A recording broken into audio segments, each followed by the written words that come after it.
mic. Is it on? The microphone? It is.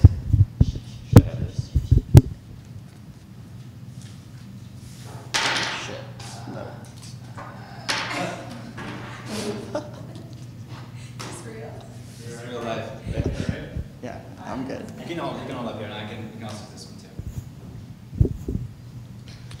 too. Hey, what's up? And we'll get this one on then. Can you hear me? If you smell. Finally, do something has come back.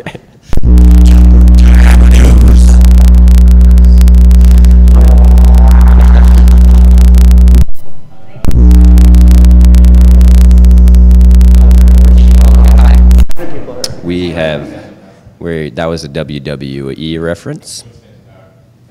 Don't think we're weird. Are we live? Oh, we are live. Can you see my head? Can you see my head? I'm really tall. Hello. I keep bringing this up like I just need to probably hold it. I'm so very. Did you say stop talking?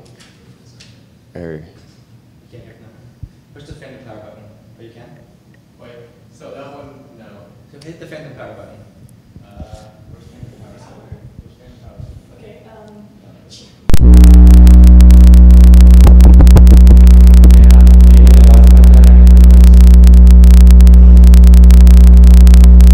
Farah looks terrified. Welcome to the Space Jam. Shh, do you dance the Space Jam? All right, all right, all right, all right. Put your hands in the air. Finally, the crystal has come back. Finally. What? What? Oh my God, have you heard the song? You guys can go if you want to. Oh, okay. Hey, wait. So hey. Give me 1 second. Give me a second. Let me push this thing to the home page first. Okay. Going to the home page. All right, all right, all right, all right. I just have never been on YouTube before. Oh, here's the app. Oh my God. All right, I guarantee you need more YouTube videos than Me? yeah. What'd you just say? We have the. You look great on camera. Oh my God.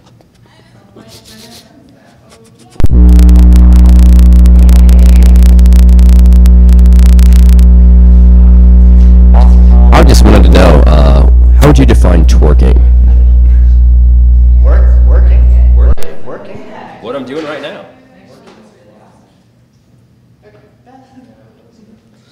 I feel like, can you even see, I feel like I'm getting cut off right here, and I feel like I'm, I still have a here. do you? That's crazy. Basketball jams. I feel like I'm the opposite of the neighbor on Home Improvement. You just see the bottom of me. What was his name? Wilson? Good. Wilson, I'm sorry. I'm sorry, Wilson.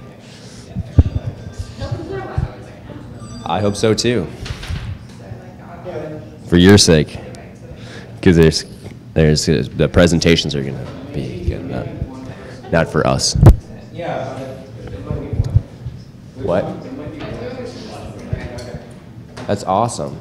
It's probably my mom. Hi, Mom. It's mine because I wrote page numbers. What time is it? Hi. Welcome. Morning. Don't sit Welcome. in the front, I sit. Welcome. I'm kidding you. It's like the splash zone at SeaWorld. I'm not calling you Shamu. That's not okay. I'm so sorry. I'm not doing that. I'm sorry. The second time today that you've called me Shamu. What? It's actually the fourth. All right? You were asleep like a beached whale the first 2 times.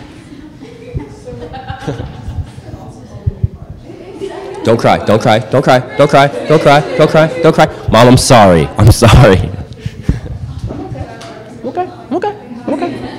I was just telling him earlier, I've seen those videos so many times that I'm like quoting them now. I'm like, you know what it's time for. You know what it's time for. Oh, we probably should do that. Mom, don't tell anyone that. Morning, guys. Welcome to the boot camp. Are we just going to start doing intro? It's 9:37. You guys want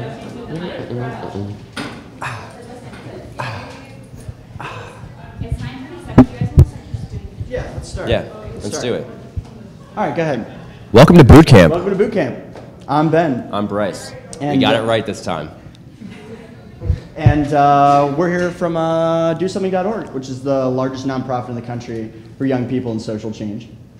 And boot camp is for young social entrepreneurs, activists to learn about ways to turn their ideas into action. So there's going to be a lot of cool presentations throughout the day focused on that. We have presentations from staffers covering all different aspects of your project for social good or your nonprofit idea. We're going to be doing interviews with some of the staffers you don't see. Can you hear? Can you hear? We're going to be doing interviews with some of the staffers who are giving presentations that aren't going to be on the live stream. We're going to be interviewing with the boot campers themselves to hear about how the day is going and the things that they're learning, and just general shenanigans. Shenanigans. First thing we want to do, the thing that you missed that here the boot campers live in New York saw was our head of campaigns, Dave DeLuca, who gave some opening remarks. We want to invite Dave to share with you at home in your pajamas eating your oatmeal some of the things that the boot campers just heard moments ago. Dave? Hi. Yeah, it's nice to meet you all. Do you want me to talk about the intro remarks, or what you do? So everyone at home. So everyone at home didn't have the pleasure of hearing what you had to say to open the day. So we're just hoping you could maybe recap a little bit about what you said and give everyone an idea of what they can expect from today. Sure. So today's kind of really about like two things. It's one, just getting to hear and learn from other people who are doing social change. But what I think is really good for the live stream audience is sessions like Ideas into Action are really good toolkits in teaching you, like wherever your project is, like best tips and practices that we've learned from watching young people do amazing stuff that can help you take your project to the next level and figure out what your next step should be. And it's also just, it's fun. It's a good day. Yeah, it's, Bryce, do you want to speak to why it's going to be a good day? Because we're here. And more than that. There's going to be a lot of cool presentations. Especially Ideas into Action kind of sums up what the idea, what the whole day is about. It's turning your concepts into actual real social goods. So, yeah. Is the schedule online? Okay, so here's the thing. Like, everybody out there, you're probably at some point if you're watching this, some point of interest in your project. Maybe you just have a little bit of an idea and you're not sure how to develop it. Or maybe you're thinking of starting an actual nonprofit. So we have sessions and tips in the live stream and even on our website that could tell you how to make the best board, how to take that little idea and move it into something more specific. So wherever you are in your project, stay tuned and we'll help you figure out how to get it there. And I'm off. I'll see you guys later. Bye. Thanks, Dave. Are we about ready to start? Rock and roll. About ready to start? All right. We're just going to jump into to our first session of the day. As we said, it's called Ideas into Action. How to start your own community action project. It's how to set goals, meet those goals, and then measure your progress after you've gotten that process started. We should figure out how this is going to work. Yeah, we're going to. We're going to go do that right now while you watch this session so that we don't suck. Yeah, because I feel like I'm interviewing you. And you kind of are. So, want to introduce our amazing speakers. Crystal Bell is a member strategist for DoSomething.org, and Farah Sheikh is one of our campaign specialists. They're gonna show you how to get your thing off the ground. Your social project, that is. Does everyone get it? How's everyone doing? Can we show everyone in here? Wave to all of the people on the internet. You guys look great. That's the entire internet right there. That's the whole internet. You just waved to the whole internet. Yeah. Redirected everyone from cat videos. Yeah, they're all here. All right, Farah and Crystal, take it away.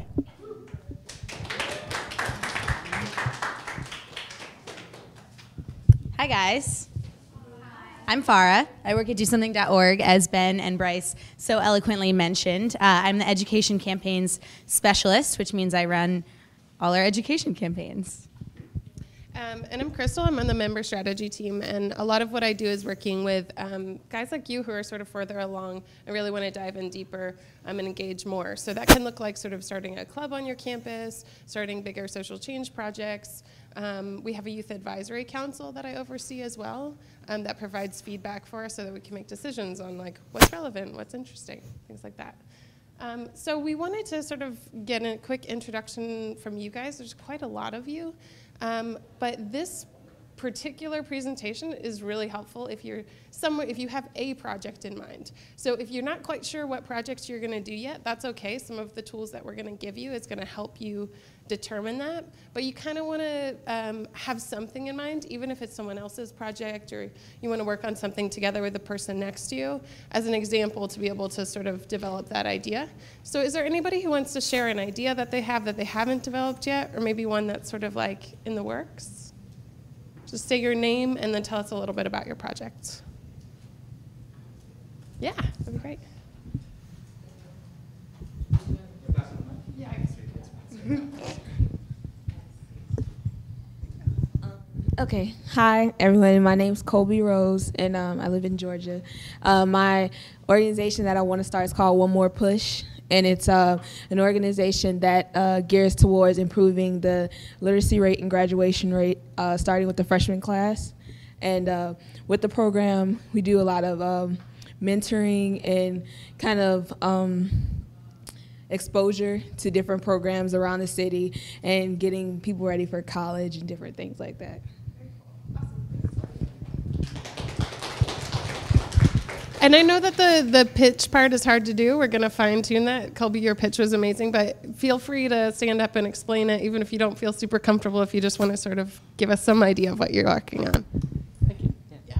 Hi, everyone. My name is Dylan Howard. I actually came from Maine, and I'm working on stewarding a piece of property that's historically and culturally valuable to our community. It's at risk for development, and what we're trying to do is raise awareness about transformational stewardship of land by building an outdoor classroom where people can reconnect with the natural environment and learn about how to use their own land educationally, artistically, and culturally. So, yeah. This is great. Anybody else have ideas that you want to share? Things that you might want to do? Yeah. I'm going to come back here. Good morning, everyone. My name is Leah Sandra Garrido, and my organization is called Service for Leaders, and it gears towards helping incarcerated youth from 16 to 24 get back into regular society once they've come out by offering them chances to build their own community service organizations, which will help them with business ideas and help them gear towards what they might want to do after being incarcerated.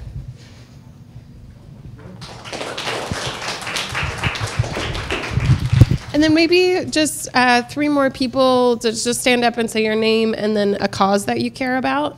So it doesn't have to be a specific project, but just a cause that you're really passionate about, and that's the space that you want to work in: human trafficking, environment, anything like that. Yeah.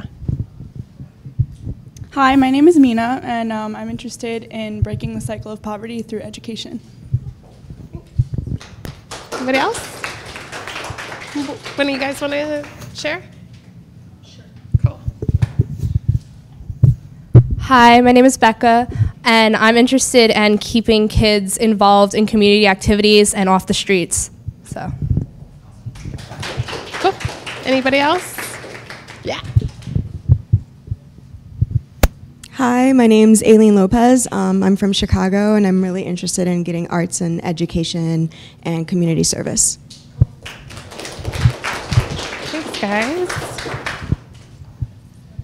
Cool. So this doesn't seem very relevant to you guys, but what are some words that are used when people describe teenagers?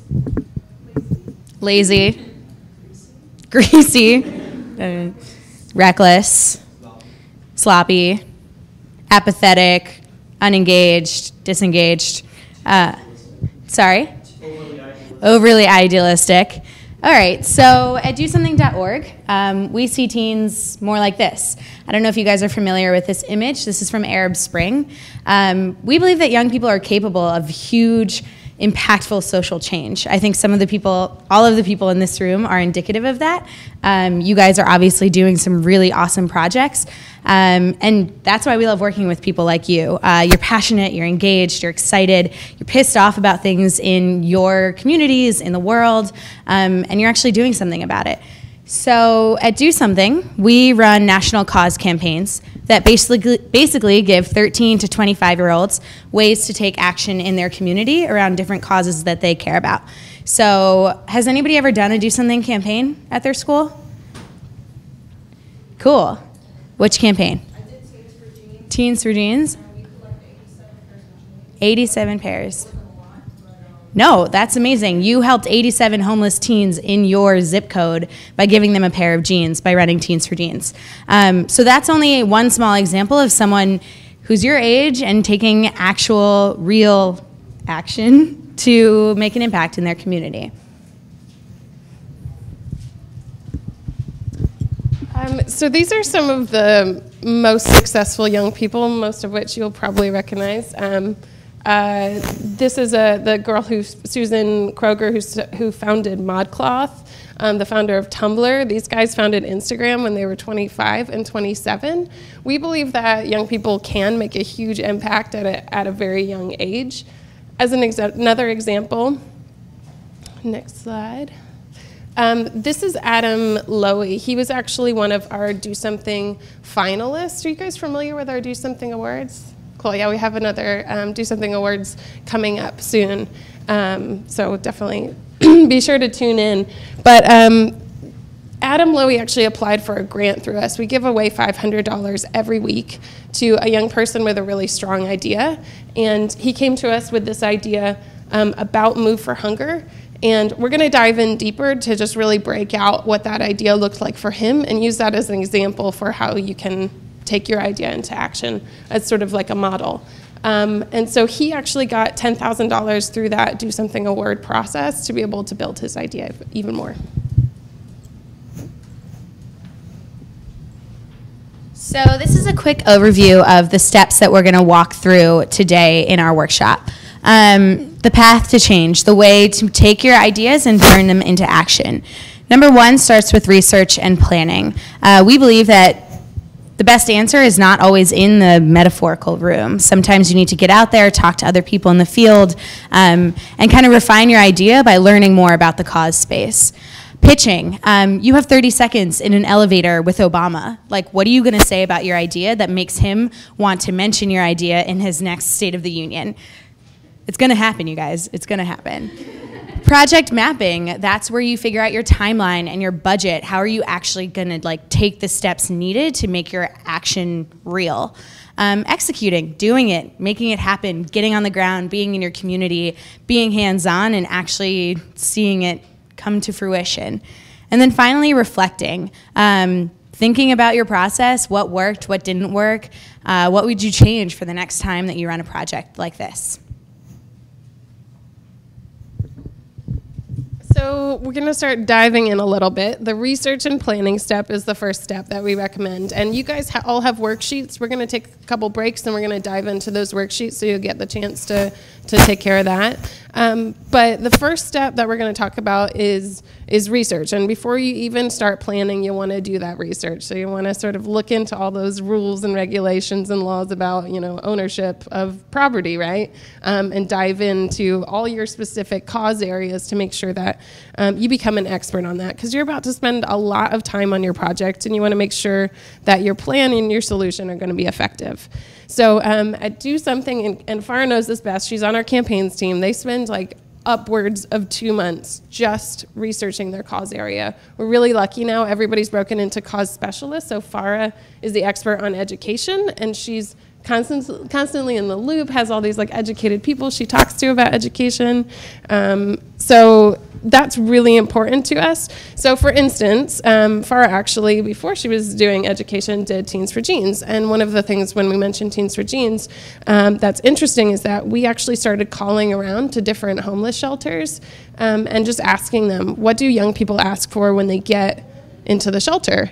And so obviously, what are some of the obvious things that they would ask for? Food, shelter, those sorts of things. But they were asking for jeans a lot too, for a variety of different reasons. For you know best. I mean, they're durable. You can wear them every day. Those sorts of reasons. So they were asking for jeans, and so that's why we decided to move forward with this campaign, because we felt like it fulfilled a need. So doing that research was a really important step, and it informed the actual project that we came up with. So there's a couple good ways to do research. One is just to observe the community around you, find out what you see, figure out what you see, and then to find comps, so examples of what other people are doing to meet that same need, and research and dive into that. Become an expert, do all the reading you can, and then also surveying other people in your community, your friends, your family, your professor, all those sorts of people. Not only is that really helpful because it gives you insights, but it also gets them on board with the same thing that you're passionate about, and that could come in handy later because they could become volunteers at your organization or for your project.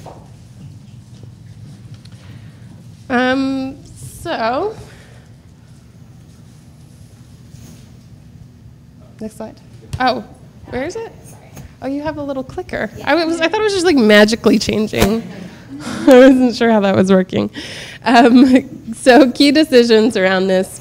When you're ready to make some decisions, you want to focus specifically on deciding which community you're going to try to help, what specifically you're going to change, how you're going to do it, and then how you're going to define and measure success. We talk about this a lot at Do Something with the projects that we do. We really want to make sure we have a specific metric for how we're going to be successful.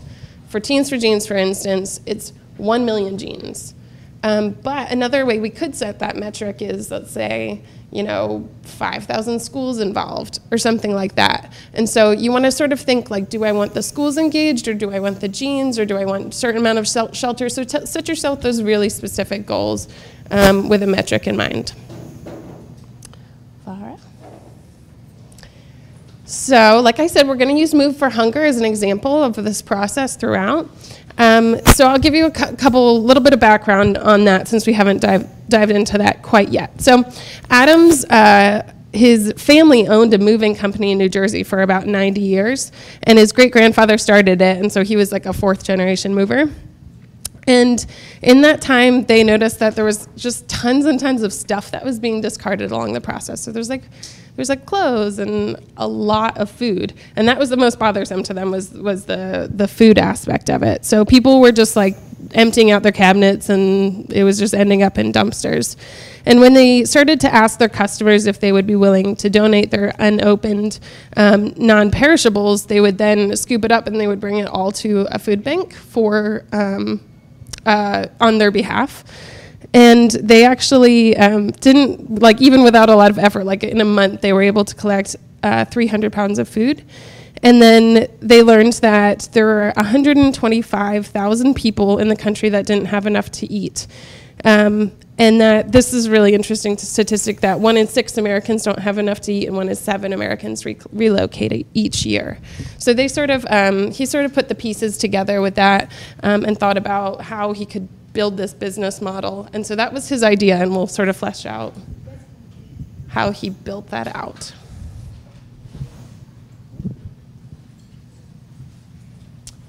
So we'll give you guys a chance, we'll give you guys a chance. The first page, I know that not all of you might have a fully formulated idea yet. Feel free to meet your neighbor next to you and collaborate on an idea together. You heard some people's projects that are in the works. You can work together. Or you can use Adam Lowy's example, or you can use Teens for Jeans as an example to be able to work through that first page. So we're going to give you about 5 minutes to work on the first page, and we'll walk around and answer any questions if you have them. So is everybody okay with pens and worksheets? Are there any more extra worksheets floating around? We have a lot of people. So if you don't have a worksheet, if you can collaborate with your partner next to you, for right now, and we'll get you a worksheet. Thank you. Back here, needed one. Are you guys working together? Great. Thank you so much. Oh, it's great. Oh, great. Anybody else? Oh, cool. Oh, sorry.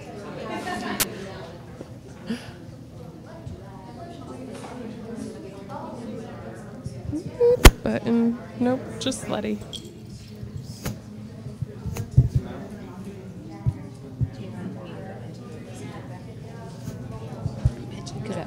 But like, I'll ask.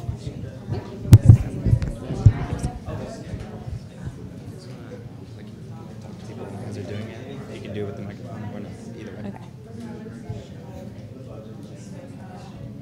Do you need a pen? Or are you just thinking? Okay. Can I hear a little bit about your project? Yeah, I'm not exactly sure what I want to focus on now, but in college, because I graduated, we and one of my classmates created an organization called Swipe Away Hunger, where at the end of a semester, everyone has like leftover meal points, so we'd get the students to buy a whole bunch of food for us, and then we'd go out and give them to homeless New Yorkers. Okay, that's really cool. So the swipe is basically transferred to food donations? Yeah. Okay, and is that something that you're interested in kind of expanding to other college campuses?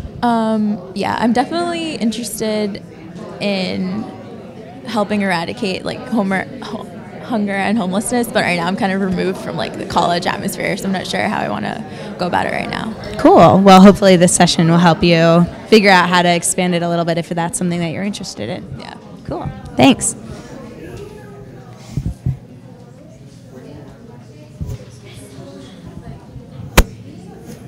Sorry.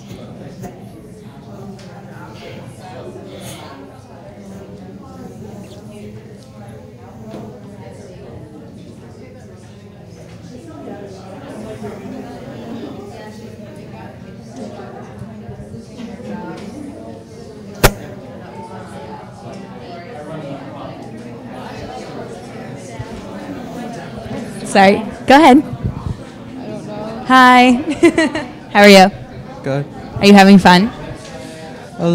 Yeah, but I'm really tired because I didn't get to sleep. You didn't get to sleep? I didn't get to sleep till like 1:30.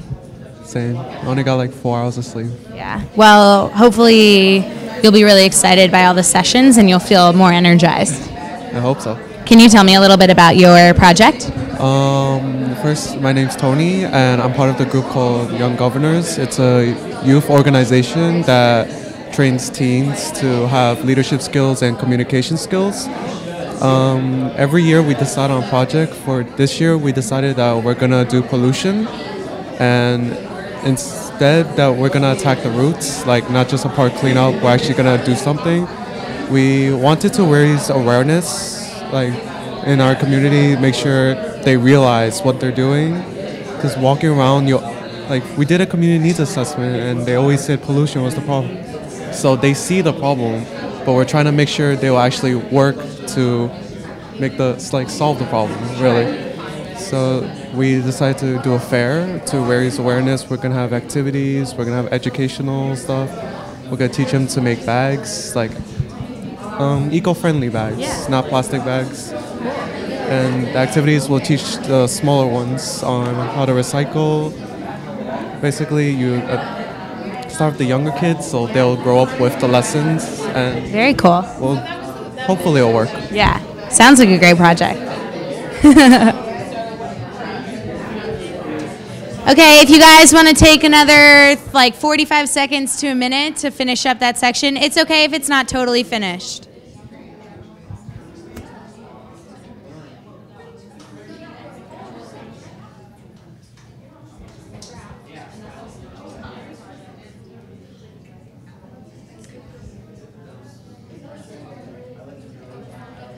All right, so how many people in this room have pitched their project before? Pitching just means telling somebody about what you want to do. Okay, so a good number of you. So there's a few things to keep in mind when you're pitching. Number one, why is your project important? Like we said earlier, you might find yourself in an elevator with Obama and you have 30 seconds and for whatever reason his security guards aren't with him, so like you can be kind of creepy and be like, let me tell you about my project. And he's gonna be like, yeah, I definitely wanna listen to you at 7 o'clock in the morning. So what are you gonna say? Like, why should he care about this project? He has a lot of other things on his mind, right? But what about your project makes it the most important? Making sure that, so for example, let me use DoSomething as an example. If I go to a networking event and I walk into the room and someone's like, oh, I work in finance, and someone's like, oh, I work in banking, and they're like, what do you do? I'm like, I work for a nonprofit called DoSomething.org. And they're like, I've never heard of that. What is it? And I can say, DoSomething.org is the largest organization for young people and social change in the nation. We run national cause campaigns for teenagers around causes that get them riled up, causes that they care about, simple actions that create concrete impact in their communities. None of our campaigns require money, a car, or an adult, so they're accessible and easy for every 13 to 25-year-old in the nation. So that gives them A, why is it important? It's a cause that young people care about. B, who our audience is. C, what they're doing. And D, it just like pretty much explains what we do in 30 seconds. So it's short, succinct, and to the point. You also need to throw some stats in there. So I probably didn't do a good job of doing that. But we know that 70% of teenagers want to do something and want to take action in their community, but they don't know how. So we're filling a void for them. That to somebody when I'm pitching makes it a little bit more relevant, right? It makes it like more urgent because they're like, oh, there's something here. There's a reason that you're doing it.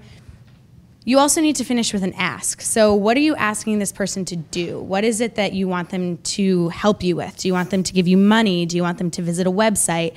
Do you want them to pick up trash in their community? You're pitching and you need to give them a way to be like, yes, I will help you with your cause, right?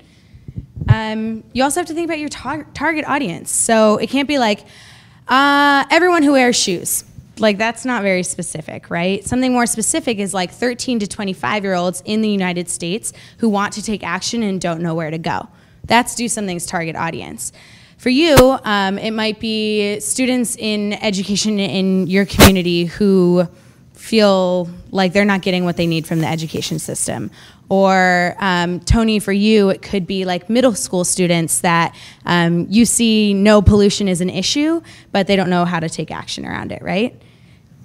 So just making sure that you understand what your target audience is looking for. Emotion, also very important. Do you guys know those Sarah McLachlan commercials, like with the puppies and the, yeah, everybody knows them because they're effective, right? How do they make you feel? Sad. Did they make you want to call the phone number? No, because they're a little too sad, right? You're like, oh, I feel so bad for that puppy. I'm going to go make popcorn. Like, you're just like, I don't understand. So too much emotion can be paralyzing. People get uncomfortable. They don't really know what to do. But relating it to something in your life that's happened or a person that they can relate to makes it more personal for them and makes them fired up to take action with you. One very important thing about your pitch is that you need to be familiar with your cause space. You don't need to be like the expert. You don't need to be like the smartest person in the room about that cause, but you need to know what you're talking about. You need to know those stats. You need to know what the environment is like, and you need to know why your project is important, because otherwise you're not legitimate, right? If you don't know what you're talking about, then why is somebody gonna be like, yeah, I wanna sign up for your project? So an example of a pitch that we use at DoSomething.org, and you might, in the back over there, might be familiar with this campaign, Teens for Jeans. So if I'm talking to students in my school, I can say, in 2013, there was 1.7 million homeless teens in the United States. We talk to shelters around the country, and we ask them what the #1 item is when teens come to visit that they request. We thought it was going to be like MP3 players or like pizza, but it was blue jeans. Because blue jeans give you a sense of normalcy. It's something that you can own, and it's something that you can wear to school 4 days a week, and no one's really going to know that something's going on. So we're asking you, as my fellow students, to help me collect 400 pairs of jeans to donate to our local Aeropostale, and they'll donate them to homeless teens in our community. What do you guys think? Yeah? This is my first time doing it, so no, I'm kidding. It's not. So why was that important? I started with a relative and digestible stat, 1.7 million homeless teens in the US today. We talked about the research. We called shelters, we asked them what they want. So that makes it a little bit more legitimate. It's not like I just came up with this idea and you guys should all do it with me. I also said what I wanted. I want you guys to help me collect 400 pairs of jeans. It's a goal that's specific, it's measurable, and it's realistic. And that was my last point, that it was a tangible goal, so I'm basically ahead of the game here. So let's use Adam Lowy again as an example. Move for Hunger. Why is his pitch successful? So Crystal talked a little bit about this, but basically when a family is moving, they're already putting things into boxes, right? They're putting things into boxes, they're taping them up, they're packing their whole life up, and then there's the kitchen where there's like random cans of like tuna fish that you're like, well, I'm not gonna carry this across the country, so I'll probably just throw it away. But with Adam's model, no one's being asked to do anything extra than what they're already doing. You're already packing your stuff into boxes, you're putting your books away, you're putting your DVDs away. Does anybody use DVDs anymore? Am I showing my age? That's awkward. They're already putting things into boxes, they're already doing that action. So Adam's just being like, let me give you one extra box, you can put the food into it and I will take it in my moving van to a shelter. So that's why it's successful. Nobody's like, oh, this sounds like it's really hard and it takes a lot of effort. You're already doing it. It's cool. You're gonna do it again. So, oops, getting ahead of myself. If you guys want to turn to the pitching section on your worksheet, I'm gonna give you 3 or 4 minutes to fill out some ideas there. So thinking about your project again, what is the stat you would use, what makes it relative, and how would you talk to Obama for 30 seconds in an elevator about your cause? Any questions? Yeah. If it's a total like startup, is it more about your vision or what you want to see happen when you don't have any stats to work with? Do you want to see a vision for what stats you want? Sure, yes. If you don't have stats yet and you're just starting off the ground, you can say like, I'm hoping for a stat that proves that environmental classrooms are important to young people, right? This is just the beginning of your formulation, so if you're not there yet, totally fine. Any other questions? Cool, go ahead.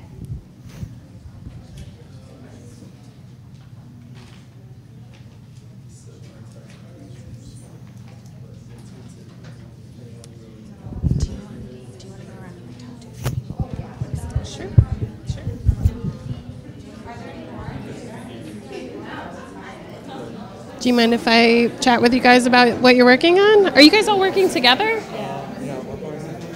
I'm sorry, you're part of the same group? Oh, okay. So far, I already got the chance to talk with you a little bit about your project. Okay, cool. What is your project? So can you bring me up to speed?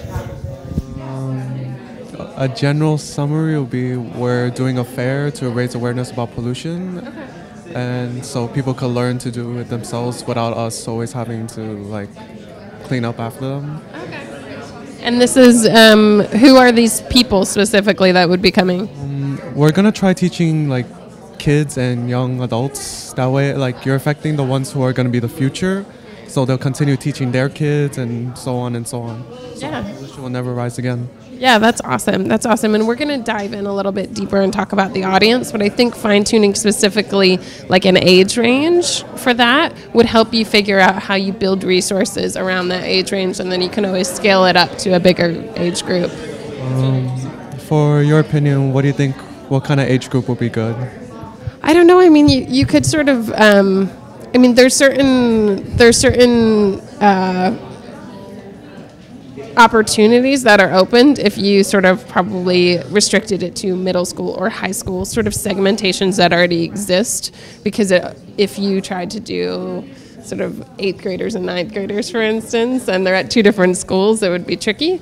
So I would say survey also your strengths and what you guys feel like you do the best at relating to, and then sort of go from there.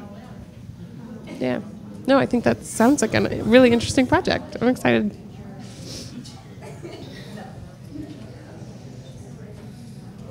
Do you guys mind if I ask what sort of a project you're working through today? Do you want to explain it a little bit to us? Right, so we're members of an organization called 4-H. And in our community, 4-H has been losing a lot of membership to the point where our budget from the state has been cut down so badly that we only have 2 employees for the entire community, and they're working less than part-time, and that's their only job. And we're thinking that if we create an event, like an open house or something for our organization, to boost membership, we'll be able to boost funding and be able to impact our community more. So is 4-H a membership-based organization in the sense that there are membership dues then that all the members contribute with, and that the funding comes from that? Our organization is free for members, and basically it's funded by the state, and the state gives budget based on membership in the county, because it's by county.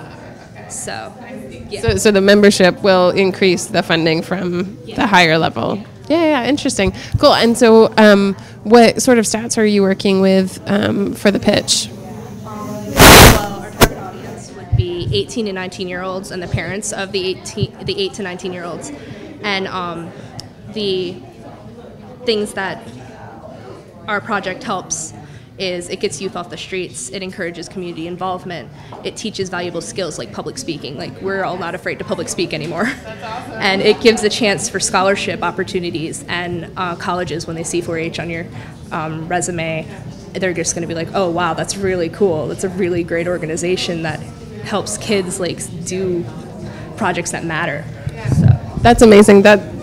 Those are really good statistics and really compelling arguments.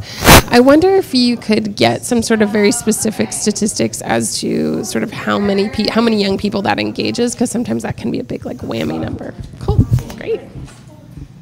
So, Crystal, do you want to hand the mic to somebody who is ready to share their pitch? Sounds great. Anybody who hasn't gotten the opportunity yet?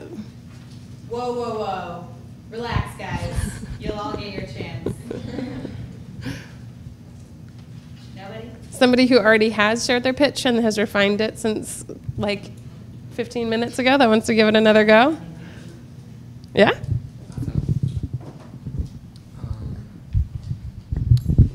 I kind of started off with a vision concept. So basically, my vision is to create a sanctuary to see ourselves as reflections of a connected world, both naturally, art, education-wise, based on our land and our view that we see. So.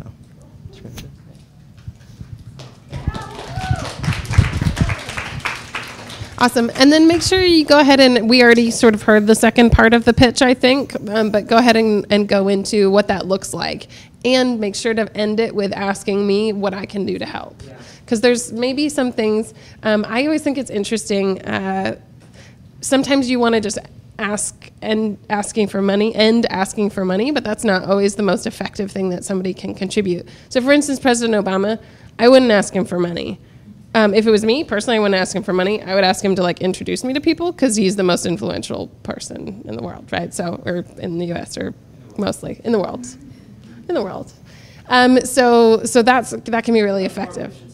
Yeah, no, that was great though. Anybody else? Just one more person, please. Okay, maybe at the end. Nope, okay, you raise your hand. Go. Sorry. Great. Hi.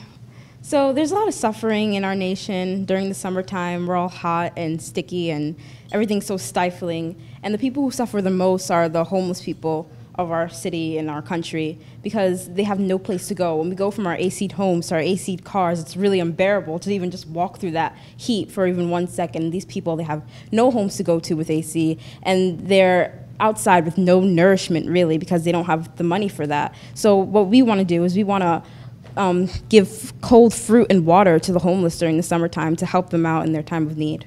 And that's what we... How can I help? Well, you can help us by maybe donating some money to help us buy the fruit and water, or if you have some fruit that you'd like to donate to us, we'd really appreciate that. Cool. Sign me up.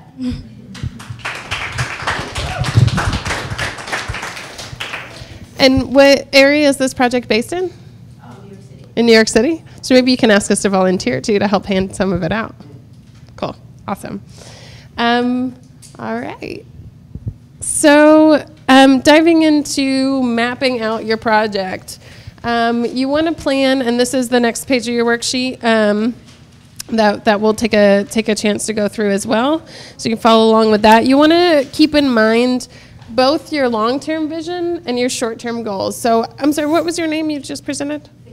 Fixola, awesome. So Fixola was a great example. She's interested in nourishing and addressing homelessness in her community. That's her long-term vision, but what she's doing, her short-term goals, is handing out fruit and water. So you see that those are very tangible short-term goals on her way to like her long-term vision of addressing homelessness in her community. So another example would be, we have this great campaign, one of my favorite campaigns, which is called Give a Spit. And it's to, basically, the hope is to get a donor for everyone who suffers from a blood disease. So that's usually it's bone marrow donation that needs to happen. And the hope is to get everybody on that registry drive. And the way we do that is by having drives in different communities, running a cheek swab drive to be able to get them onto this registry list. And so that's the short-term goal, is running a drive, and the long-term goal is ending cancer, hopefully. So you can sort of think about your project in that light. Think about the big idea and then all the little steps along the way that you're hoping to make an impact with. So real quickly as well, you'll want to really map out a timeline for what this looks like to develop your project. Write a budget. This part's tricky. You guys might not be at that step yet, but we're going to sort of go over a little bit of budget basics on this workshop, and then also think about any potential challenges you might face. And so just as some context, I'd love to know from you guys, how many of you are hoping to register your project as a 501c3 at some point? Okay, that's a lot of people. How many already have?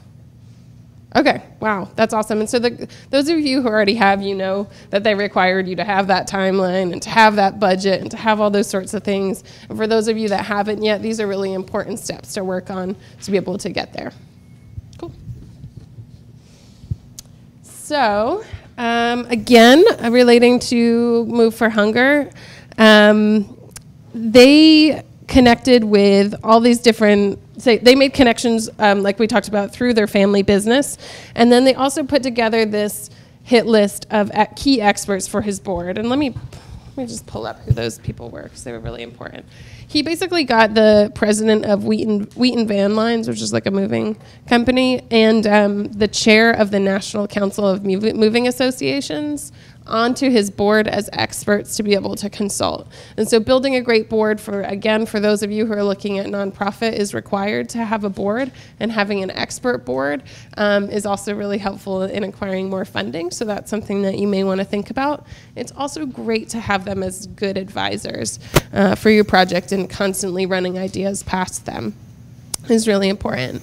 So he said basically that the food banks are happy to have their assistance, and the movers are able to help the food banks save real dollars in transportation costs too, in bringing that food from the houses to each of the shelters, the pantries, I guess. So go ahead and take a minute or two and go through these action steps. Write down what the different tasks are that people will be completing, and then also who would be responsible for them. Start to break those things out and go through the worksheet, and let me know if you have any questions. Be happy to help talk it through.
All right, guys.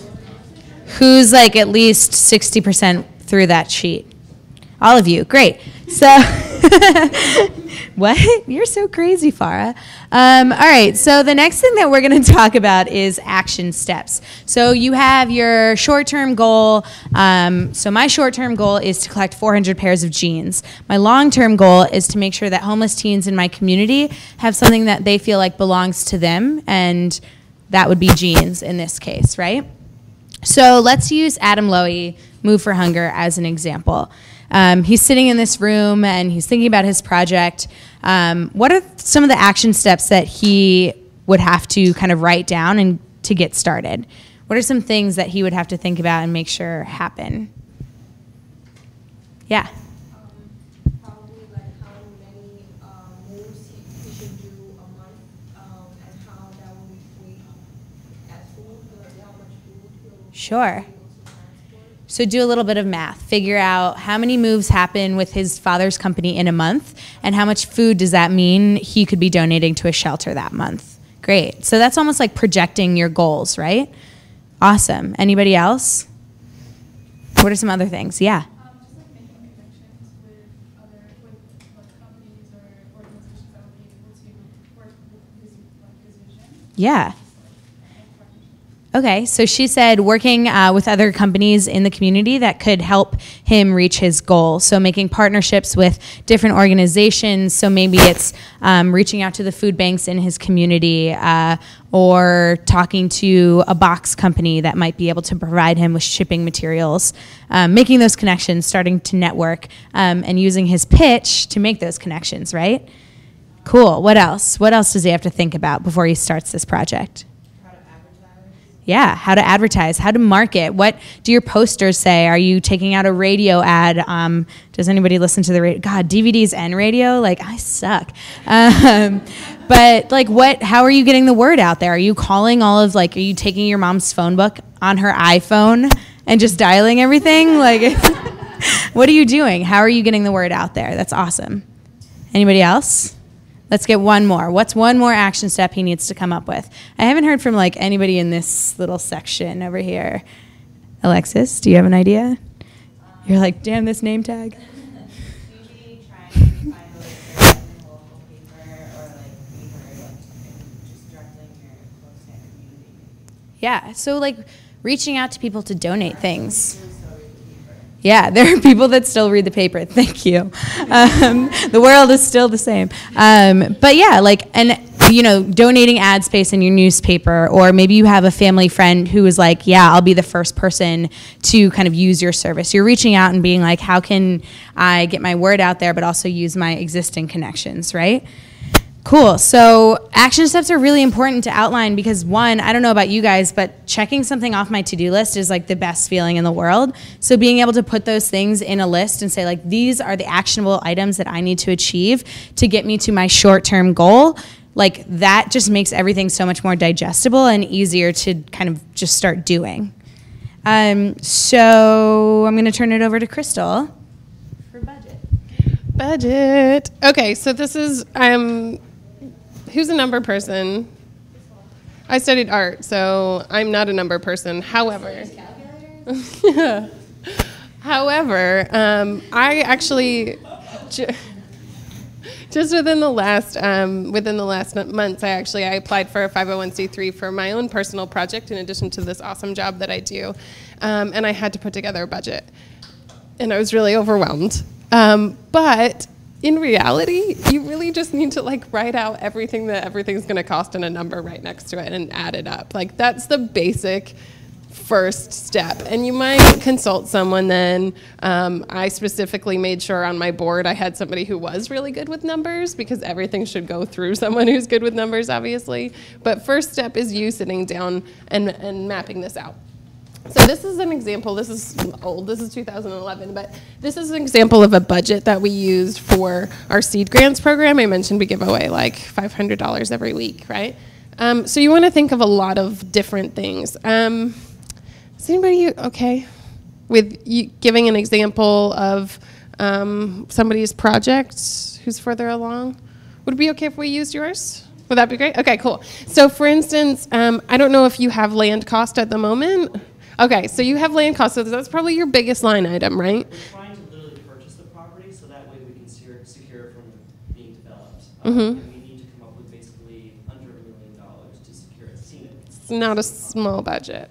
Well, how we're doing it is we're creating an outdoor classroom, right? So we're creating an amphitheater with tile designs. Mm-hmm. And we're actually selling off over 6,000 tile pieces to our community members from $15 to over $30 grand for corporate sponsorship. So we're getting community activated to actually feel part of the building of this project and take ownership of the property. It's the only kind of best way we're actually getting people more involved and engaged in something physical. Yeah. Yeah, that's great. And you brought up a really good point too, because you have the money that's coming in and the money that's coming out. And so you want to break that up for each year. We have, basically utilities, we have internet costs, we have telephones, we have basically, we're a nonprofit, so we don't pay taxes. But we lease the property from the landowner that wants to sell the property. So it's a bit complicated, but we have, gas costs, we have all sorts of things. We split it up into just different sections like operating budget, and then we have land acquisition funding. So people that donate to us, they can either, people that donate to us actually can either give it to our acquisition fund, land acquisition, or operating budget, and it goes directly to our nonprofit, which we founded, the Caterpillar Hill Initiative. That's actually what the hilltop is called, Caterpillar Hill. So we're trying to get people to either want to help us run the organization or actually help donate so that way the land can be preserved in that way. So that's great. Thank you. Yeah, thank you so much. You were well far along with that project with getting the 501c3 up and running. But you gave another really good point about the budget, which is transparency is really important. So the fact that you have those two different funds set up, and then also specifically giving donors a chance to see where their donations are going. So know that they're giving to this project or to this project. I just want to touch on one more thing, because I know we got to move quickly. We talked about overhead, and so it sounds like you broke out your budget into two different areas, kind of. Overhead is those costs that it just takes just to run. So like, if you're paying your staff or, just like marketing, those sorts of things, that's all overhead. You want to try to keep that as low as possible, 501c3 or not. It doesn't matter if you are a nonprofit or if this is just a project you are working on. You want to make your impact high and your overhead low when possible, but it's okay to spend money on those sort of upfront costs. At what point do you apply for a 501c3? It's a great question. When it's still an ideal or when it's already running? That's a great question. It sort of depends. It really depends on whether you need it or not, too. I've had some people come to me and ask me that question specifically, and not every program needs to be a 501c3. There's actually, if you want to talk about it, if anybody has specific questions, I'd be happy to field them, because I don't necessarily think it's right for everyone. It can just open some doors like tax-deductible donations and scaling and those sorts of things. And grants. And there are workarounds for that too. So it's not a necessity at all. There are ways that you can apply through other organizations to get grants. So anyway, sorry, that was long. It's cool. So we have 4 minutes. So we're going to skip this section of the worksheet.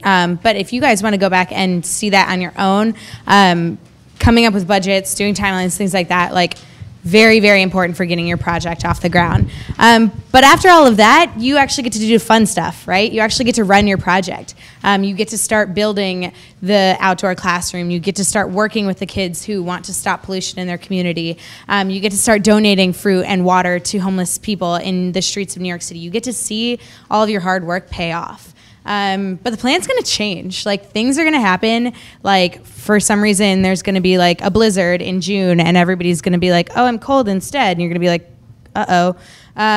But that's okay. You can boil water really easily and give hot water instead, right? There are ways to adapt. There are ways to change, and it's probably going to change more than once, and that's okay too. One of the greatest things about running your own project is that you can be adaptable and you can kind of respond to whatever gets thrown your way because you're young and you're excited and you created all this stuff that gives you backup plans, which is a beautiful thing. So I'm going to skip through these and hit the last point right here, which is make sure you're recording everything along the way. Take phone photos, take pictures, keep your receipts, all those sorts of things for a couple reasons. One, it's really great to get press every step. Your idea phase, as you're doing it, to get good press coverage, and then when you're finished. It's also great for like archival reasons, maybe looking back on how that process worked. So definitely do like record things when possible. Just keep a really good archive of everything that you do along the way.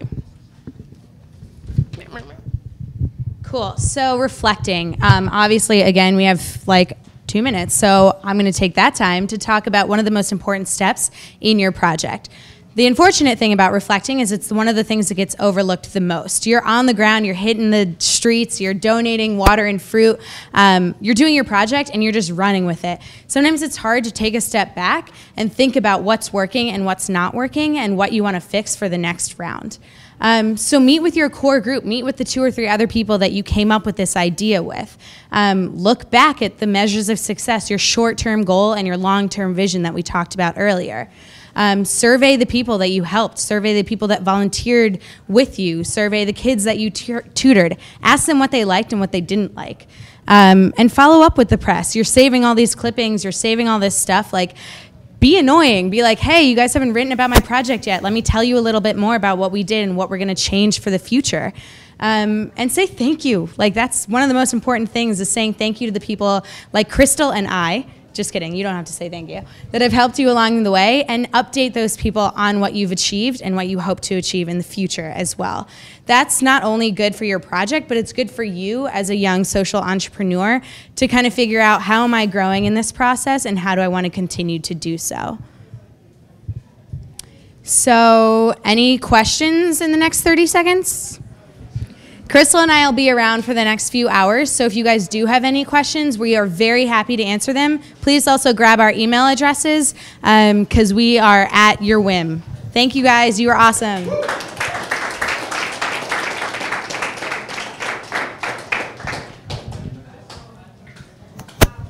Knocked it out of the park. Great job. Great job. It was a home run. It was a home run. Not a grand slam. Not even an inside the park home run. That was a towering 500-foot shot. So that was Farah and Crystal talking about how to get your ideas into action. We hope that was helpful. I don't know. I feel like I'm ready to do my own project right now. Yeah, me too. Do you want to do a project? Well, I think we're doing it right now, so we can apply those principles to us hosting today. So it's all applicable. It's all applicable. It is. I feel like that was like a really great way to start off the day. I don't know how the other ones are going to live up to that one. High standards set. Like if that was like a 9 out of 10, then you're gonna have to get like a 10 out of 10 to beat that, and we're like just starting the day. Yeah. Maybe we got off to too fast to start. I don't think so. Start. Yeah, we need to slow it down. So switching gears a little bit, if you ask someone, oh, what's something you're afraid of?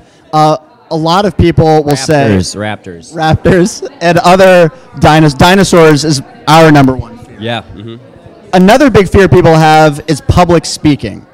And public speaking is a really important thing, not only for your social entrepreneurial endeavors, but also just in life. You're going to be doing a lot of public speaking, like potentially hosting a live stream.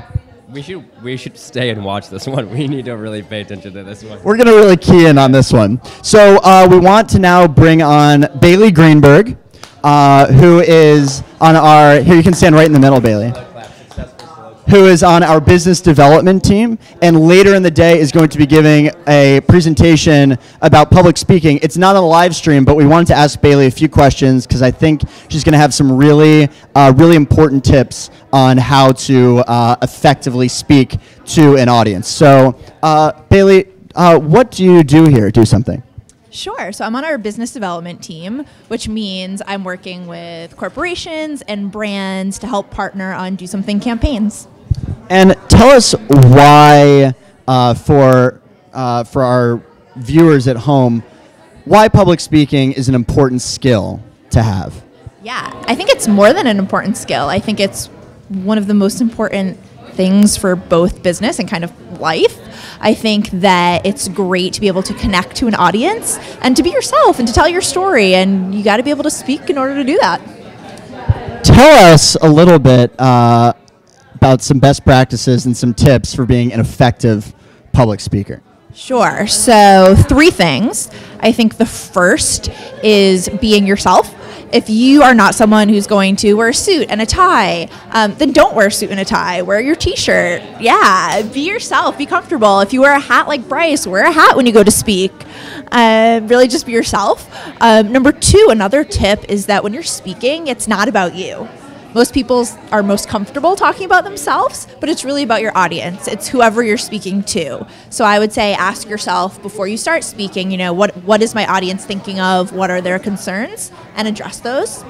And finally, another really important tip is the pause.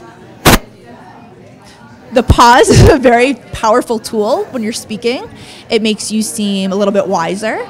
It makes you collect your thoughts and catch your breath. And I think it's something a lot of people skip over. You get a little nervous, you start to talk faster, and it's something that's really important to do. Don't forget that, the pause. Anything else that we should know about public speaking? This has been extremely helpful for me. I hope we can step up our game. Taking notes, and I didn't take any notes.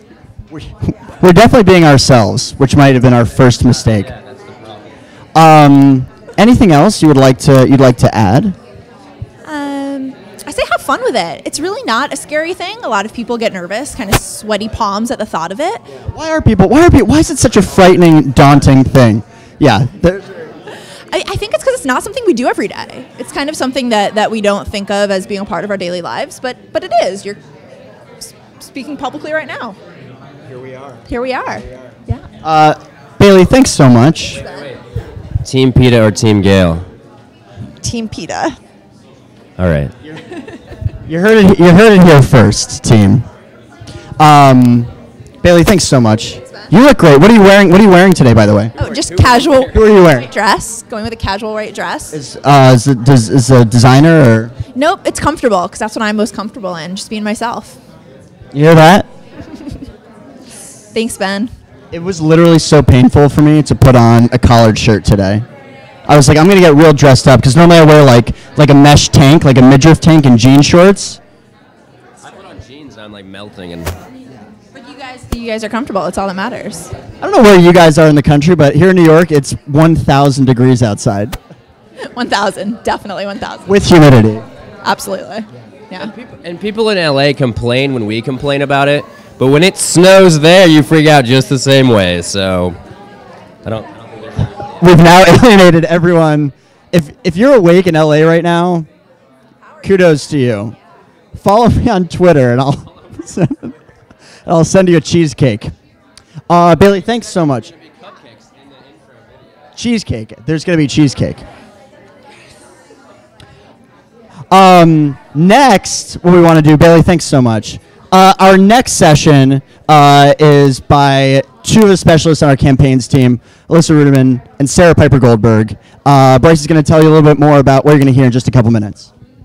So this session is about running an outstanding cause campaign. So this is for people that are going to be participating in a Do Something campaign or running their own campaign. So Alyssa and Sarah, they're going to be giving examples of successful projects, and at the same time, they're going to be giving you tools so that you can have an outstanding impact as well. So there's going to be getting participation from your schools, and basically just all around getting a greater, more successful impact. So I don't know where they're not ready yet. They'll be here soon. So what do we do? We'll just do a little scene work. Okay. We're just going to do a scene work. I'm going to be, you're going to have just gotten your first report card from kindergarten. And I'm going to be your mother. Okay. Hey, it's my report card. Let's see it.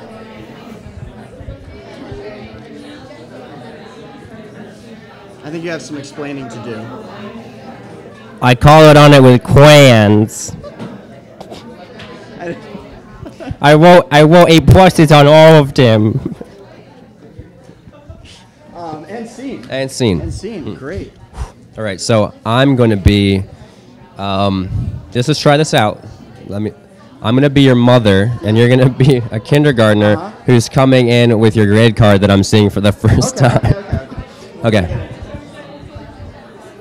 Where's your grade card? It's right here, Mom. I love you. I love you so much. I love you too, Mom.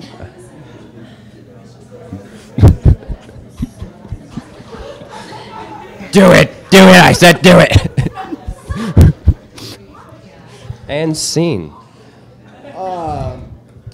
This is the part of the show where we pick someone from the audience and interview them unsuspectingly. Come on up. Come on up. Here we go. Here we go. All right. What's your name? Hi, my name is Taylor Zansberg. Hi, Taylor. I'm Ben. Hi. I'm Bryce. That's my name. I'm a big fan of both of you. Thank you so much. I watched the promo video and you're very funny, and I love your posts on Glamour's blog. Wow, thank you. Oh my God. All right. So can we just lead this session? That's it. And that was a great interview, Taylor. Thank you so much. Great. Best interview we've done. It's now our pleasure to introduce to you Alyssa and Sarah, who are going to teach you how to run an awesome cause campaign. Alyssa and Sarah, take it away. I have those shoes and I love them. They look great on you. All right. So we're in a live stream session, so we are going to have to use this microphone. We're going to be asking you guys some questions. So before you answer them, just give us a second to get the mic to you so that the people that are watching at home can hear what you're saying. But yeah, so my name is Alyssa, and I'm on the campaigns team here at Do Something. My name's Sarah, and I'm also on the campaigns team at Do Something. So we're talking today about how to run an outstanding cause campaign. But before we get into that, we sort of want to get a feel for some of the people that are in the room. We'd love to hear from all of you, but don't think that we have time. So are there 3 or 4 people who want to just very quickly say your name and what your project is in like 2 to 3 sentences? I saw you first. Hi, my name is Gia Henderson. I'm from Denver, Colorado, and my project is creating sustainable rain jackets out of recycled Forever 21 bags to raise awareness for sweatshop factories that produce retail products. Hi everyone, my name is Nicole. I'm a youth delegate at the UN, and my project is on building youth capacity and sustainable development to participate in negotiations in international policy.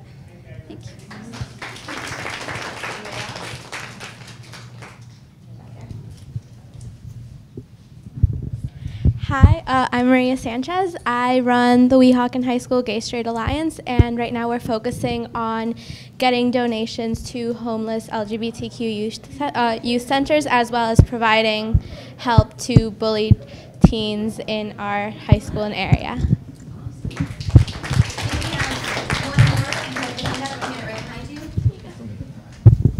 Hi everyone, my name is Rodney Agnet, and I'm working with Lakota Children's Enrichment. And what we're hoping to do is actually empower youth that are part of the most marginalized indigenous community, not only in the US, but also in the world. So thank you.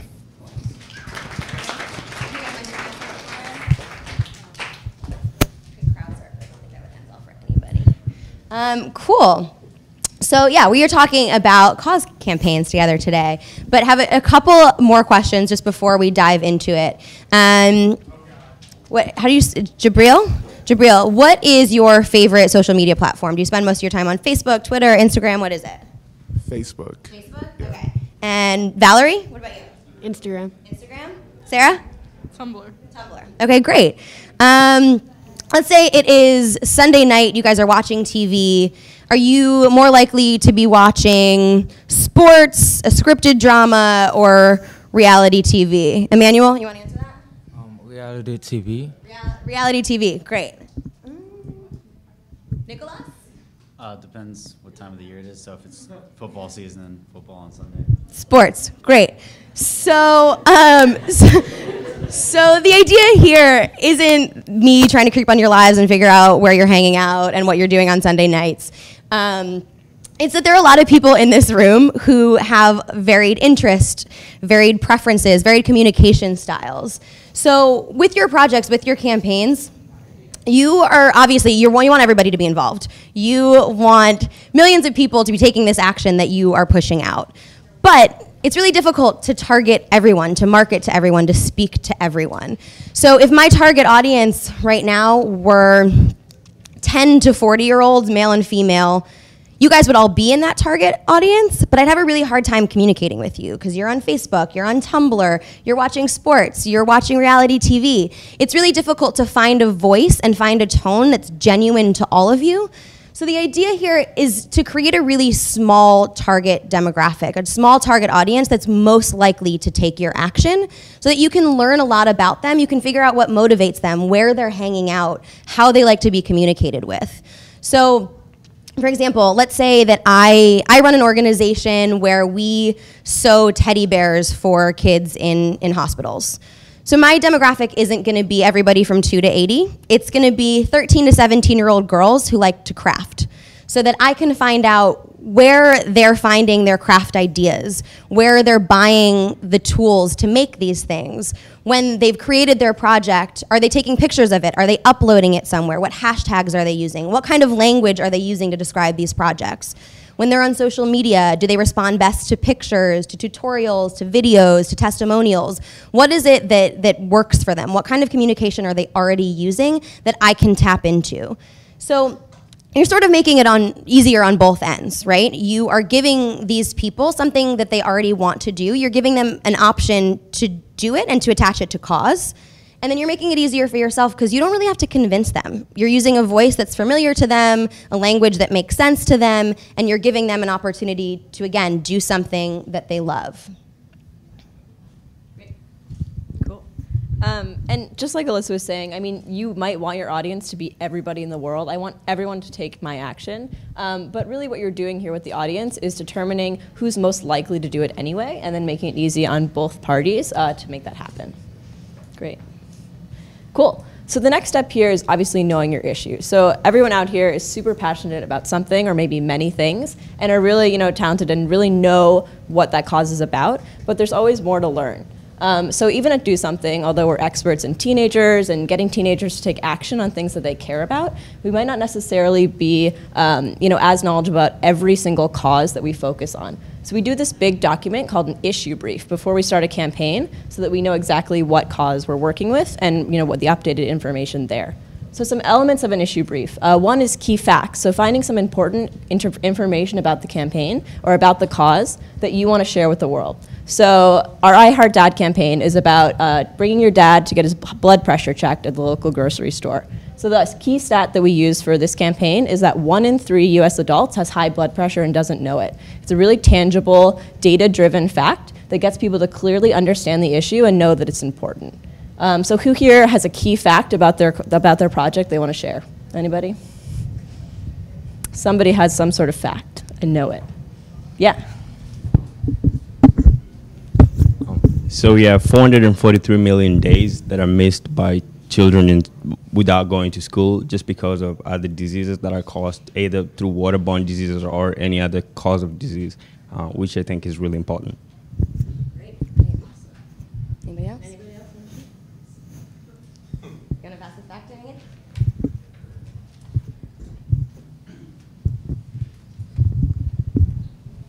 So my group works with the Pine Ridge Reservation, and on this reservation that's the size of Connecticut, where there are already a lot of health issues, there is only one hospital, and that hospital just closed down this summer.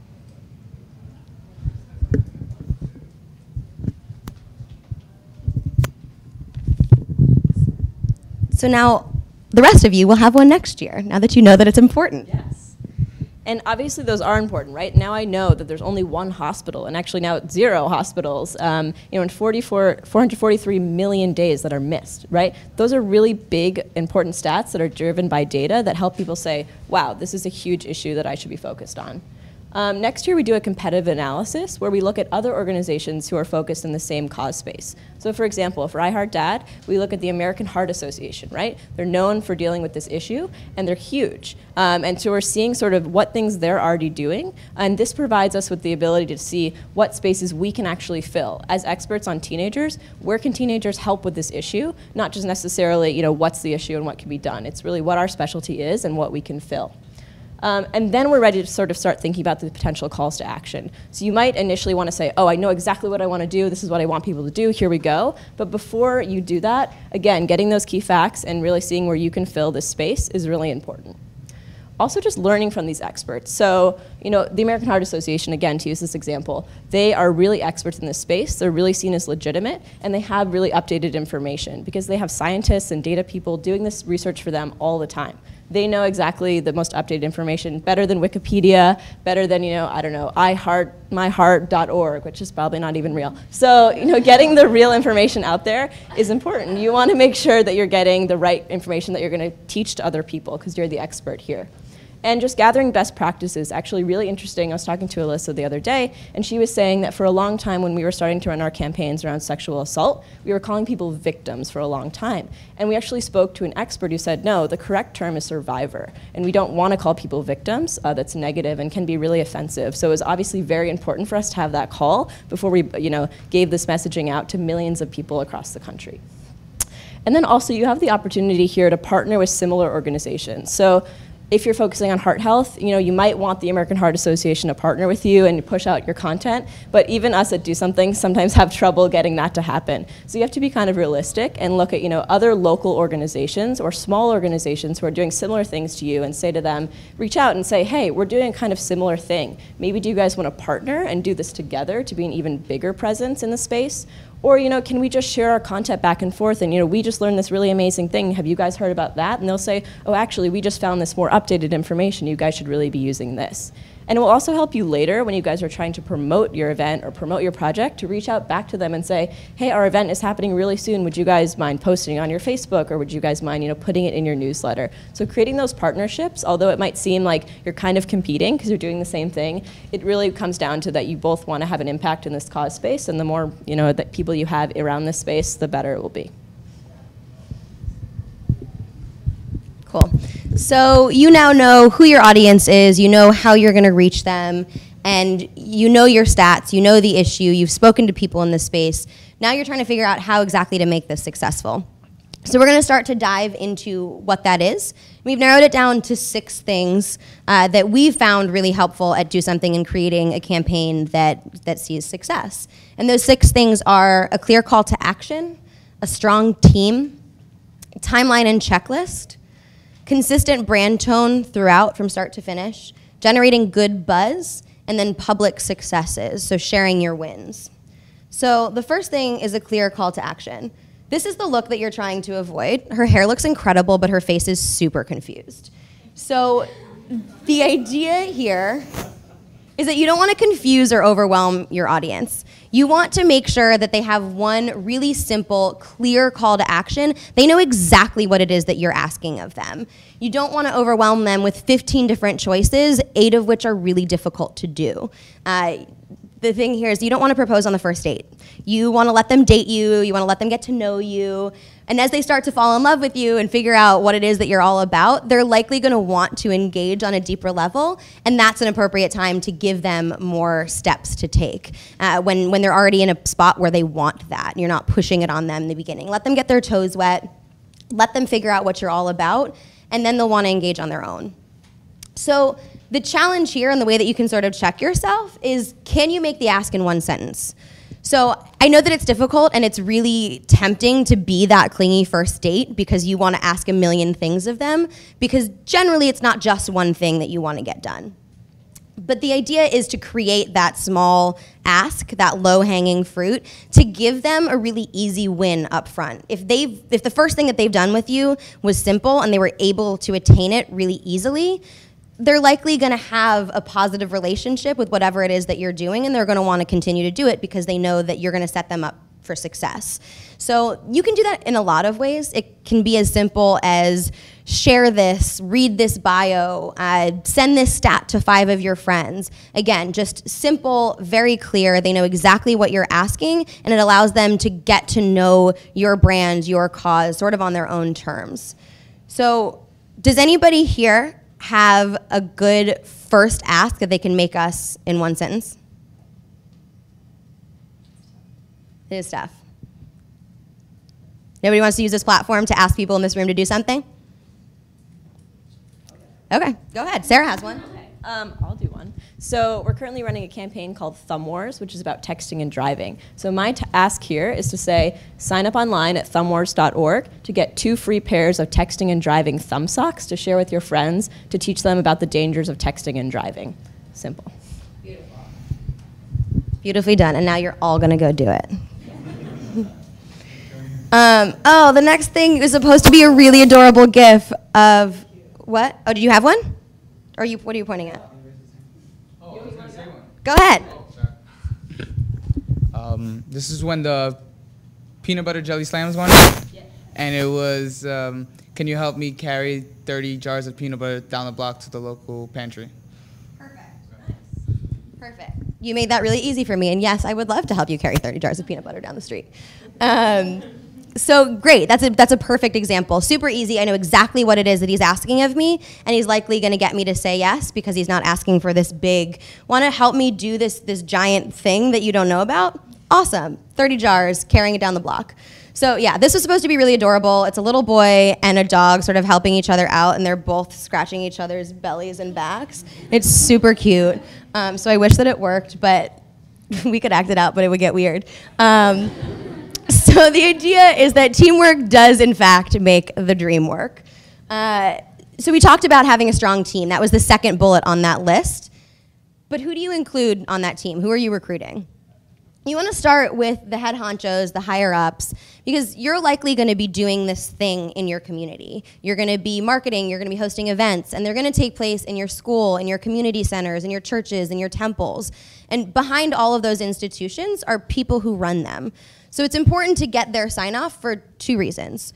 One is that you want to get their permission. Showing up with 50 people to do an action is not a good surprise for somebody who's not expecting it, and it probably isn't going to end well for you. They're probably going to say, you can't be here, you can't post this flyer here. So make sure that you get their permission. It's better for both of you. The second thing is that these people likely have access to communities and networks and people that you don't. So if you can explain this campaign, explain this project, why it's important overall, why it's important to you, and more importantly, how their help is going to make it better, you're likely to get their buy-in, and they're more likely then to share that with their networks. If you're going to them to say, be a part of my team, and not just going with an open hand saying, give me this, they're going to feel invested in it, and they're going to want to share it with the people that they have access to. So if that person that you went to happens to be your vice principal, and they happen to be the ones that run the announcements in your school, you now have the ear of everybody in your school, and you didn't have that before having this conversation. So once you have them on board, the next place to look is to your friends. So the first step here is really just to create a list of everything that you need for your project. So everything from a place to host X, Y, and Z, to manual labor, to flyers, to marketing, to social media. List all of those things that you need, and then start thinking about your friends, the activities they do, the things that they like to do. And if you're doing it right, those 2 lists will start to connect. So let's say that we need flyers. These are going to be the things that are going to represent you all over your town, all over your school. You're probably not going to want me to do it because it's going to end up with just like flowers on it because it's the only thing that I know how to draw. You are going to want to talk to your friend who takes a bunch of art classes and doodles all over her notebook when she's in other classes. She's going to be a really great person to tap into who can help you create that flyer and make it look really good. If you need somebody to carry 30 jars of peanut butter down the street, tap into your friends that are on sports teams. They have access to a lot of people that are used to doing physical work. friends that are in student council, friends that have internships. They're used to communicating with lots of people, and they have the platform to do it. So let them help you market.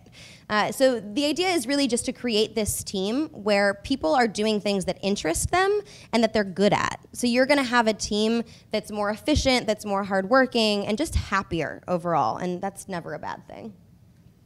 That's my last one, right? Great. Cool. So after you've sort of figured this out, you know who you're reaching out to, you know who's on your team, it's really time to check yourself before you wreck yourself and start your timeline, your checklist, and get some roles out there. So, great.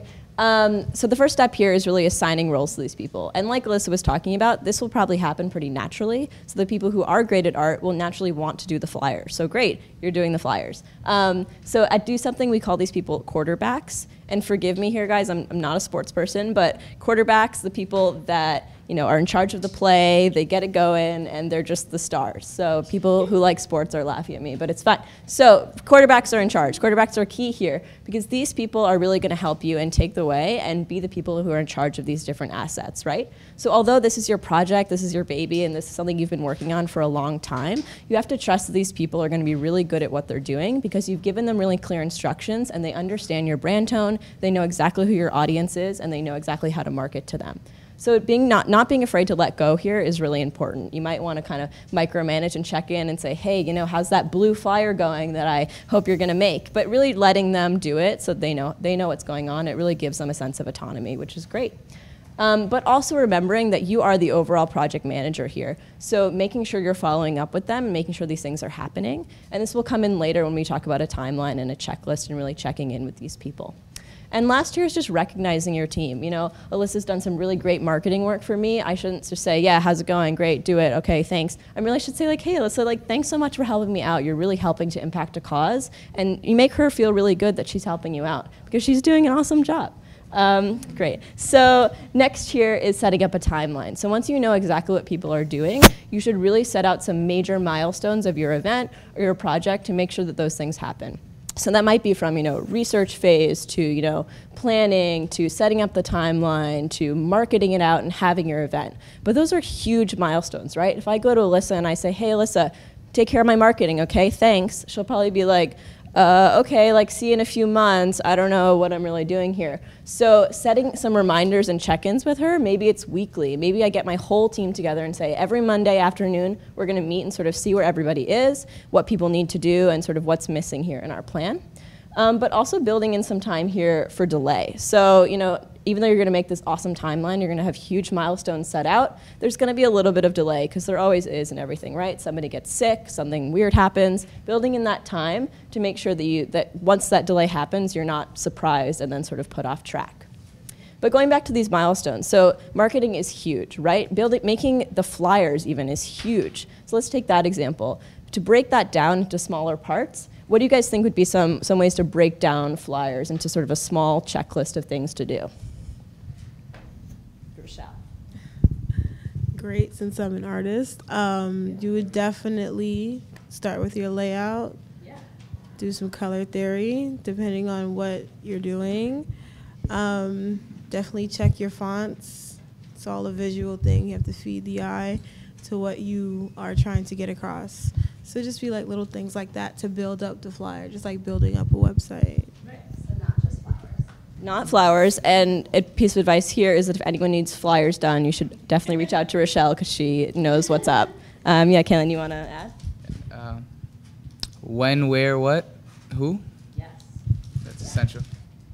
Right, so there's a lot of different steps in here, right? It's not only the little elements of, understanding color theory and also knowing when these flyers need to be done, but it's things like, doing a rough draft and figuring out how much it's going to cost to print them and actually getting them printed. These are all really important key elements that if you just went to someone and said, hey, make my flyers, it might not actually happen. So breaking these down into very small steps and then assigning each of those steps either dates to check in on or dates to have those done by is actually really important for people to really help them put it into their calendars. And then next time you check in with them, it actually holds them accountable to say, hey, how is that going with printing the flyers?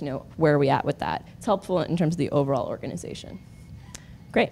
So Oh, this was going to be a really great gift too, but I'm sure you guys have all seen this music video. But once, yeah, it's like once you, that's my Lady Gaga impression. It was really good. So, yeah. So basically, once you've figured out everything, you're organized, you know who's doing what and when it's happening, it's actually time to generate some buzz around your project, right? Because you've done this awesome thing and you want it to get out there, and you don't want it just to sit stagnant and not actually have anyone see it. So some elements of here. We've talked a lot about flyers. Obviously, they're very important, especially if you're doing a very hyper-local program.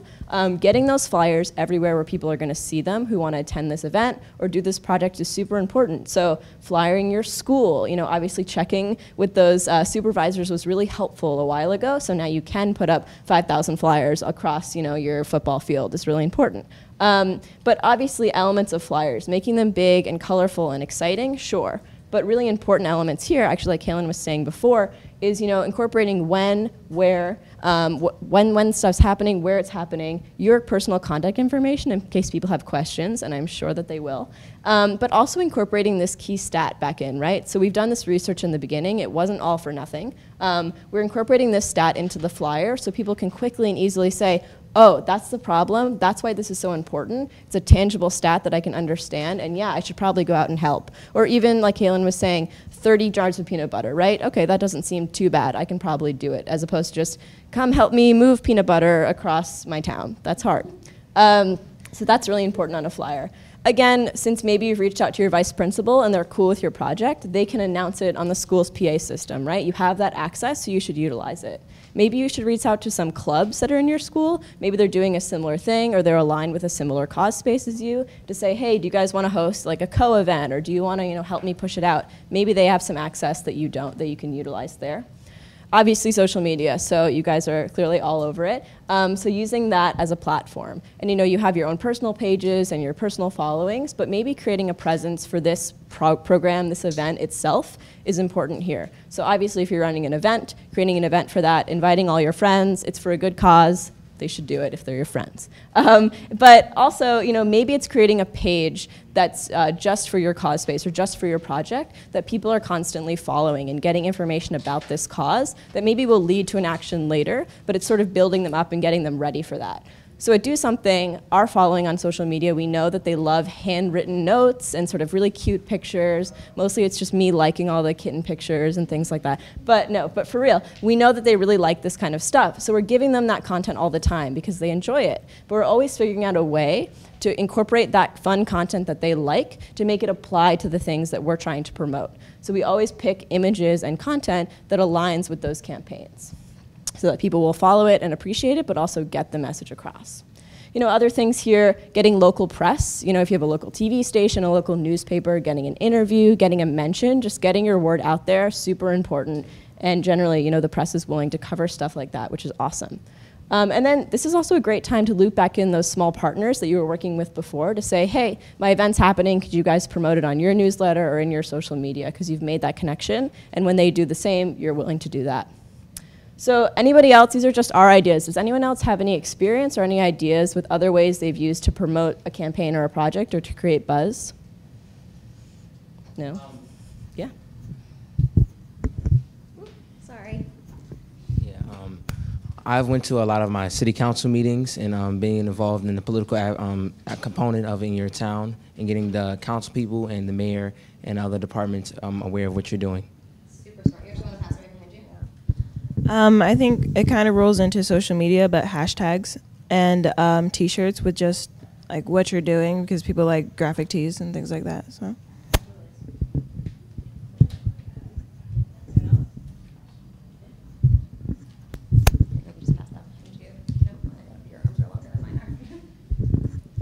Well, I just started, but I just sent a mass text to everyone in my contacts saying join this, please help me. Was it effective? Did you I made this group for a week, so cool.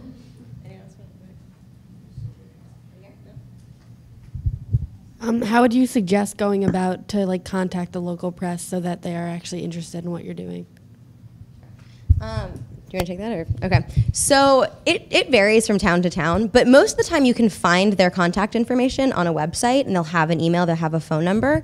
I would recommend phone. It's a lot easier to say no to somebody or to ignore somebody via email. But if you can get them on the phone, it's really about nailing down your story. It's about tying in that key stat. It's about the impact. So make sure that you have tangible impact. This is what we're trying to accomplish, and this is how we're going about doing it. Talking about sort of how many people you have involved. Press is always interested in projects and groups where there are a lot of people from the community involved. So it's really about you have to be willing to stalk them a little bit and leave voicemails and call them, and don't be afraid to be obnoxious, and just nailing down that story so then when you do finally get them on the phone, you're able to say, this is what I'm doing, this is why it's important, and this is why you should be interested. What's this? Oh, I'm really sad about this one. This guy I don't know how to reenact it. I think I might go into anaphylactic shock. He was just freaking out. He was super excited. There was like some air guitar things happening. It was really great because your campaign, your project is over and you killed it and it's wonderful. But what do you do from here? So you've just done this really incredible thing. You don't want to let it fall flat. You don't want to just let it fizzle out. That's what fizzling out sounds like. There are a couple of really important next steps. The first one is really, I think, one of the most important things that you can do, but it's really, really frequently overlooked. And it's this idea of reflection. So these people have just experienced this thing you've created, your event, your campaign, your project, whatever it is. So it's fresh in their mind. They're fresh out of it. So you want to tap into that and ask them essentially how to make it better. And you want to do this in a couple of ways. One is that, again, it's really hard face to face. The same reason, like it's hard to say no to somebody over the phone. It's really hard to give constructive, negative feedback in person. So to say to Sarah, like, I know that you just poured your heart and soul into this, but there's this thing that I really didn't like about it. That's really tough, and I don't want to see that face because that's going to make me upset, and I'm going to say, I'm really sorry, I didn't mean it, I loved it, everything was great, and then her event isn't going to be better next year. So do it in a way that that's preferably anonymous, so you can send out, Google Forms are a really great way to do this. You can just do a printout and just not have a room for a name and just leave it in the room where you were and offer an incentive for them to fill it out, which we're going to be doing with you guys. I think you've heard today. So you're going to get all of these presentations, that's the word, on a zip drive if you fill out the survey letting us know how we did. So you want to do it in a way where you're able to get honest feedback, and then you want to do it in a way where you're able to get specific feedback. So saying, did you like it, did you not like it, isn't going to get you very far. So that it's like when you hand in a paper and a teacher says, this is bad, fix it. How? What do I do with that? If that teacher tells you, your sentence structure was really awful, your paragraphs were too long, I didn't like the name of the character in the third page, those are things that you can work with. So you want to give yourself that same specific feedback so that next time around, you know exactly what it is that you need to fix. So easy ways to do that is not just, did you like it, did you not like it? It's scale of 1 to 10, how well did you connect with our graphics and our flyers? How did you hear about us? If there were 3 ways that we could make this more fun for you, what would they be? So make it specific, set yourself up for that success so that you know next year or next time you're doing this, it's gonna be better, you're gonna engage more people, and people are gonna have had a better time than they had this year. You don't have to do that right now because you're like the guy on the last slide and you're celebrating and you don't necessarily want to be thinking about that yet. You want time to soak it in, but at least you have it and you can access it when you need it. So that next step is to brag a little bit. You just did something really incredible. Celebrate it and let everybody know. It really is twofold. One, it's just like it's nice to be able to brag about something because you just did something really sweet. But the other thing is that you didn't do this alone. We talked about that team that you've built. We talked about all that community support. Let them know what it is that they helped you create, what impact they had as a result of giving you this thing, by writing this story, by giving you this space, by letting you hang a flyer. This is what we together have accomplished. So it becomes their win as well, and then they're more likely to engage with it again, and again, share those results. So we do this in a number of ways. I don't know why I just said that so funny. We do this in a number of ways at Do Something. We update the website that we've used with the results. We email participants. We text participants. We put it up all over our social media. And those are all things that you guys can do as well, and it's a really easy way. It's a really easy, loud way to let people know how awesome this thing was. And then we also do this post-campaign report. And we do it in a PowerPoint, and it's this really beautiful thing that our designer designs. It doesn't need to be that fancy. It can be in an email. It can be in a Word doc. But the idea is just to have all of your successes in one place. So it has your numbers. It has pictures of your event so that you can attach a face to the action. It has any local media that you may have picked up. And there are really three purposes for this. One of them is that 6 months down the line, you may forget exactly what that impact number is. You know where to access it.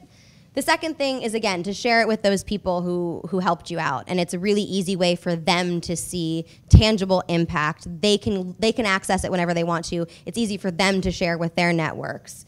And then the other thing is for pitching. So for next year when you host this event, maybe you want to get the lunch sponsored.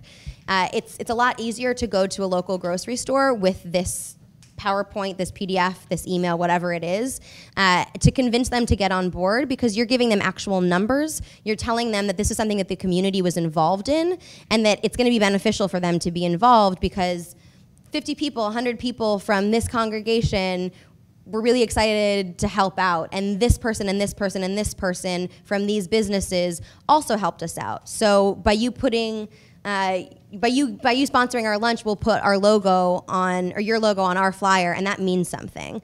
And so it's just a really great way to be able to show everybody the incredible work that you've done that ends up benefiting you further. I'm sorry, this is sweaty. It's really hot. Me too.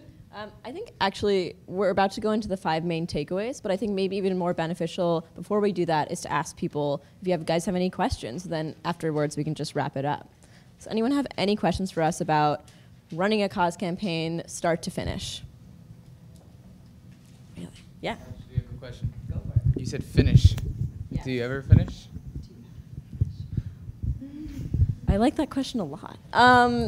I guess it depends on what your goal is, right? If your particular goal is to get those 30 cans of peanut butter moved from one place to another, you probably will finish it, right? The hope is that someone will help you out and it will get done. But obviously that's not your goal, right? Your goal is to, I don't know, what do you think your end goal is for your project in general? Create a cycle of the older generation and everything they accomplished, passing it down to the younger generation so they could be aware of the opportunities out there. So I think you just answered your own question, right? You're creating a cycle, which means that cycle's never going to end, right? I mean, our hope one day, Do Something's hope is that one day we won't even have to exist, because this kind of stuff will just be second nature to people, and everyone everywhere will be volunteering and helping other people that need help. But if you're trying to establish this cycle, no, you're always going to be iterating and trying to perfect this thing to make it as efficient and as great as possible. I think even at Do Something, if you guys have been following us for several years, the way that we run campaigns now is totally different than the way we've run it just a few years ago, because we've done this for so long and we keep trying to understand new ways to reach our audience and the best way to do those kind of things. So maybe I meant to say from the start of your original goal to the finish of that particular goal, but no, I don't think this job is anywhere near done. Yeah. Hi, my name is Taylor. How do you narrow in on one issue? For example, the project that I'm working on is in a neighborhood redevelopment project. So we're working with a diverse group of kids from all over Yonkers. And we're arranging our first meeting, but we're trying to come up with what the goal of the meeting is. And I think my goal would be to have a cause come out of it, but there's a million things we could do. We could raise money to build a basketball court for them again, or schooling or education or training programs. And there's lots. I just where do you begin and how do you figure out what is the top issue?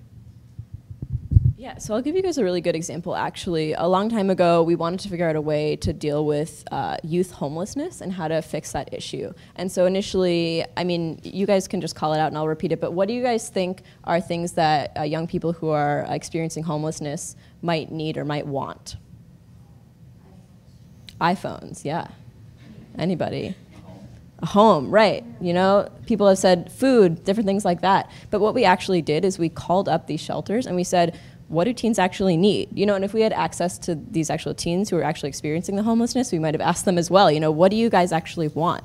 And they told us that they wanted jeans. They said that they wanted, you know, these teens are also going to school just like everyone else, and they want something that they can continue to wear, and they want just to feel like they're fitting in, right? So that's how we started Teens for Jeans, which is one of our longest and most successful campaigns, because from there we were able to create that really simple call to action, which is donate a pair of jeans to a homeless teen.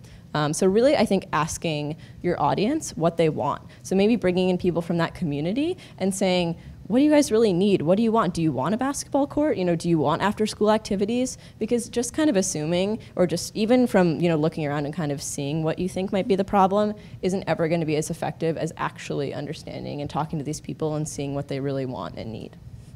Yeah.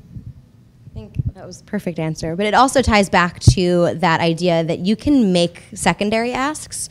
So to feel confident in making that first ask and making that first call to action and focusing in on that first thing, but also knowing that that doesn't have to be the end, that you have to find that thing by speaking with that community that's most important and is sort of needs to happen now.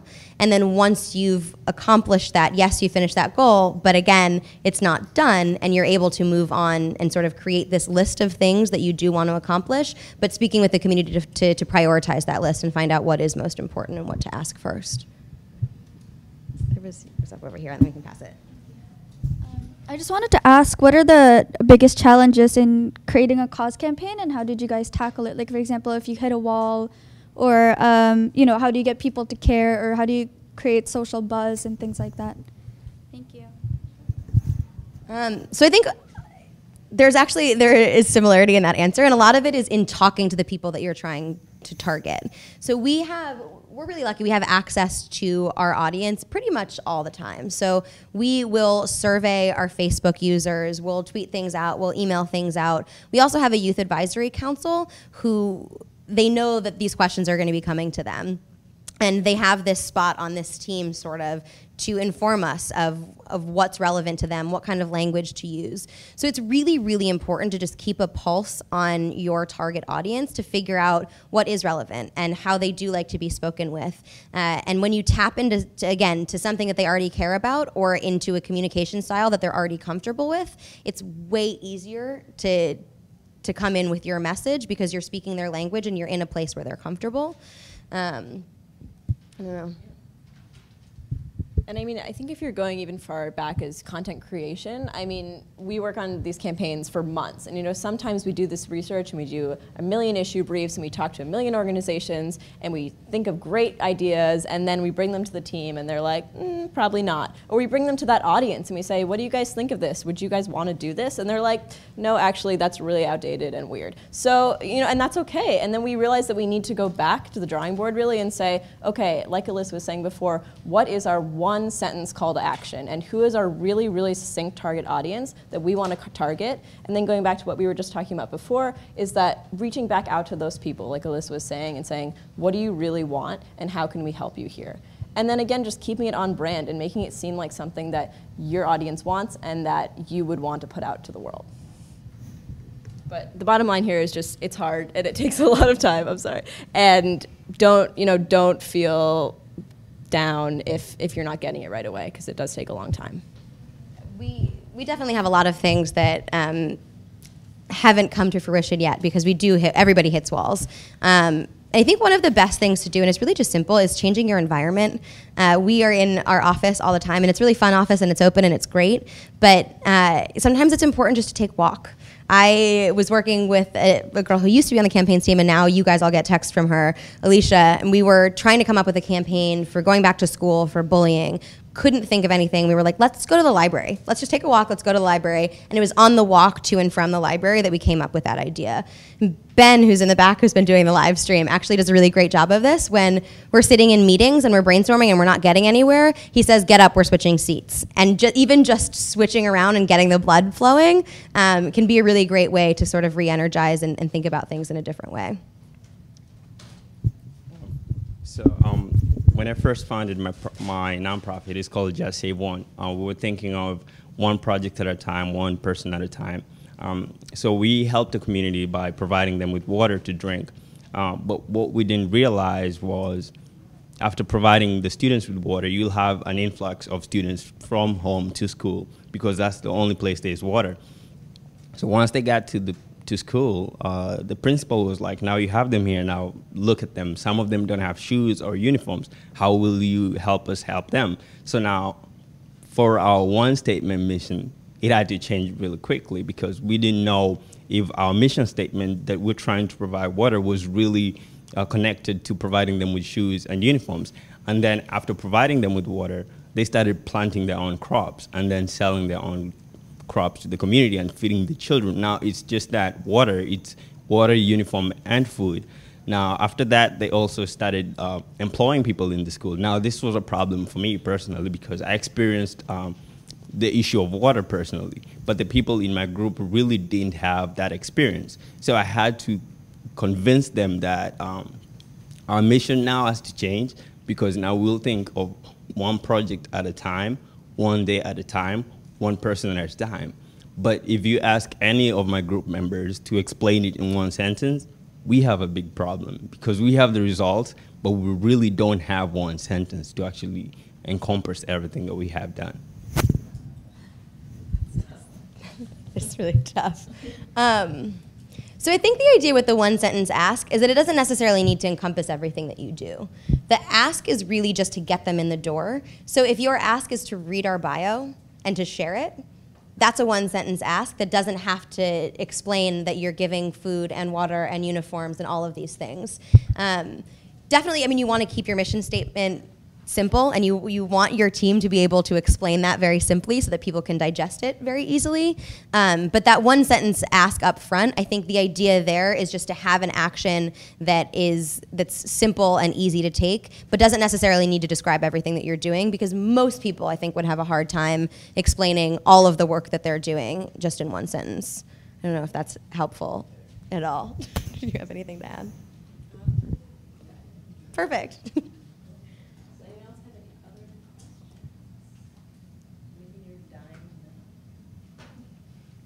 My favorite color is blue. My shoe size is 6.5. That's all I got. Okay. All right, guys.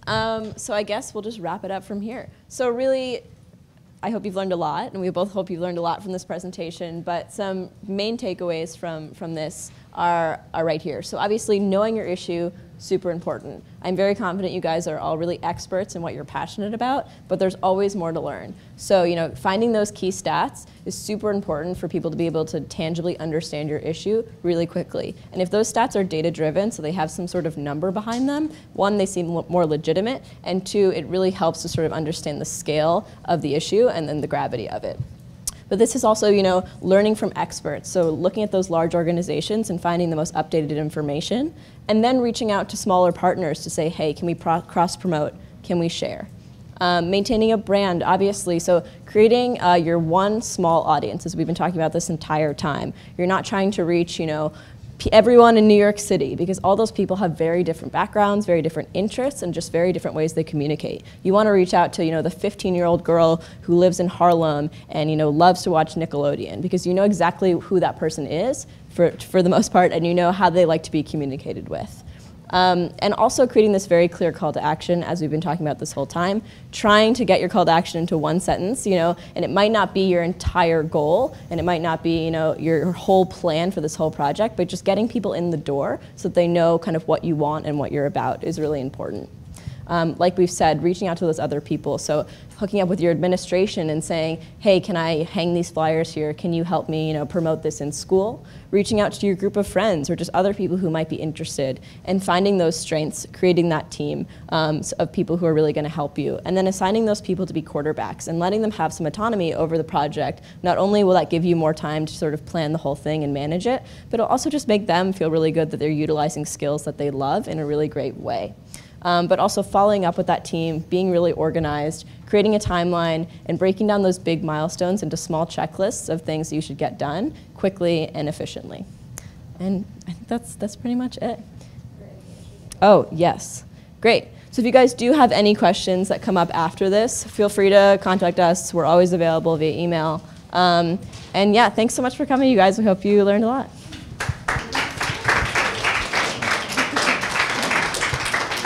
Yeah. Oh yeah. We'll check. Off the record. The record. Welcome back. What he said. So we are going to we're going to break and go to lunch. So we'll be back in like 10 minutes. You want to say 10 minutes? I'd say 5 to 7 minutes. 7.5 minutes. We'll be back. We're going to be interviewing a lot of these different attendees and seeing what they're up to, which is going to be a blast. So make sure you stick around. Right now, you can like go to the bathroom. What else? Maybe don't do it at the same time. All of your toilets will flush at the same time. That might cause the city a problem. We're not plumbing experts, but maybe just stagger it. Yeah, stagger it. Communicate with your neighbors, and come back. Call your neighbors and see when they're going to the bathroom, and then meet us back here in 7 minutes. 6.5 minutes. And go. And go.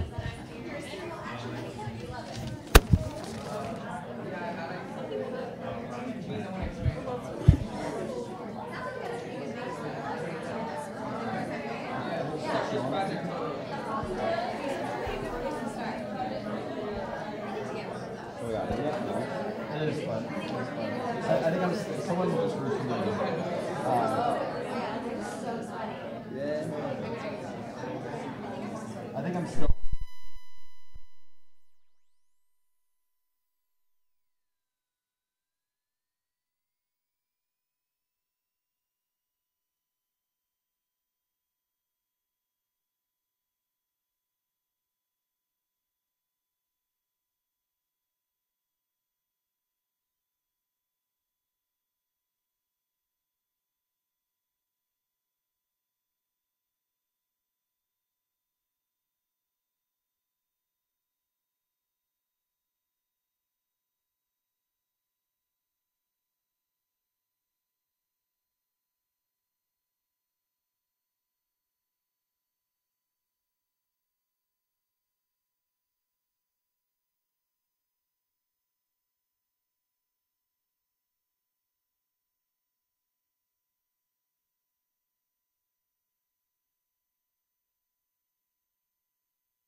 and show all the people that we're going to be interviewing momentarily.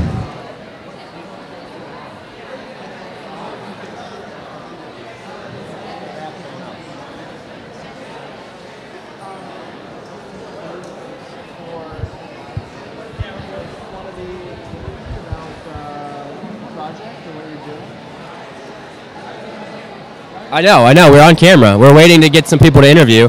We're trying to get them to participate. It's slow going so far, but we're gonna get there. We're gonna make it work. Ben, what's the status on the people that are gonna? We're gonna get someone. We're gonna get someone. We're gonna get someone. Hold on. We're gonna do it. Would you mind coming over here and being on camera? We'd like to interview you.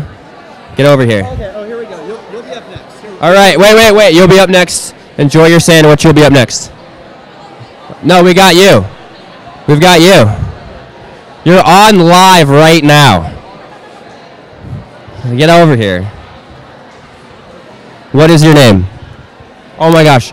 Your mouth is full of food. I'm so sorry. Wait until you chew. Make sure you chew your food. Don't choke and die. What is your name? Sarah. Sarah. Okay. Sarah Connor. Sarah Connor, like the Terminator. I know you hear that all the time. But that's awesome. Okay, so do you have like a project or something that you're working on? What are you here for? I'm sell lemonade to raise money for my organization, which is Project Lemonade AID, and we raise money to plant trees in disaster areas. That's awesome. I love lemonade too, by the way. I feel like I'm like a connoisseur of lemonade. I just get it everywhere that I go. Yeah. So you raise money for people in disaster areas by to what was that? To plant trees. To plant trees. That's awesome. That's amazing. Right now we're trying to plant trees in Moore, Oklahoma, and the South Shore of Long Island, where Sandy hit. Okay, that's amazing. And so you're selling lemonade to get all this started in front of your house. That is amazing. So do you have like a secret for your lemonade? Is there like a secret to it? We don't measure. You don't measure. It's classic lemonade. It's different every time. It's like roll the dice. You don't know what kind of lemonade you're getting today. But I kind of like that. There's a surprise element. Well, one time we forgot to put the sugar in. One time, what was the reaction to that? It was fine, but it was better when we put the sugar in. Well, I would hope so. Sugary lemonade is the best. Mm-hmm. So, one last question. Would you rather, for the rest of your life, have to hiccup or be on the verge of sneezing? The hiccuping, because I guess you could learn to live with that, sort of. You could learn to live with hiccuping? Sneezing is like, what? Yeah, both of those are pretty terrible. Yeah. All right, so hiccups. Thank you, Sarah. I appreciate it, and good luck. I hope you enjoy the rest of the day at boot camp. We did it, guys. We did it. We did it. And now we've got someone else. Get over here. Tell all three people that are watching your name. Kayla Silva. All right, Kayla, and do you have like a project or something that you're working on, or why are you here? Yes, I actually have a non-profit organization called Inda Cares to help children in Angola, Africa, and our ultimate goal is to build like an educational cultural center there. That's amazing. Cool. So what sessions have you been to, or what ones are you looking forward to today? I went to the marketing session and the volunteer, managing and recruiting volunteer session. I heard that was like the best one. Did it follow through on its promise? There are flyers, if you didn't know, there are flyers all around that say that is the best session. Did it live up to the hype? They were both equally awesome. They were equally awesome. That's awesome. Okay. So what one are you looking forward to later today? I'm looking forward to the building a board, because I have a board, but I just want to know how to expand it. How to expand it, make it more efficient, tell people what to do, get things going. All right, so one last question here. Would you rather sweat mayonnaise or fart popcorn? Sweat mayonnaise. Sweat mayonnaise? Really? I would fart popcorn. I just feel like that would be like, I just feel like it would be fun. But to each their own. Sweat mayonnaise. Yep. Tell that to your board. I would like to sweat mayonnaise. I would love to sweat mayonnaise. All right, thank you, Kayla. I appreciate it. And I hope you enjoy the rest of your day at boot camp. Thank you. Oh, we got someone else moving. We're moving and grooving. What's your name? I'm Ted Shabakoff. You're Ted, and do you have like a project or something you're working on? Get over here. Get in front of the camera. You're the star. Okay. The star. Awesome. Okay, so what project are you working on? So I'm working on the Germinal Fund, which is a organization that I founded for my college community. It provides small microloans to very small businesses which work in the community. Where I'm mobilizing a lot of students to help. We're partnering with the Wesleyan Entrepreneurial Society, which is a group of passionate, entrepreneurial-focused students to provide consulting to these very small businesses while we're providing these low-interest loans. Amazing. That's great. So what sessions have you been to today, and what ones are you looking forward to? So I was at the partnership session. Well, it sounds like you're already got a head start on partnering with other organizations. So how did you like that one? Exactly, it was really helpful. One of our big focuses for the organization is partnering up with both national organizations for sponsorship, for research, as well as community organizations in Middletown, Connecticut, such as the YMCA, local soup kitchens. So there was a lot of really great information and advice at this at that session. That's great. Yeah. That's great. So what are you looking forward to later today? So I'm really excited for the data session, data magic session. I think those guys are great. Those guys make me feel stupid, but they're amazing at what they do.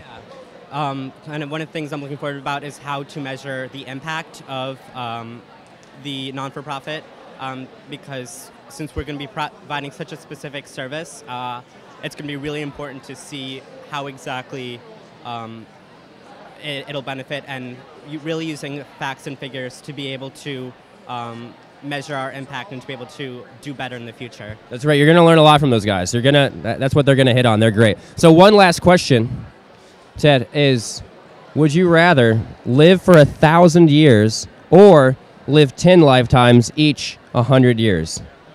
I mean, I think that would be kind of the same thing other than the reincarnation. Right.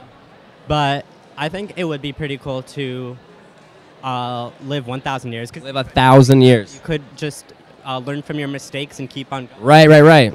I like that answer. Ted, say goodbye to our viewers, all 3 people watching. But I appreciate it, and I hope you enjoy the rest of your boot camp. Thank you.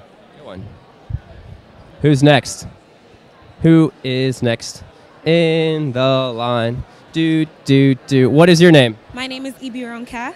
What is your name? Ibi Ronka. Abby Ronka. Did I pronounce that right? I ruin everything. All right, so tell me, do you have like a project that you're working on, or why are you here at boot camp? Well, I'm here at boot camp because I'm the regional manager for Idunu Studios. It's a new social entrepreneurship project where basically we're just trying to raise social awareness and build cultural capital for children through books and dolls. That's amazing. Yeah, basically. But when you said regional manager, though, I immediately thought of The Office. I was just like, you're the regional manager, you're the boss, you're the head honcho, you work for corporate.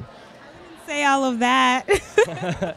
So what sessions have you been to today, and what ones are you looking forward to? I've been to the social media section. I heard that was amazing. Calvin is great. He's hilarious. He's actually really funny. And Mike, I don't know how to pronounce his last name. Was it Fantini? Yeah. Okay. So, I got that one. We're even, ladies and gentlemen. We're even. Yes, from the recruiting session, that one was also amazing. I haven't decided yet which session I'm going to go to next, so it all depends. I don't know. We'll see. That's great. That's amazing. Okay, well, I have a would you rather for you. One last question. And I already used this one, so I apologize to the people out there, but it is my favorite one, I think. So would you rather, you ready? Would you rather sweat mayonnaise or fart popcorn? Fart popcorn. Yes, there we go. I'm so excited that you said that. Thank you so much. And let me try and pronounce your name one more time. You say it. E.B. Ronke. E.B. Ronke. I got it. Awesome. Have a great rest of the day at boot camp. We're moving and we're grooving. We're moving and we're grooving. What's up? What's your name? Dave. All right, Dave. So do you have like a project or something that you're working on? Why are you here at boot camp? I'm here because I want to be here. Honestly, I like the whole energy here. I don't actually have a nonprofit now. So wait, were you just were walking down the street, you're like, I love these people, I'd like to be there. I'm actually with my friend. We're students taking active roles in society. STARS, it's a cool kind of acronym. But what we're doing is we're engaging students to take an active role. You know, I know a lot of kids in my, my group, my friend group, that could have been here and didn't want to be. And I like, coming here and seeing the kind of energy and enthusiasm that you guys evoke. It's a great atmosphere. I mean, it's an atmosphere that kind of gives you, invigorates you. Yeah. I absolutely love it. That's great. That's great to hear. So what sessions have you been to so far? I went to the social media marketing for social good. Was that as good as it sounded? Yeah. I heard a lot of amazing things about it. Calvin is hilarious. Whoa, what was this here? Come on, do you? No, it was really informative. All the stuff. I went to the, what was the other one? The marketing, wait. I'm forgetting. You better cut this. Oh, man, we're going to have to edit this one down, ladies and gentlemen. No, we're live. It's okay. I mispronounced someone's name earlier. It's all right. You can see it on, you will be able to later. It will be on YouTube. My mom will watch. Okay, so what ones are you looking to, what sessions are you looking forward to later on after lunch? I don't have the list memorized. It's have the list memorized. 9, 12, 9, 12, 9, 10. So whatever that. So you got the numbers. You got efficiency. Efficiency. Okay, so I guess I'll do a would you rather. Okay, so would you rather be able to read people's minds, but you're illiterate, you can't read books, or just be able to read? No, I'd rather read minds. You'd rather read minds. Were you reading my mind right there? Oh my God. All right. Dave, I appreciate it. I hope you have a great rest of the day and that it lives up to the hype. Have a good one, bud. I don't know what's happening right now. Ben. Who's next? What's your name? Ryan, right? Ryan, hi. So, do you have like a project or something that you're working on? Why are you here at boot camp? Well, I believe you just talked to my partner, Dave. Oh, this is great. STARS, right? STARS, Students Taking Active Roles in Society. We're from Philadelphia.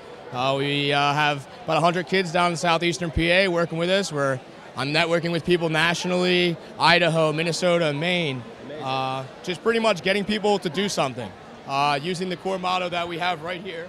And pretty much extending that to others. Contacting universities, contacting student government organizations, and bringing them out to work with us. Say, hey, here's the project ideas, here's what we want to do, and how can you help? That sounds amazing. So what sessions have you been to today to help you with that mission? I went to Marketing 101, and I went to web development. I studied electrical computer engineering in school, and I thought maybe web design might help me out. Of course.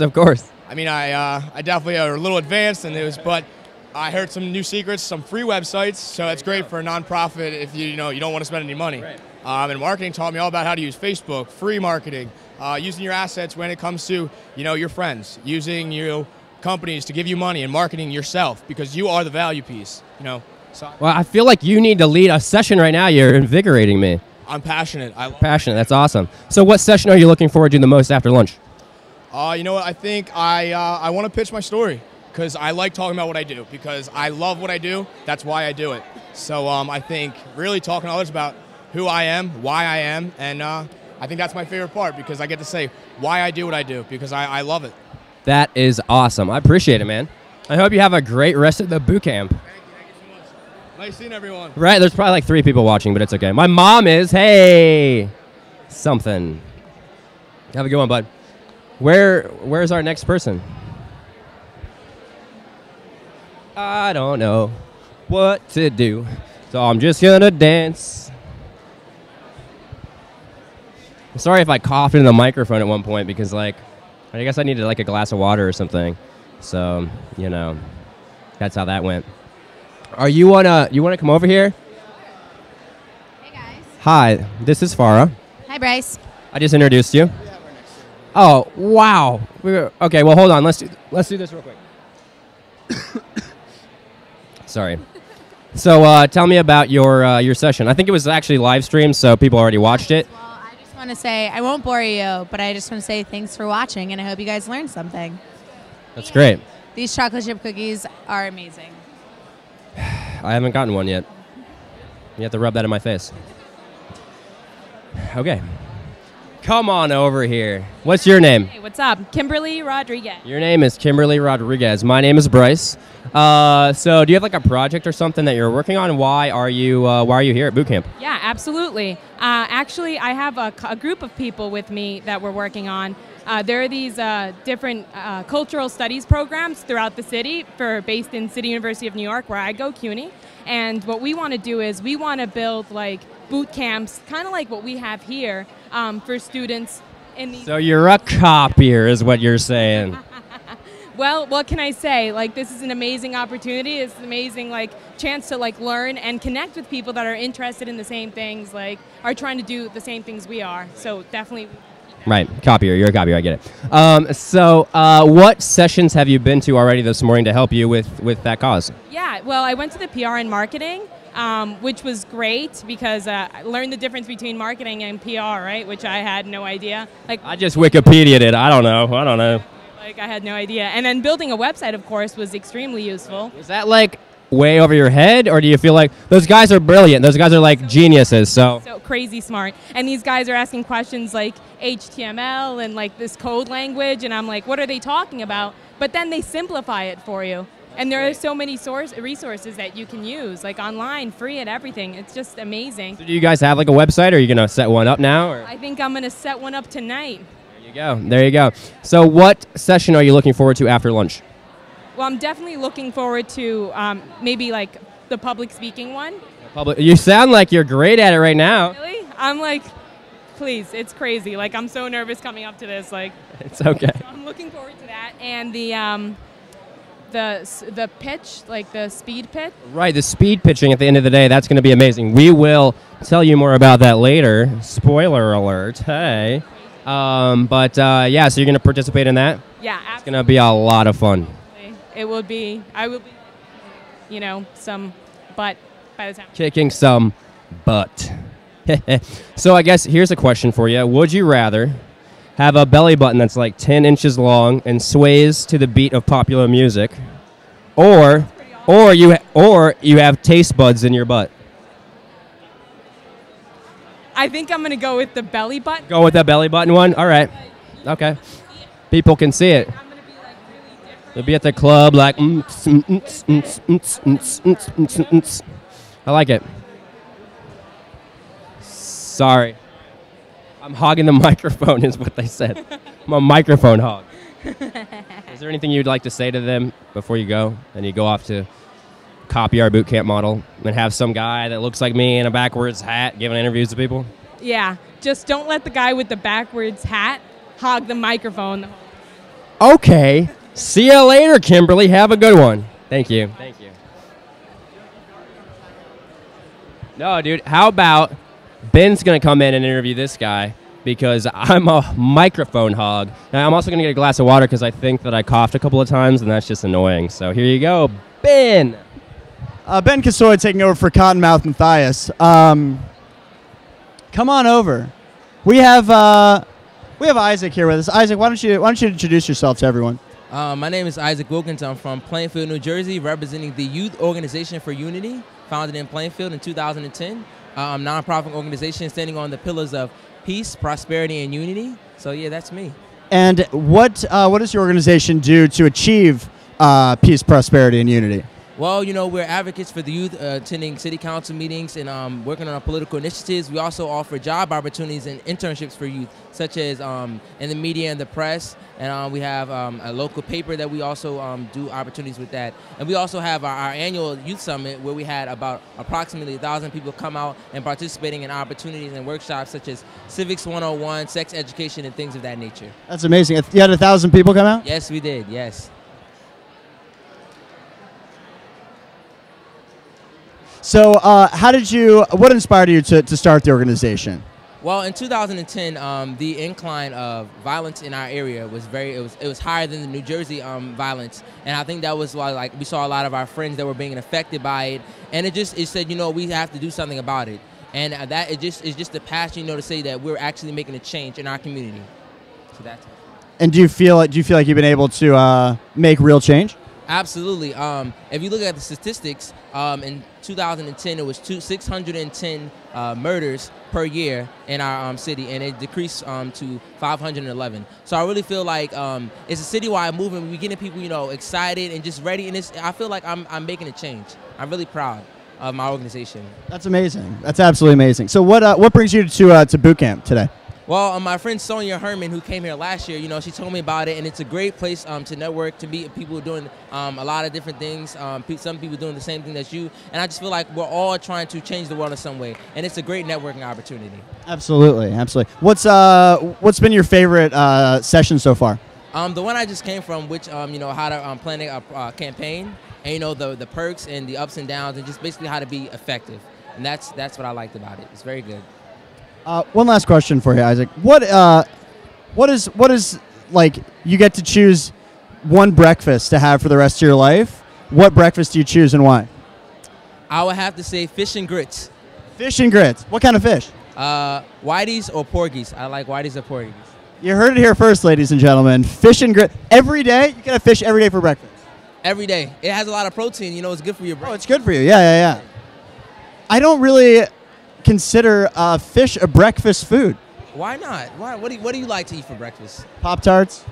Everybody loves Pop-Tarts. Everybody loves Pop-Tarts. Pop-Tarts, especially as a college student, everybody loves Pop-Tarts. I could go with Pop-Tarts and fish for the rest of my life. Pop-Tarts and fish.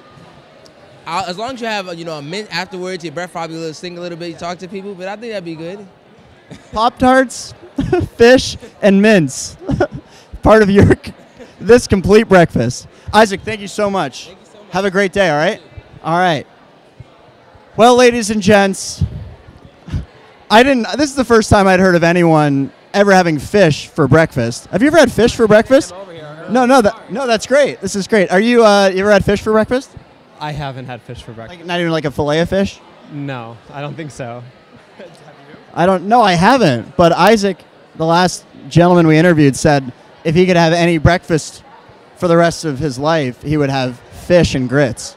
Neither of those sound good to me. What would you have? I would have French toast and smoothies, probably fruit smoothies. Yeah. Ooh. Would you have toppings on that? Powdered sugar and syrup, maybe. Any fruit?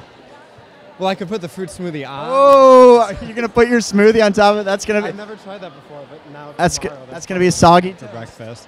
You have to eat it fast. Eat it real fast. Sorry, what's your name? I'm Dennis. Hi, Dennis. Hi. I'm still working out the mic thing. I don't know. We're working on it. And Dennis, what brings you to boot camp today? Well, I just moved to New York. Welcome.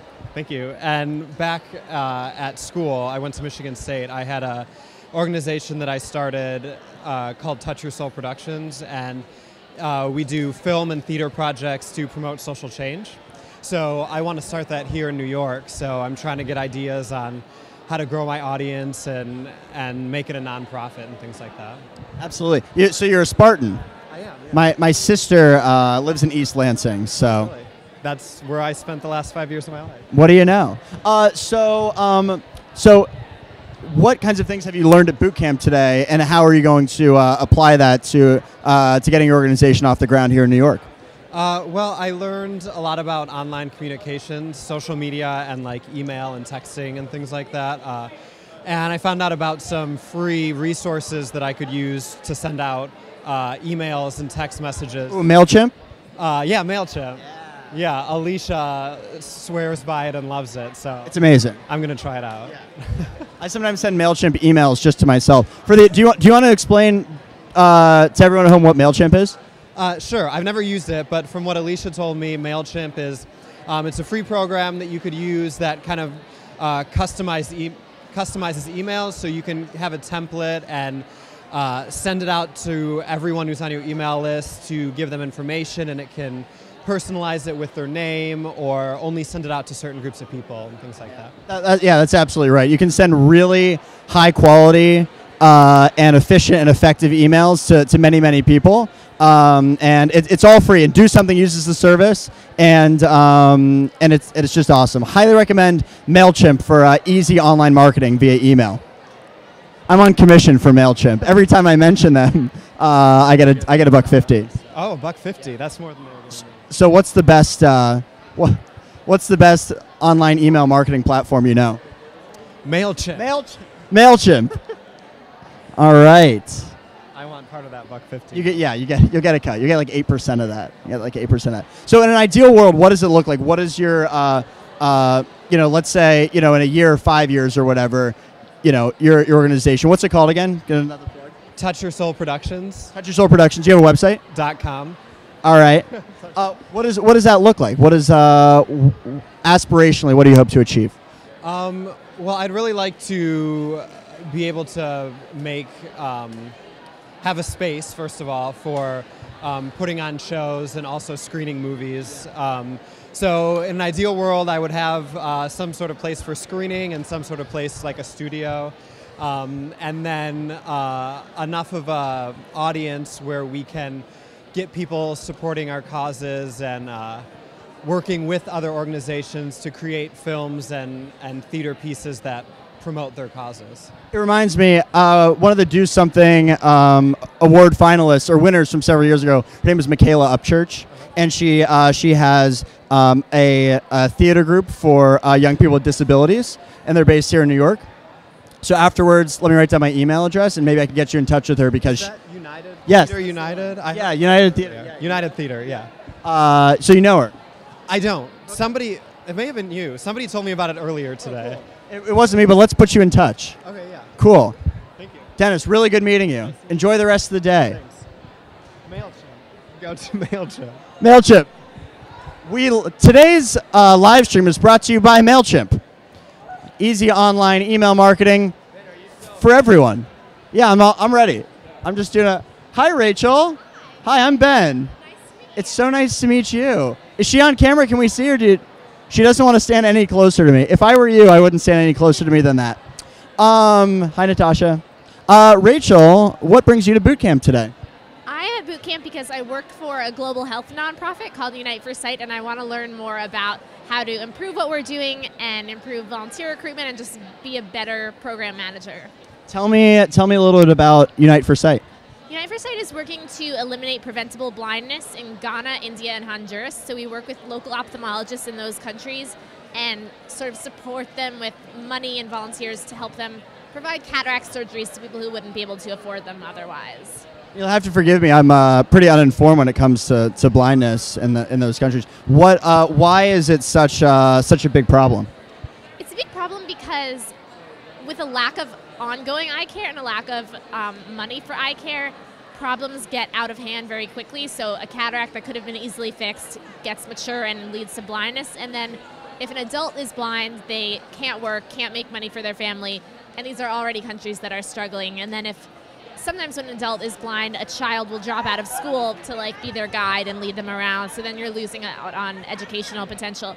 So it really, and then if one family in the village is struggling financially, that sort of puts a strain on the rest of the village, and it just is bad for the country's economy and morale and health. So even restoring someone's eyesight restores their ability to work, restores their ability to lead a family. It's just a huge sort of a domino effect. Absolutely. And where are you guys based? We're based in New Haven, Connecticut. Oh, okay. Yeah. And tell me what's been the most valuable thing you've been able to take away from boot camp thus far? One lesson that I learned that I really, really like is to not judge people's motivations and instead to leverage their motivations. And sometimes we get volunteers who really just want to do this for college credit, and I think oh, that's kind of annoying. But really the people receiving cataract surgery don't care if you wanted this for college credit or if you're doing this out of the goodness of your heart. And so I think we need more volunteers and we need more funds, and I think it makes a lot of sense to sort of roll with, unless they have really horrible motivations, but sort of roll with why people want to do it and encourage them for whatever reason. I think that's a really great point. I mean, at Do Something, that's one of the things we think about is making all of our campaigns and our projects inherently social.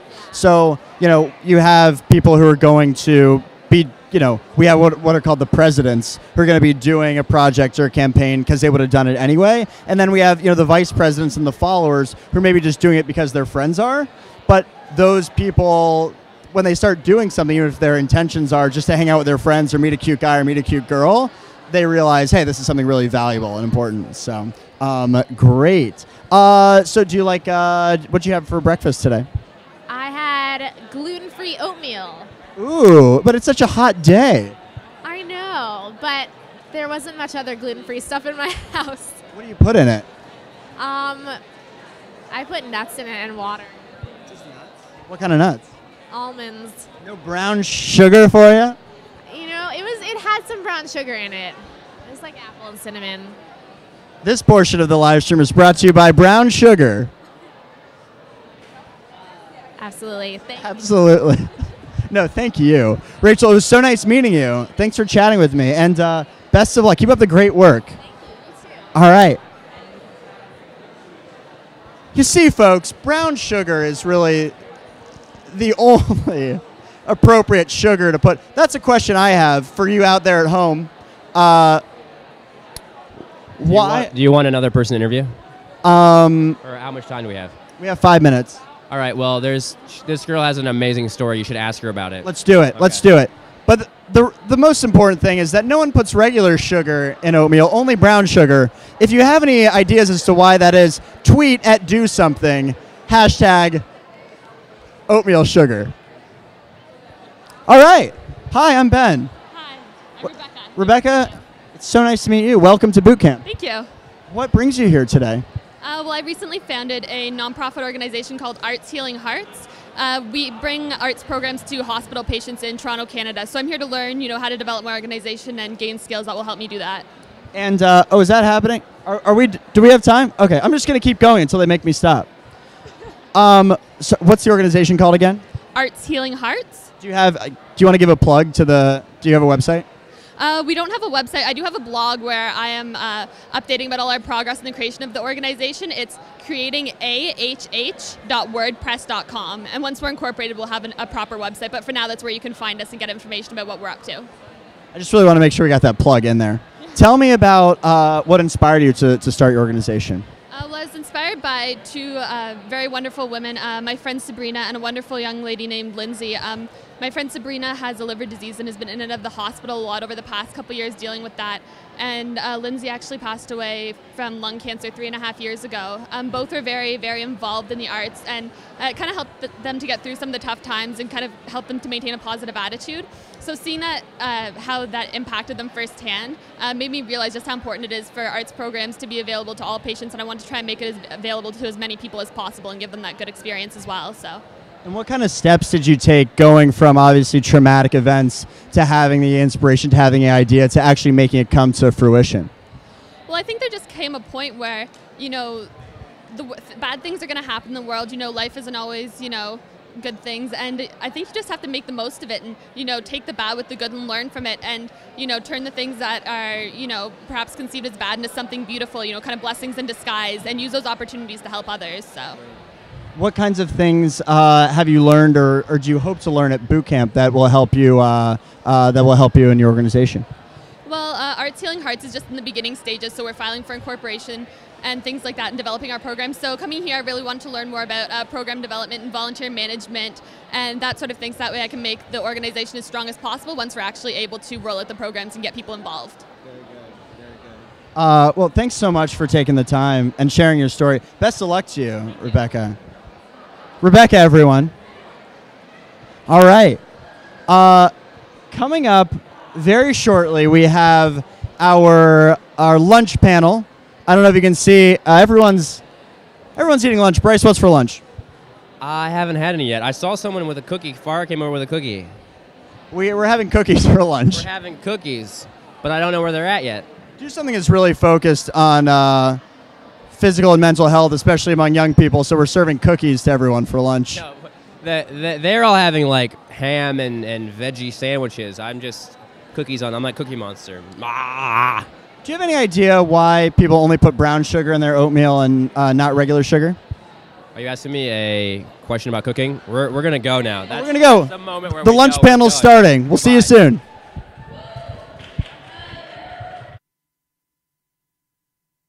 Our lunch panel, this is really loud, so I'm going to hold it away from myself a little bit more.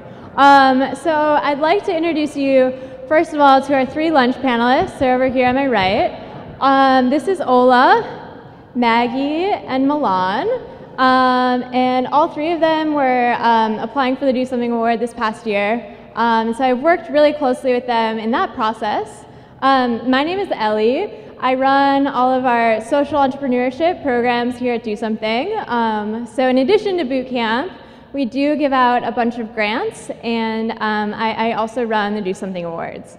So let's first just kick it off by having these three introduce themselves, say a little bit about their organization and their impact. Hi, everyone. My name is Ola Ojuwumi. I'm 22 years old, and I hail from Washington, D.C. I'm the founder and director of Project Ascend and Sacred Hearts Children's Transplant Foundation. Project Ascend provides college scholarships to low-income young women living in the Washington, D.C. metro area. And Sacred Hearts provides teddy bears, books, and gifts to children awaiting organ transplants across the United States.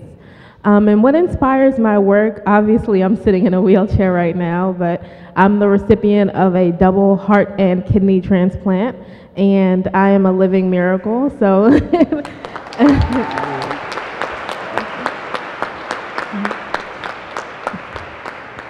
Thank you for the applause, but I wasn't supposed to be here at 22 years old. I was told by my doctors that I wouldn't live to see the age of 20, and what motivates me and what is keeping me alive is my love of public service. So I'm going to pass the mic on to Maggie Carden.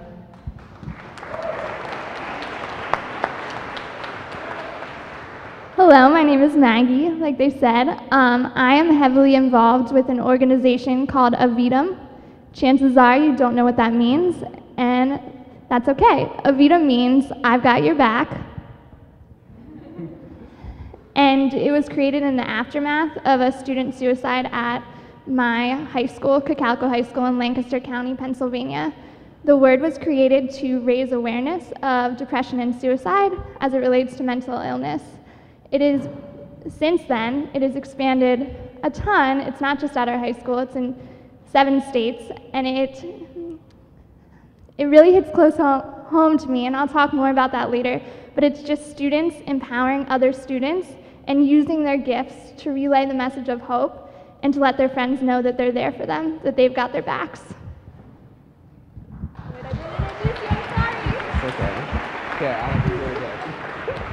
This is Milan Taylor. Thank you. Wow, it's really hard to go last after two such amazing people. Just wow. Well, my name is Milan Taylor, and I'm the president and founder of the Rockaway Youth Task Force. How many people have heard of Rockaway Queens? Just show of hands. Wow, that's so many. Okay, so what motivated me to start my organization was the fact, growing up in the inner cities of New York, young people don't really have a positive image. So I wanted to change that, but I didn't know how.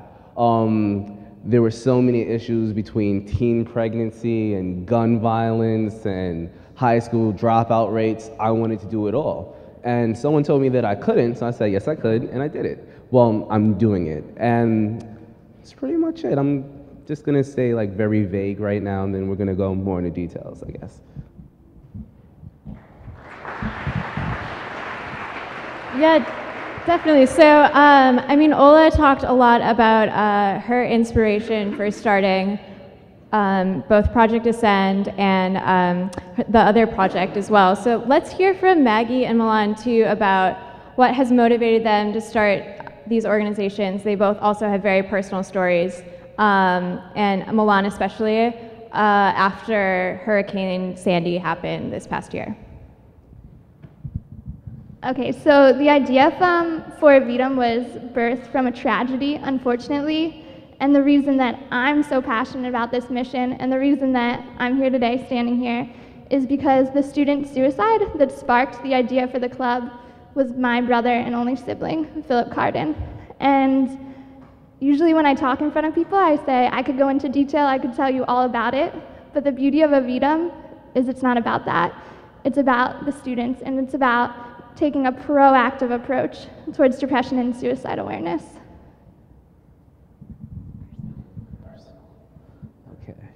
So the Rockaway Youth Task Force was founded 2 years ago to take on all these enormous social issues plaguing our community, the Rockaways. We're just very focused in that specific community. We're not trying to change the world, we're just trying to empower our local community. And just being a local community group, we really didn't think that we could do much change because of the scope of our organization.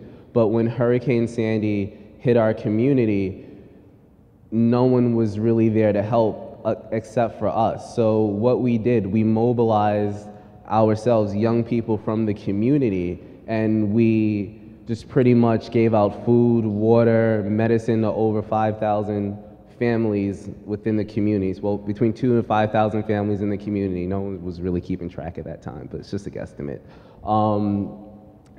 But yeah, that's what kind of motivated us to take the organization from just being a group that just met just to talk about the issues to really take steps necessary to change our community. And just going off of that, Milan, so you were mentioning how you originally established Rockaway Youth Task Force to be more of a group that engaged in volunteer work and civic engagement. So obviously after Sandy hit, you guys experienced this huge pivot where it really became a lot about helping families immediately, like that were stranded because of the hurricane, and then also disaster preparedness programs so that if this happens again, you guys are armed and ready for it. So can you just talk about some of the challenges that you faced when first experiencing that pivot and what really helped you to get through that? When Hurricane Sandy first hit my community, no one wanted to help. And then about a week later, that was the cool thing to do. So how many people remember Coney 2012? We're gonna find Coney. And then after that, I'm not sure what the next trend was, but my community, we pretty much became a trend very briefly, and everyone wanted to help, everyone wanted to reach out and give us support. And when that first happened, I was so excited. I was like, wow, people actually know where Rockaway is. And then after a while, people just started to come into the community just for their own personal gain. And I had to develop this filter where I had to figure out who was truly genuine, who wanted to help, and who was in it for self-interest. And that was something that was very difficult for me to kind of develop very quickly, because at the same time it was helping the organization and we liked the attention, we really wanted our work highlighted, but we didn't want the families and the community members that we were helping exploited. So we just really had to be able to see people's true intentions, and that's something very hard to do in a time of crisis, but it was a skill necessary that we had to develop to really help our community. It was just critical. And this question is for Ola and Maggie in particular. So you guys both of your inspiration, it comes from a tragedy and also a personal story that's really close and affects who you are. So how do you take something that is so personal and make it something bigger? What's the first step you take, and sort of what were the struggles with that in just coming out and first of all voicing these experiences to the public and then rallying people behind your personal experiences? All right, well, personally, having a disability is often viewed as something to be ashamed of, something to be hidden. And for a lot of my life, I wasn't always in a wheelchair. I would try and hide my medical condition. If someone saw my chest scar, it was the worst thing in the world. I would have to explain to them that I had a heart transplant. And all of a sudden, I was that weird, sick girl in middle school. And then I began realizing that people started embracing it and that it wasn't this big tragedy, it was a miracle. So that's where PR and media comes in. If you can develop the skills to build your own press release and rally around your own personal story for a greater cause, people will want to donate. We've been active for about 2 years, and we've received over $13,000 in grants based on me coming out of my shell and being able to tell my story and allowing people to hear firsthand how illness, how poverty affects people like me, so they can donate so I can continue to help people like me in my community. So lifting the veil of shame of whatever you're going through, by sharing your story, it can really change someone else's life. The first time I spoke publicly about my brother's death, I was a sophomore in high school. And going into that, Avidum was just a small community club. It was at my high school and my high school only. And the first time I spoke publicly, it was to 1,200 students. So I didn't really know what the response was going to be. And I thought in my head, like, this doesn't happen. This is something that doesn't happen. Suicide doesn't happen. And as I was standing up there talking, I could see people in the front row, like I could see people crying. And then afterward, I had all these people come up to me, and they were just telling me their personal story and their family struggles with mental illness. And I realized in that moment that this was a problem this was an illness that affected a lot of people. And the statistics, if you look at them, don't lie. It affects 25% of young people. That's 1 in 4. Or 1 in 4, sorry. And from there, I realized that even though it's hard to share about my brother's death, that I can do it. And if people are going to give me a mic, I wanted to speak about it. So I took something that's really hard to talk about it, and I saw the response, and I saw that it wasn't just an issue that affected me. It wasn't an issue that affected Lancaster County. It was an issue that affected the world. And that is why I chose to speak about it, and I continue to speak about it. And since that first club that you were originally in high school, you guys have grown extensively. You're now in 6 different states with chapters in different high schools all over. So can you tell us first why did you decide to expand, and what was the first step that you took? Okay, so the story I just talked about, when we went to another local high school, they had 200, of the 1,200 people there, 200 people signed up to join an Avidum chapter. They wanted to start one. We didn't go with the intentions of having them start a club, but 10 minutes after we did our presentation, they were like, we're starting a club. And at lunch, they had 200 people sign up. And we looked at it and we said, if Cocalico, where I went to high school, could have 100 people in the club, and then Hempfield had 200 people that wanted to join, why couldn't we do this everywhere? And we started looking around, and there really wasn't that many student-led clubs surrounding mental illness that existed just for advocacy, for letting students know that someone's there for them.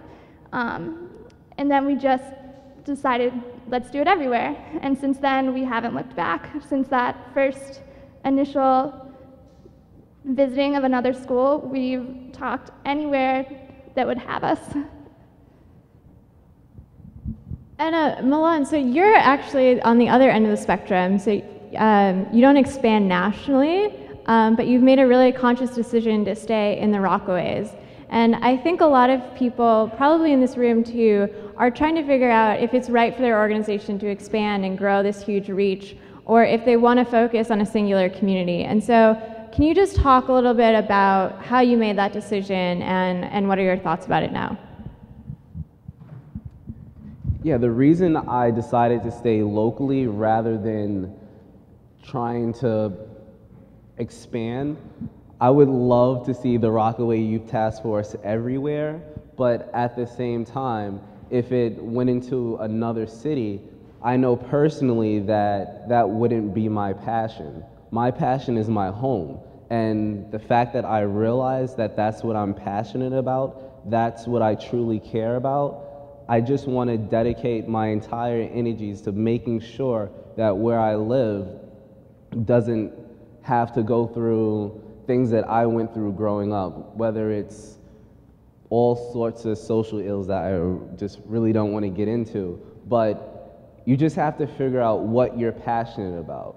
And whatever you're passionate about, you have to just decide whether that passion can extend further than your local community, or if it's just something that you want to keep close to home. And I made the decision that the Rockaway Youth Task Force should just stay in Rockaway, but I hope to inspire others to start their own Rockaway Youth Task Force wherever they live, but we're going to stay in Rockaway. I think a lot of that, of what Milan was just saying too, goes into this idea of staying focused.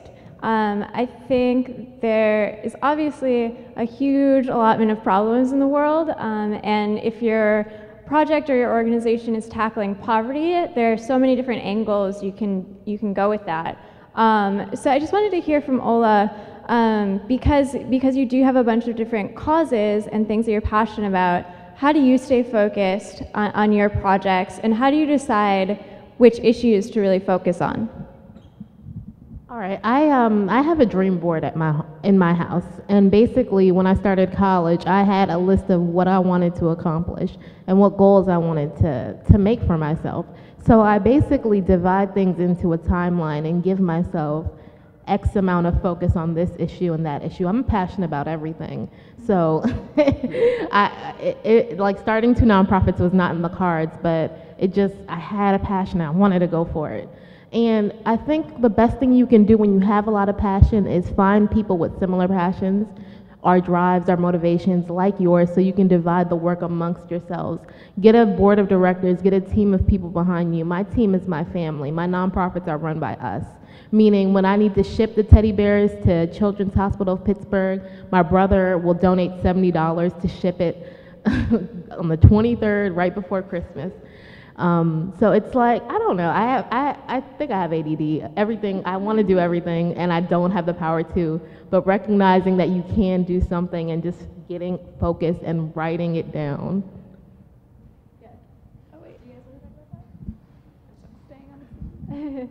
Great. So obviously, the three of you have really successful, impactful organizations, and I imagine that it was difficult to get there.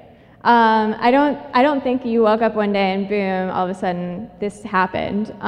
So can you talk about the challenges that you went through to start your own nonprofits and what you learned from that?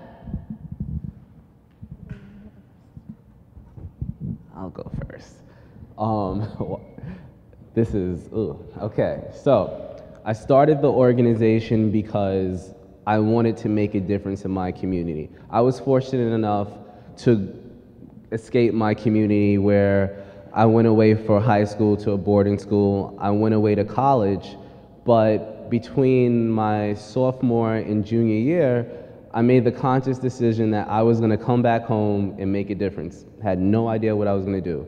So I actually took a semester off from college, and I just interned at different social agencies in the community, and my mother, she looked at me like I was crazy. She said, "You're going back to school." I said, "Okay, fine." So next semester I went back to school, and I was like, I'm gonna start a non-for-profit. So I started this community-based organization while I was in school. But then I was like, wow, I'm not getting paid. So I had to work. So I was working, I was in school, and I was trying to start a community-based organization.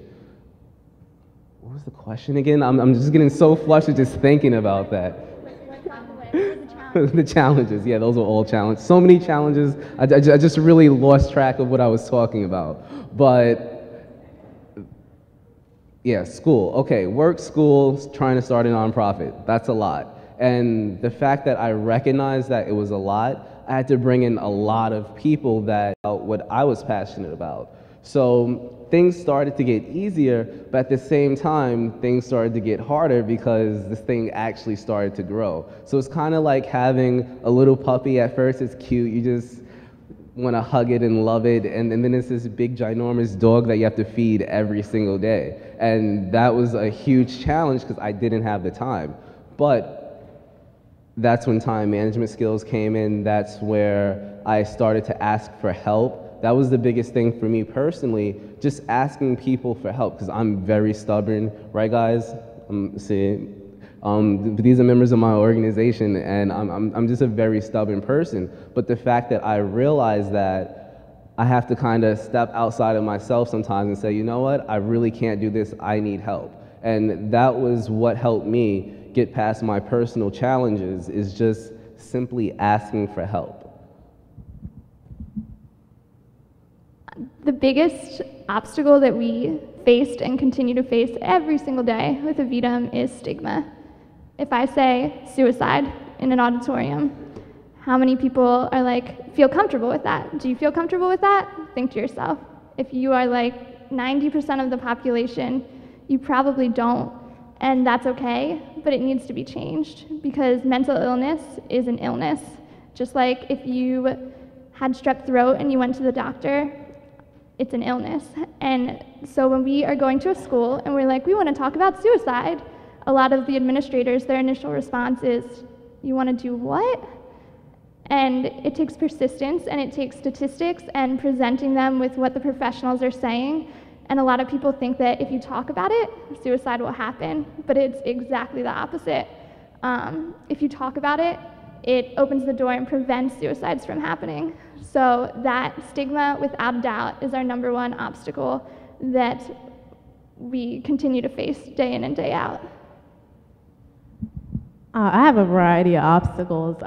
First was medical. The reason Sacred Heart started was because I was sitting in a hospital bed, and it was I think my freshman year of college, and I was diagnosed with complications with my transplants, meaning I was diagnosed with a form of post-transplant cancer. So I'm sitting in the doctor's office, I'm like, so I had a heart transplant, had a kidney transplant, and now I have cancer. And that's exactly how I reacted. I was just like, again? It's not funny, but that was just how I reacted to it. And I was just like, this cannot be happening to me at 19 years old. So I decided that I wanted to start Sacred Hearts as my legacy, that if I was to die from what I was facing, that I would still have something on this earth. So I talked to my boss at the time, who was a local elected official, and he helped me raise over 200 bears in less than 2 weeks. The university even offered extra credit for students who donated teddy bears in the theater department.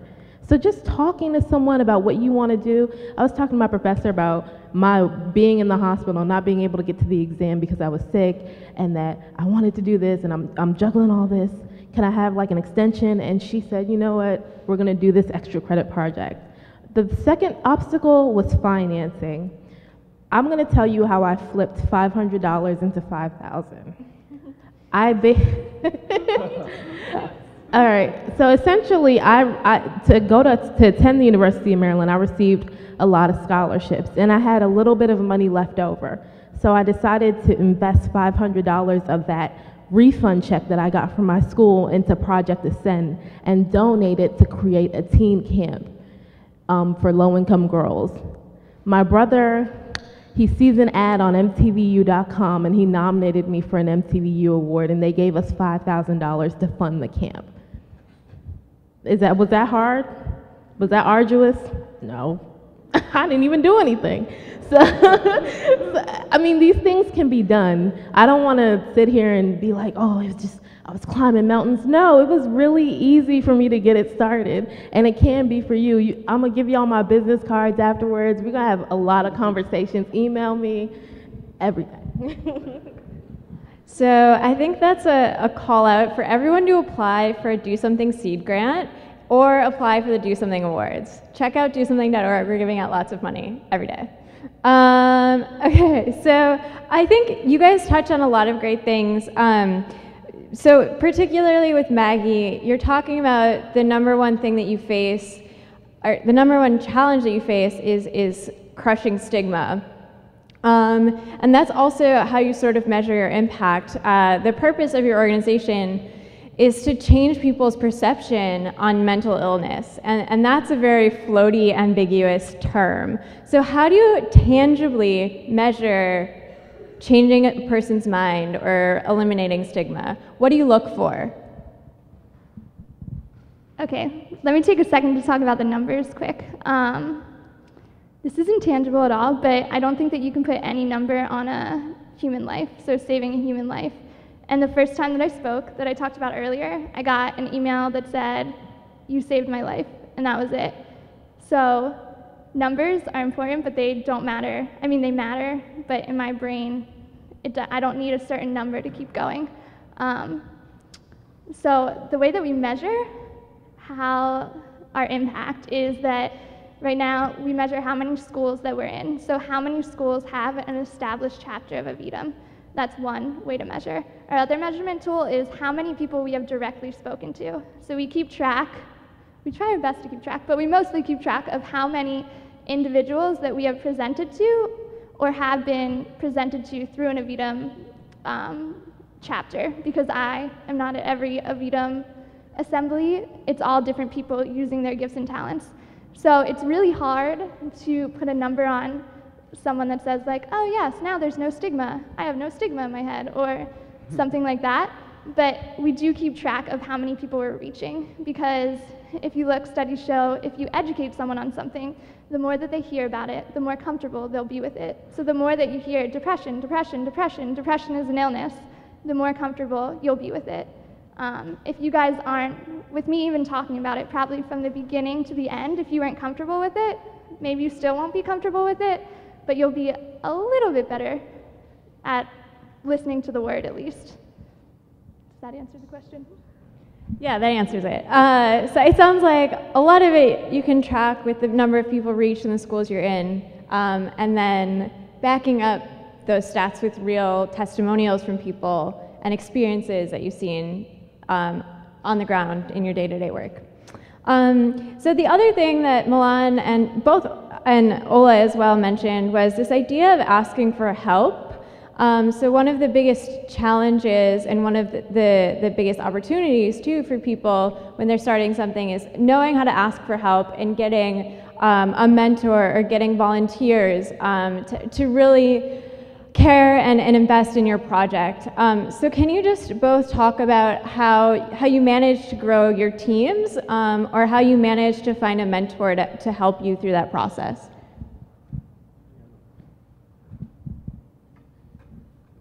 So how I developed my team.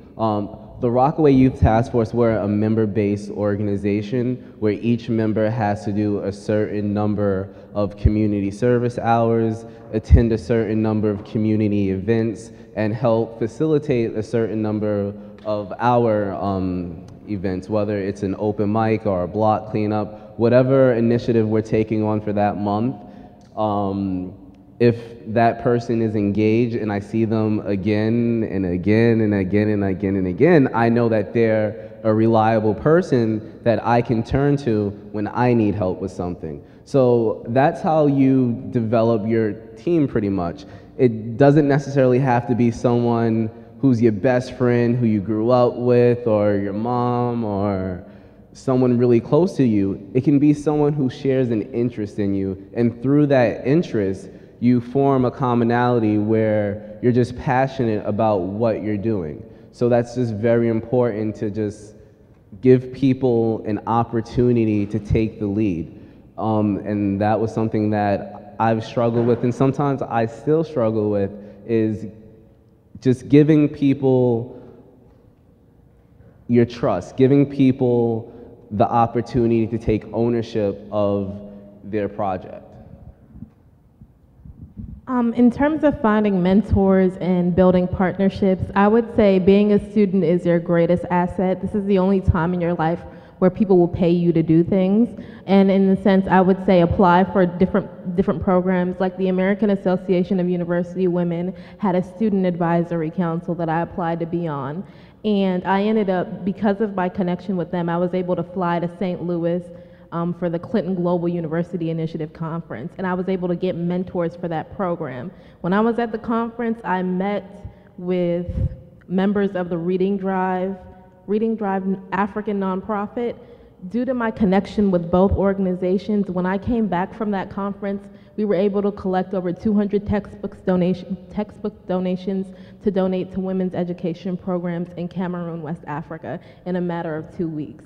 Just based off being a student and applying for these programs, because finding a mentor is tough, but these programs will give you mentors and talking to people. Getting someone's email address. I got email addresses at the conference, and I would email students programs, scholarships. I helped a girl get a scholarship to apply to law school, Sidley Law Scholarship, that helped her pay for her entire pre-law education. Just by having a conversation with that person. The Sidley, whoever wants to go to law school, hit me up after this. I'm not going to talk about that right now, but it's a great scholarship program. With that being said, just talk to people. Great. So I think one thing that you hear over and over again is that our generation, or this young generation, has tools at their fingertips that no one else had. That you guys have social media, and you can make all this change through social media. And I'm sure you guys have experienced that as well. So can you talk about how you actually use social media and take things offline into the real world? So it's not just talking over the interwebs and tweeting and hashtagging, whatever, that it's actually making impact. During Hurricane Sandy, that's how the Rockaway Youth Task Force got our word out about what we were doing in recruiting volunteers through Facebook and through Twitter and hashtag Sandy Help. So during the storm, we didn't have any electricity, but there were mobile charging stations throughout the community where we were able to charge our cell phones and literally just put out a SOS for help. We need 10 cases of water. Please bring it to the corner of Main Street and this boulevard. And that's how we were able to mobilize volunteers, people that we would have never ever come across in our life, but they wanted to help, and we were able to find that common interest through social media. So being able to leverage the tools right at your fingertips, the tools that most of you guys are having in your hands right now, tweeting, Facebook, and whatever you're doing, use that to your advantage. Learn how to use the tools that are right in front of you. So critical. I learned a lot about social media today by the first 2 workshops I went to, but a lot of what Avidum does, it's a little bit different because we are going into schools and we're usually presenting to the whole student body or different grades. So we don't need help getting people to attend, but a lot of what we do is post on YouTube. If you type in Avidum, you can see all these different raps, songs, plays, all this different stuff that students produce to get the word out there, to get Avidum out there, but to get out I've Got Your Back. We also use Facebook and Twitter. I don't personally control them, but I know that a lot of times they'll hashtag something or they'll put something on it, and I get an email or a message on Facebook or something, someone from Australia. I got one from Australia not that long ago, and they were like, I saw your blah, blah, blah, and how can I bring this to Australia? And I'm like, what? How did you hear about this? And it's through social media. So I think a lot of times, even me myself, overlook it, but there's so many tools and there's so many people out there to help you use it, and a lot of it's pretty easy to use. All right, well, I'll be the first to admit that Facebook kind of rules my life, and it's a great tool for nonprofit work. I'll give you an example. Facebook had this one tiny advertisement for Zipcar Get Out and Give. So I paid attention to that ad. I clicked it, and it said, what would you do if you were given a Zipcar for a day and $5,000? I said, I would award 5 students $1,000 scholarships. I became a semifinalist, then I became a finalist, and then I won the $5,000 for my charity. Was that hard? No.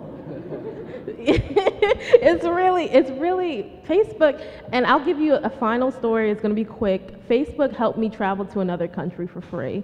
The UNFPA, United Nations Population Fund, has a program that takes one female student abroad to write for Marie Claire. It was a little tiny Facebook ad, a 1,500 word essay, and I did it, and I never thought I'd be able to go out of the country in my whole life. And I did. I went to Guatemala and I became a published writer just thanks to Facebook. So pay attention to those little ads. It works.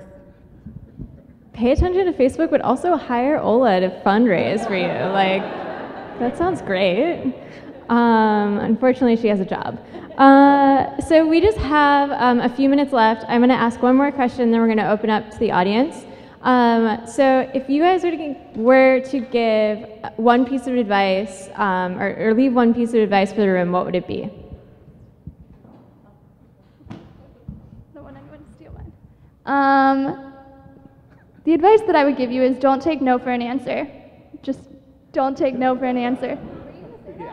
Oh, I can't tell you how many places, I know they were talking about it earlier today, like you're young and people don't think you're stalking them, but I can't tell you how many, like I was in Washington, D.C. for something completely unrelated, and there was a meeting, a Congress meeting letting out, and I just like walked up to all these people and I was like, hello, my name is Maggie Carden, and I like went off on my story.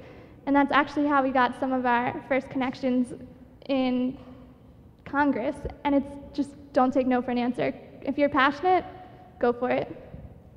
Are you ready now? Yeah, I'm ready. Don't take no for an answer. But just straight off the cuff, let me say, just look for the inspiration all around you. Wherever you look, there's something that inspires you. And actually, the first time I walked in this gymnasium cafeteria mix thing, whatever this is, I saw this right here on the wall, and I think it says you miss 100% of the shots that you don't take. And I was like, wow, that's so true. If you don't try, you obviously won't be able to do something that you don't do. So just take the opportunities and just try. And always set your goals higher for what you envision. Like, for example, let's say you're trying to get a sponsorship through a company. Start with the CEO. Don't start with the person all the way at the bottom. Start high, then work your way down. It works. All right. My last piece of advice is what I've been saying since I got here. Talk to people. Talk to everybody. Whether it's a stranger on the bus, you never know what connection someone has or how someone can help you. So please talk to everybody. Great. So do you guys have any questions for our three panelists? Raise your hand.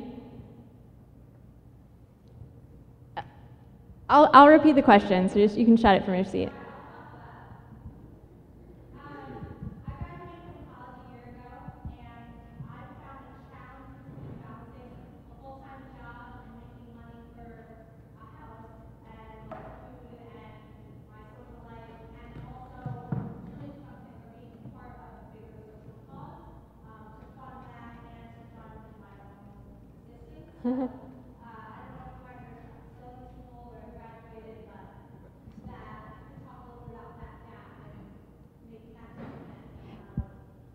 Yeah, so the question is, when you're balancing your whole life with school, with a job, with financing, your rent and your food, how do you actually also have time and money to finance your organization or a larger social cause?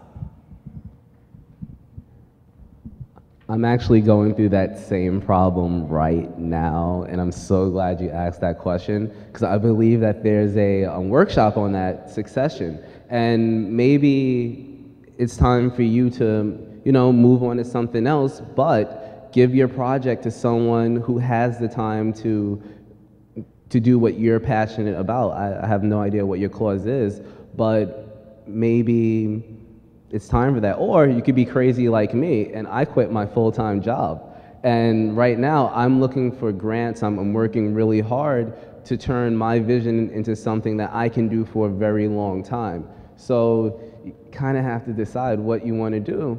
And just whatever you decide to do, just go with that 100%. I'm still in college. I go to Penn State. Woo, go Nittany Lions. I just graduated a couple months ago. I've been trading in my McDonald's for ramen noodles. Honestly, do what you got to do. If it's what this stuff drives me. If it's what you love, you'll make time for it. Any other questions? Yeah.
Yeah, so the question was sort of choosing whether you want to work locally and then with a global perspective there, or if you work locally, if you should really keep it local.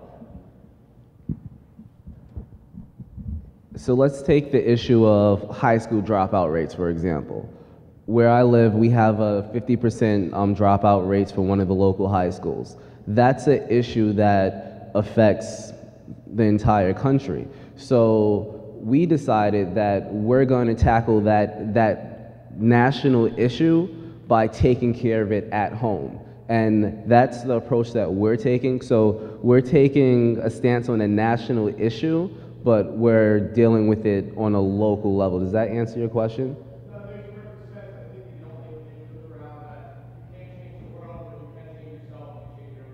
Exactly. No problem. Yeah.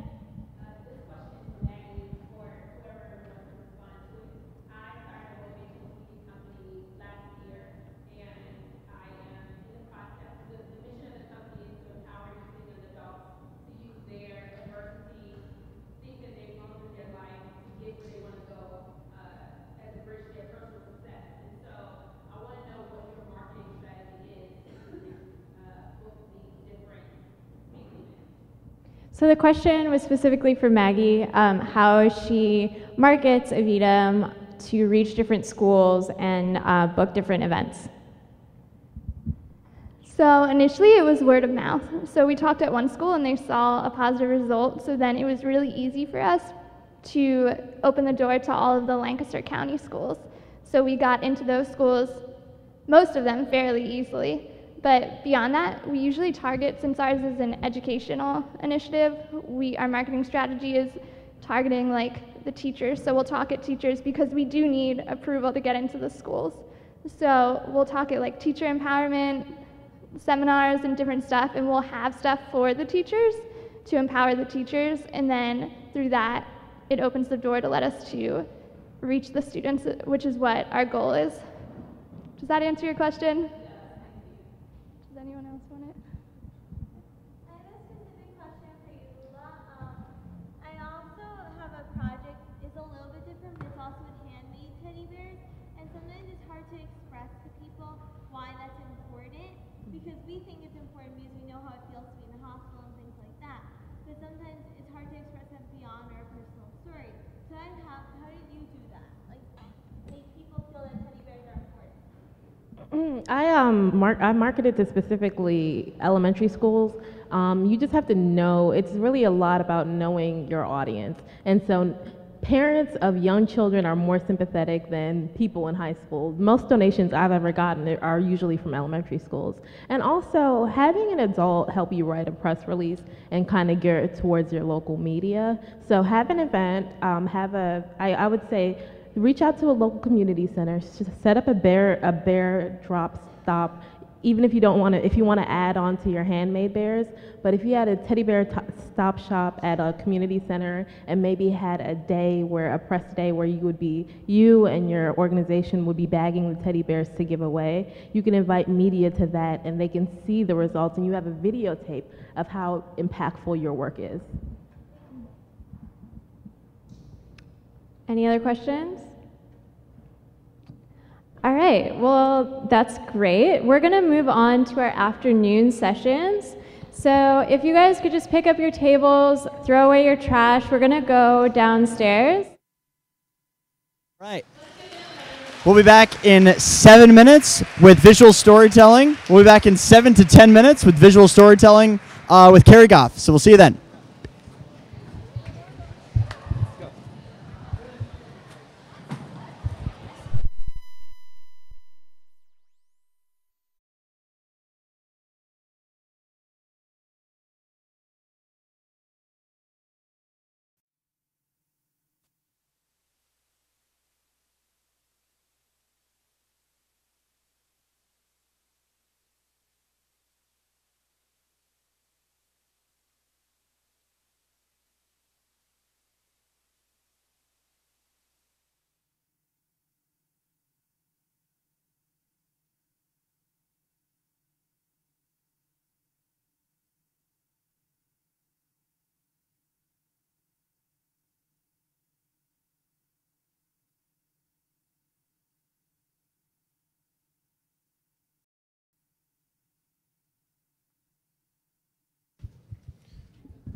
That was great. Let's try that again.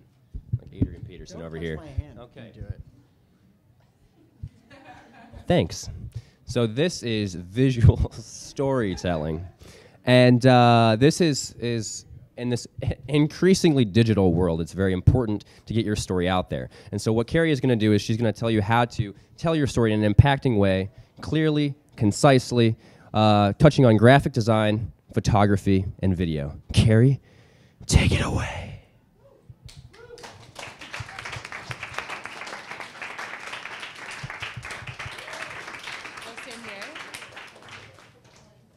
Hello, everyone. How are you doing? Good. How was lunch? How was the cookie? Good. Was that the best part of lunch? I know, right? I know. What did you guys do last night? Anything fun? Where? What did you do last night? Oh my god, oh my god, oh my god, oh my god. You didn't see anything. I got Pinkberry. Pinkberry, very nice. You got pink eye. Yeah, I fulfilled one of my life goals and saw Jay-Z in concert, so it was awesome. It was amazing. Okay, so who in here has a really solid project already started? A project or a brand? Cool. Do you have a visual identity for your brand or project? Yep. Do you want to tell us what your project is?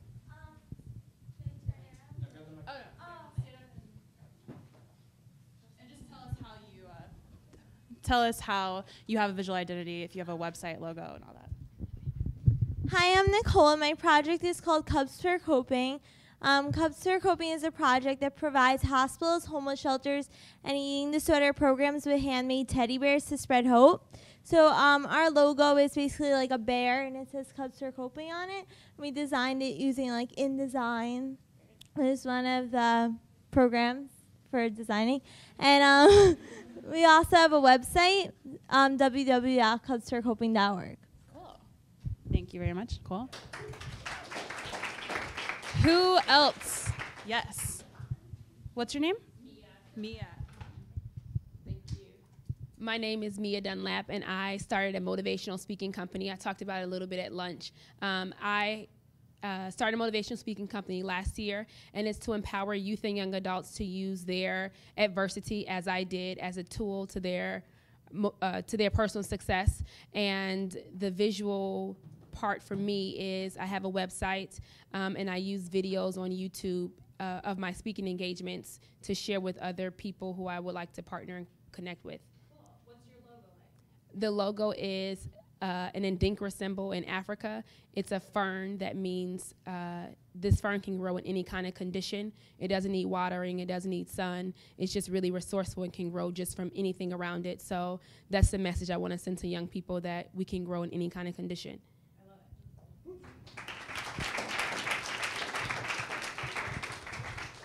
Yes, one more.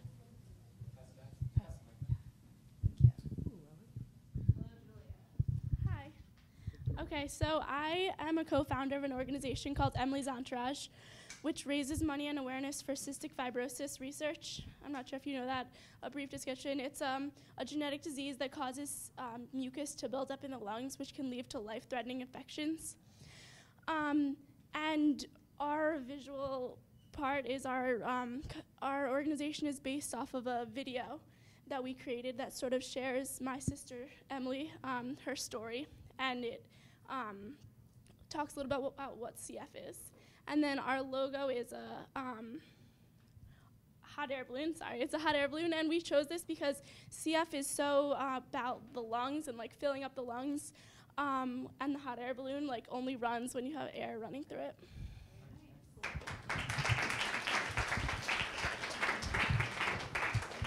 Cool. So logos are really neato whenever they're clever. So I really like that yours are clever. Okay, so my name is Carrie Goff, and I am the campaign's graphic designer at DoSomething.org.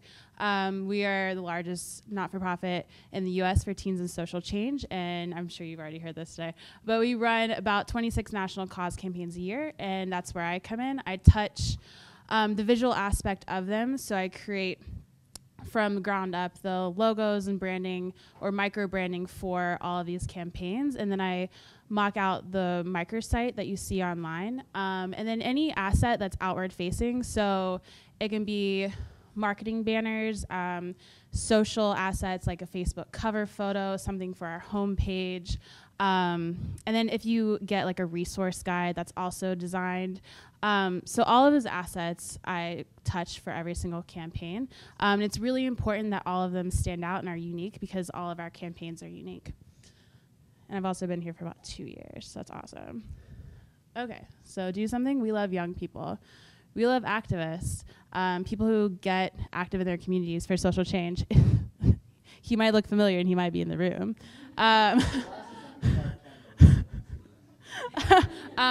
Yeah, so this is one of our petition deliveries for Abercrombie & Fitch whenever the CEO said he wouldn't sell above size large, I believe, because it's only for cool people. So we did something about it, had a petition, had how many signatures? 15 billion signatures. And then our amazing summer intern class dressed up in T-shirts with messages on it, went to the flagship store in New York and delivered the petition. So we love people like this. And we also know that there you go. Our young people love animal welfare. It's one of the top causes. So we currently have 2 campaigns running right now. One is the puppy text, and one is Pics for Pets. And we also know that homelessness is a really important issue as well. So we know 1 in 6 homeless people are under the age of 18. So we run a national campaign every fall, winter that collects jeans for homeless teens and is delivered straight to homeless shelters in your area. And we also know that disaster response is important. Whenever the Oklahoma tornadoes happened, we created a whole campaign around it in a day that gave art supplies to the kids that were affected in the community. So, what makes a good story? A good story evokes emotion. Do you want someone to be happy? Do you want someone to be sad? Do you want someone to be angry? What emotion do you want to evoke? A good story gives the audience a reason to care. Why should they care about the cause that you're so passionate about? It's really important. And it makes people want to be part of something bigger. It makes them want to be proud to be part of your movement that you're trying to start. And it's also relevant to the time, place, and audience. It's really important to keep these 3 things in mind when developing your project or your brand. Am I going too fast? Okay. This is my first time giving this presentation in the States. So, I'm a world traveler. The only other place it's been given is Kazakhstan. So, that is true. Okay. So, a good story.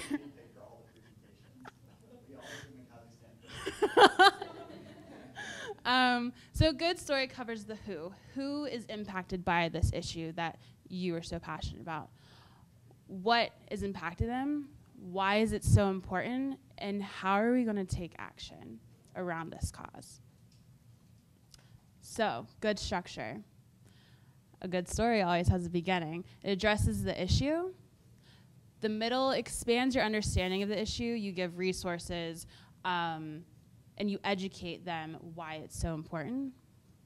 And an end gives a specific call to action, which is really important. You need to give them something they can do right at the end of your message, your video, your campaign that you're running that gets them active in their communities for your cause. So the first step is know your audience. This is our audience. You might have also seen this kid running around. So this is like our 17-year-old target audience. We want the boys that eat pizza, because they attract the 15-year-old girls and all their friends. Everyone wants to get involved with their friends. This is not our target audience, and we know it for sure. So do you want businessmen? Do you want old people? We know that that's not what we want, and that's not who we're trying to attract. We like young people, preferably between the ages of 13 and 25. Also know your goal. What do you want the outcome to be of your campaign, your project that you're running? Is it going to be to spread awareness, to get money donations for a project to be funded? Or do you just want measurable impact, or all three? You can have all three, because that's awesome. So now we're going to talk about expanding your digital toolkit. What do you need to tell a good story? Who has ever, raise your hand if this applies to you, who has ever watched a YouTube video? Who has ever watched this awful YouTube video? Oh. Sorry, that's my opinion. I'll keep it to myself. It's amazing. She's cool. Who has ever uploaded a YouTube video? Cool. Who has ever uploaded a YouTube video for their cause or project? Very nice. Edit an image in Photoshop. Created a graphic in Illustrator. Very nice. Who kept a blog or website? You all are really awesome. Awesome. So equipment you need. This is a digital SLR. Who owns one? Awesome. You don't need one, but they're really cool. I'm also a photographer at DoSomething, so this is what I do with my everyday life. You might have seen me take pictures of you earlier today. Yeah, so these cameras capture amazing photos, but you don't necessarily need this. You can have a point and shoot and be fine. Or if you have a super awesome smartphone, you don't need any of these things. Also, you don't need a huge camera to record video. Does anyone use flip cams anymore? Very nice. No, I just didn't know if they were relevant, but obviously they are. Or you can use your smartphone. Who uses their smartphone to do all their video? Do you use a webcam? Cool. And then you also need a platform to edit all of your stuff on. So a computer that has like the Adobe Creative Suite or some alternative. Or if you're doing a website, be it Tumblr or WordPress. Did any of you go to the How to Design a Website? Was it cool? Cool. Okay, so, or, like I said, you can use your own personal storytelling hub and be this guy. It's storytelling in the palm of your hand. So, with this generation, we know that instant gratification means instant results. We don't like waiting for anything. So the quicker you get something up, the quicker people are to respond. So this is through photo, video, mobile apps, and social media. Who in here has taken a selfie in the past week? Admit it. Last hour? Yeah, so we know, sorry. We know that teens, not teens, but everyone loves taking selfies, loves taking pictures of themselves. So we noticed this, and especially on Instagram. So we're definitely diving into Instagram because young people love to take pictures of themselves, of their food, of puppies. Those are really cool. So we noticed this, and we decided to run the campaign, The Hunt. Is anyone currently doing The Hunt right now? Very nice. So every day, it's 11 days of 11 ways you can make change in your community. So every day there is a challenge issued around a different cause. And there's also, we encourage people to Instagram their action and hashtag it DS Hunt. So it's really important to jump on hashtags, not to hashtag the crap out of a photo, but really know, like, if you have a certain hashtag that you're using, get your other people to use. This has been seen like with Coney 2012. Like, if you want to use a hashtag, I highly encourage it. So this is how we're getting all of our photos for our campaign, and it's really cool to see how teens are taking action. Also, mobile platforms.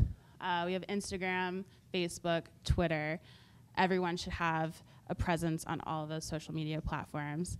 And we saw this with one of our our finalists for the Do Something Awards this year. Dan created the Million Hoodies movement for Trayvon Martin, and he started with a hashtag on Twitter, and it really became something big. And today, he's currently not here because he is doing a rally in New York City, but he activated people in over 100 cities to like march in their cities for Trayvon. So I think it's really important how you can activate a huge group of people all over the nation to make social change or social awareness. So mediums of storytelling. We have digital video and motion graphics. Who has ever created a motion infographic before? Very nice. Can you tell me a little bit about the video you created, or no? Okay, cool. But someone in this room has. So yeah, we're first gonna take a look at the Waiting for Superman. Today there's a crisis in America. It goes beyond healthcare, the economy, and national security. Look a little closer, even right down the street. The crisis that's at the heart of our country is in our schools. Out of 28 reporting developed countries, American students rank 20th in graduation rates. While we were once pioneers in public education, now we fall in kind. The key to solving all of these problems rests on solving one thing first: education. And the stakes are higher than we think. Here is Ms. Robinson. She has 32 students in her class. These kids are the future of our country. But in order to reach their full potential, they need a great education. In America right now, a kid drops out of high school every 26 seconds. That's 3 by the end of this video, and 1.2 million a year.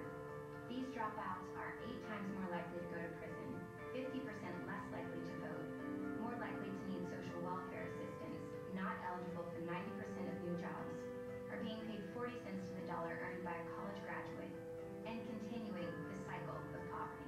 This is a frightening picture, but it doesn't have to be. When we change the odds, here's what it looks like.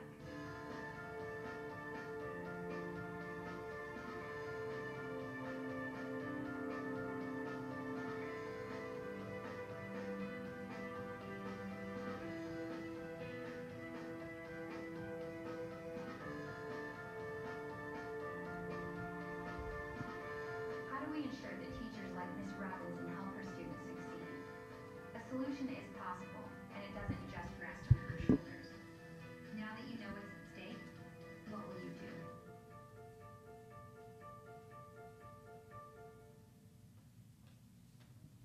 Awesome. So, what was your favorite part of that video?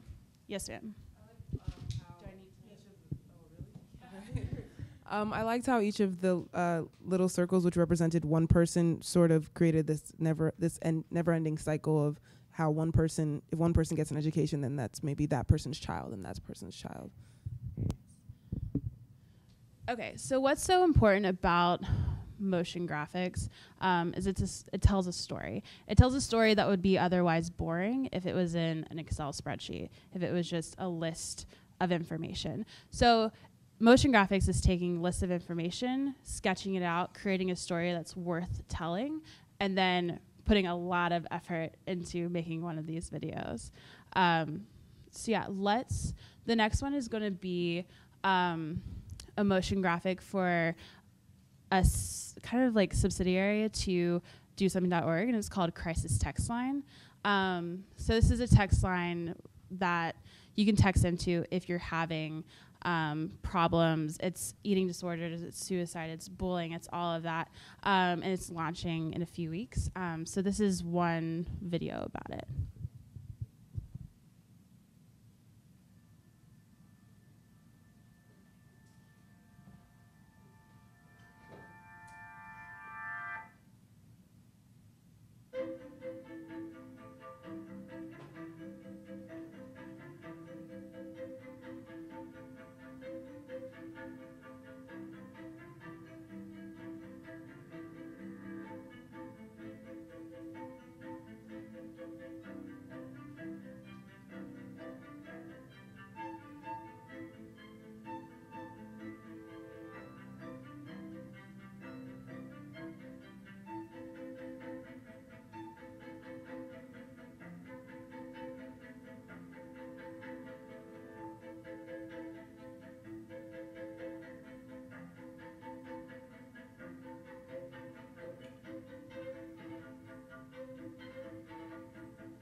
Cool. So what was your favorite part about that one?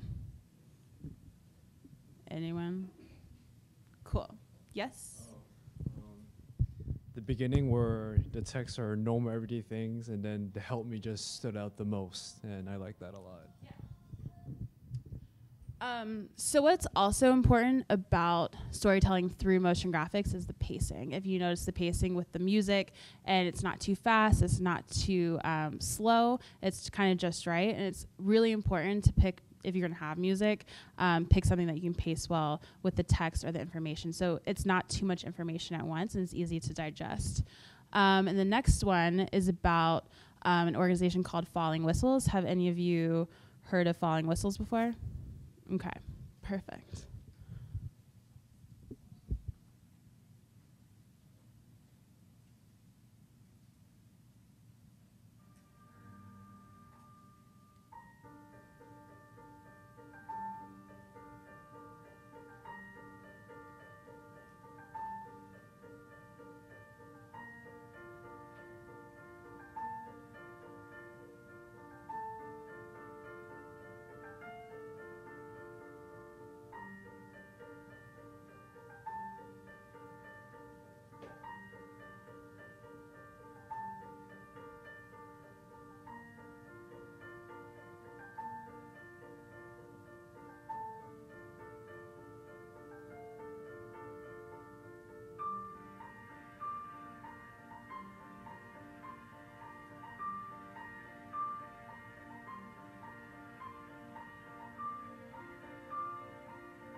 Cool.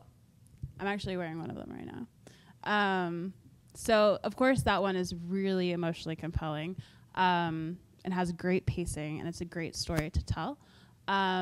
And the last one is going to be about PSAs, and that's what we kind of pride ourselves on at DoSomething. So we have these cause campaigns, and then we have celebrities who generously give us their time and kind of do PSAs around causes. And this one's for our campaign, Thumb Wars.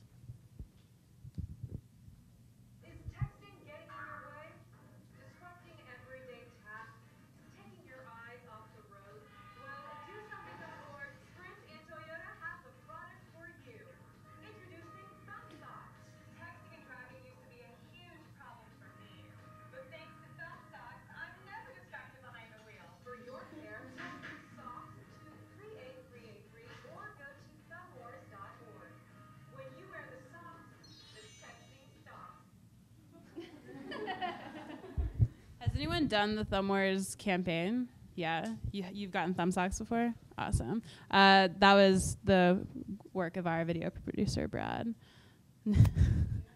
Yeah, so also what's really important about all 4 of these is they all have specific calls to action at the end. So Waiting for Superman was take a pledge to watch the film. CTL was during the month of March, I believe. We were partnered with JCPenney, and they would round up at the register. So we had a video that asked people to round up at the register. Falling Whistles was to read the story, buy a whistle, create peace in the Congo. And then the Olivia Munn one for Thumb Wars is to get these thumb socks in the mail, share them with your friends, take goofy pictures, ultimately to stop texting and driving. So all of them have really great calls to action at the end.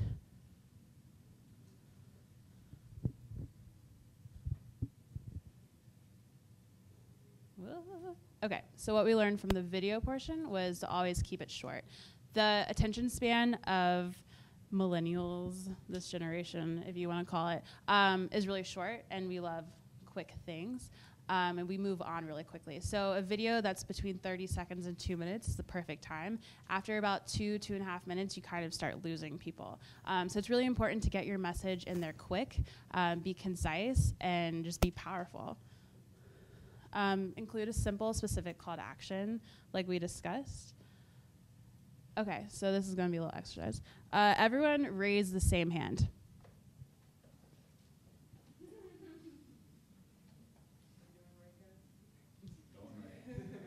I'm waiting for everyone to raise their hand. Cool. All right, hands down. Everyone raise your right hand. See how fast that was? So your message is really important. Being clear, super important. So that's when it comes to awareness. Awareness versus a specific call to action. So Inspired is, or the Red campaign, is an example of that. They're a great organization, but they have buy our product, wear our stuff, and that's kind of the end of the road for the awareness. Buy our stuff to spread awareness. So, but then we have campaigns that have specific calls to action. So we ran during voting time. We found out that a lot of people didn't vote in the last election, a lot of young people, because they simply didn't know where their voting location was. So we created these huge posters, posted them up in LA and the surrounding area. It's hard to find your V spot. There was also a Romney one, which is a little bit more hilarious. But it's hard to find your V spot. Text V spot to 38383 to find yours. So it's very specific, and people would text in, give us their zip code, find their voting location, and go and vote. Simple as that. So then graphic design. Create infographics when you have more data to display.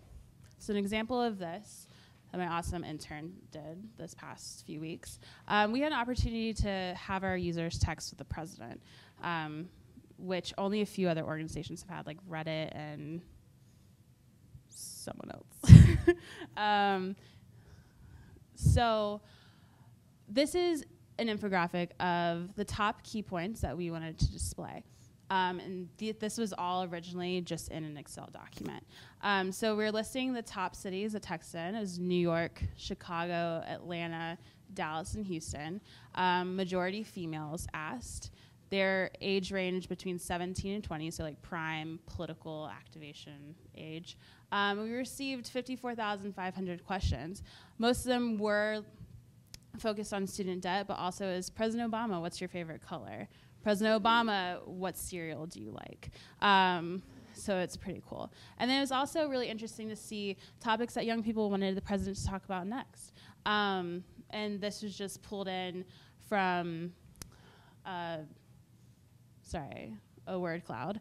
And then you just do the bigger words, smaller words, how much weight they have with color and all that. So this turned out pretty nicely. Also important to have a web presence. So I'm pretty sure you learned a lot if you did go to the web session. But web presence is a complete package. And that's what we kind of have at DoSomething.org. So we have these microsites that are micro brands of Do Something. And I'm using the hunt as an example again because it's currently going on. So on the microsite, we make it really simple for people to take action. We have, this is what you do, 1, 2, 3. Then we have our PSAs live on there. We also have action guides on how to do the action. So there's a cards campaign coming up where you create cards for homeless kids in homeless shelters for their birthdays. And we have a whole action guide on how to create these cards for them. So everything kind of lives on this microsite. Any resource that someone would need to run with your campaign or do your project would live here. And the issue is adults seen are lazy. The call to action is show us your social change rock star in just 11 days. And why to make change in your community. Really simple, and that's clear through messaging on your site. And the target is male and female teens, specifically in groups. So again, know your audience. So what you learned in a quick synopsis.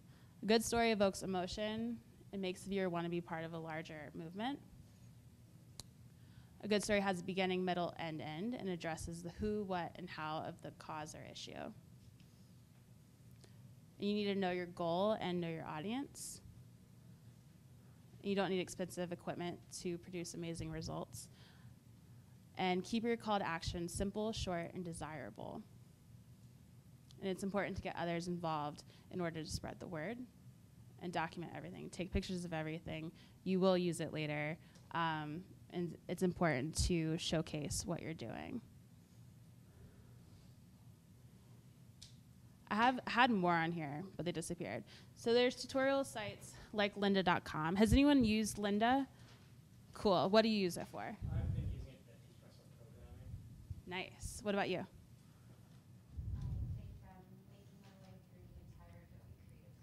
Sweet. And you? Oh, Adobe Creative Suite. Coding, code development. AutoCAD. Very nice. I've never heard of that before. Cool. So there's Lynda, and there's Visually that helps you create infographics and is a huge database of other people's infographics that they've uploaded. So it's interesting to get inspiration from them. Sometimes there's really bad ones, and sometimes there's really good ones to learn what you like and don't like. There's the Noun Project. Who's used the Noun Project?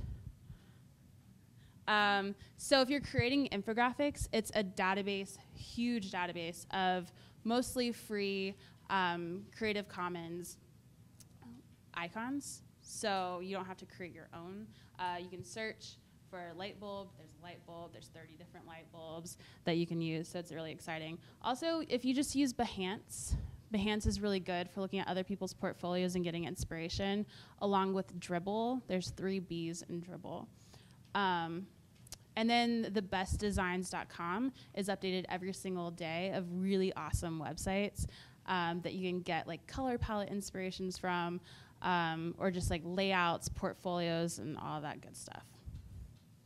Questions?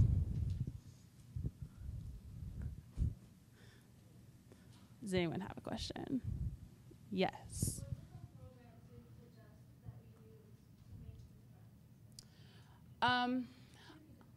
Yes. So what different programs do I suggest that you use to create graphics? Personally, I use Adobe Creative Suite because that's what I have access to. There's trial versions online. There's also open source like types of programs out there. I'm I'm trying to think of free ones. I'd have to think harder on that one. But yeah, typically I just stick to Illustrator because that's what I'm comfortable in. I don't really use InDesign that much because I view it more as publication design, but some people are more comfortable in InDesign. So it's just like what you're most comfortable in and what you can produce things quickly in. And for me, it's Illustrator. Yes.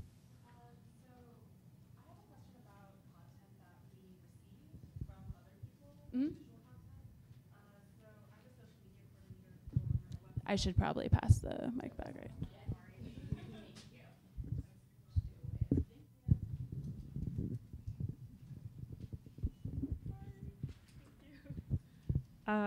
So I'm the social media coordinator for a website called Filthy Freedom, and we're a forum for not just young people, mostly young people, but not just young people, like for marginalized voices to talk about sex, sexuality, and race and culture.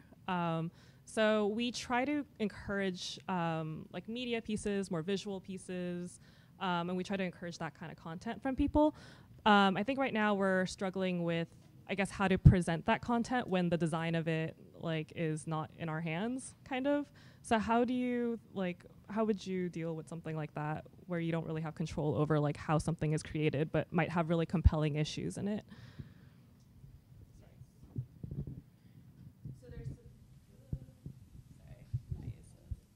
So are they submitting content to your site and it's automatically being uploaded?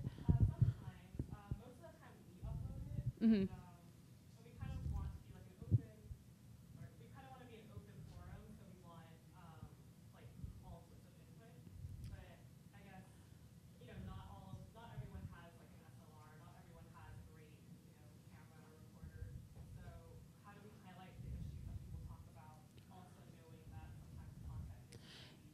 Yeah, I would definitely say sift through it first and find the best work and start to highlight those.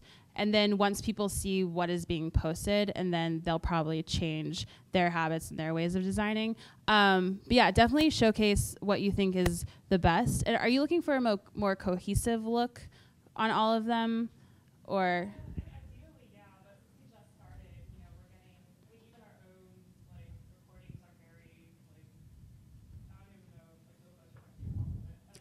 No, I would definitely say like this is your learning period. Use it as a trial, see what you like, see what you don't like, and then after 3 months, after 6 months, invest in something that's a little bit more higher quality and start producing things that you do really love. And then other people will kind of like take after that.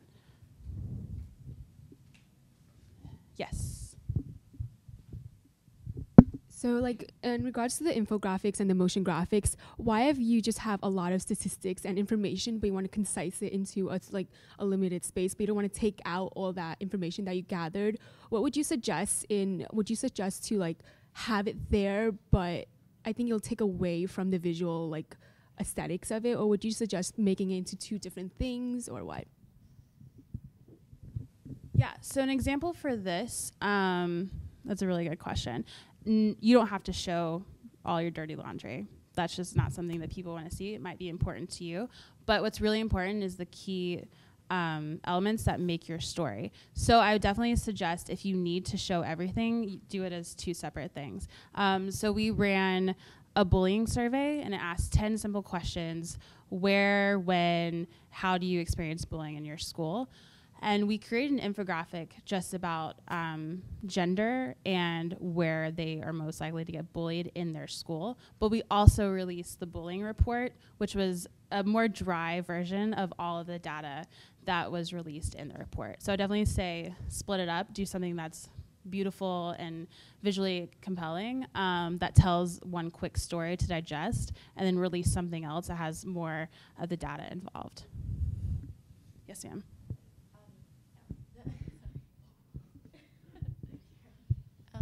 What are some of your favorite websites to find soundtracks for your video clips? Are you allowed to share that? Brad, I might have to defer to you for this one. Brad is the video editor, so I don't touch video at DoSomething. Is there a website they use for the sound clips? Sorry. I didn't mean to bring you in on this. So we subscribe to was it audio what's it? AudioNetwork.au something like that. It's an Australian website.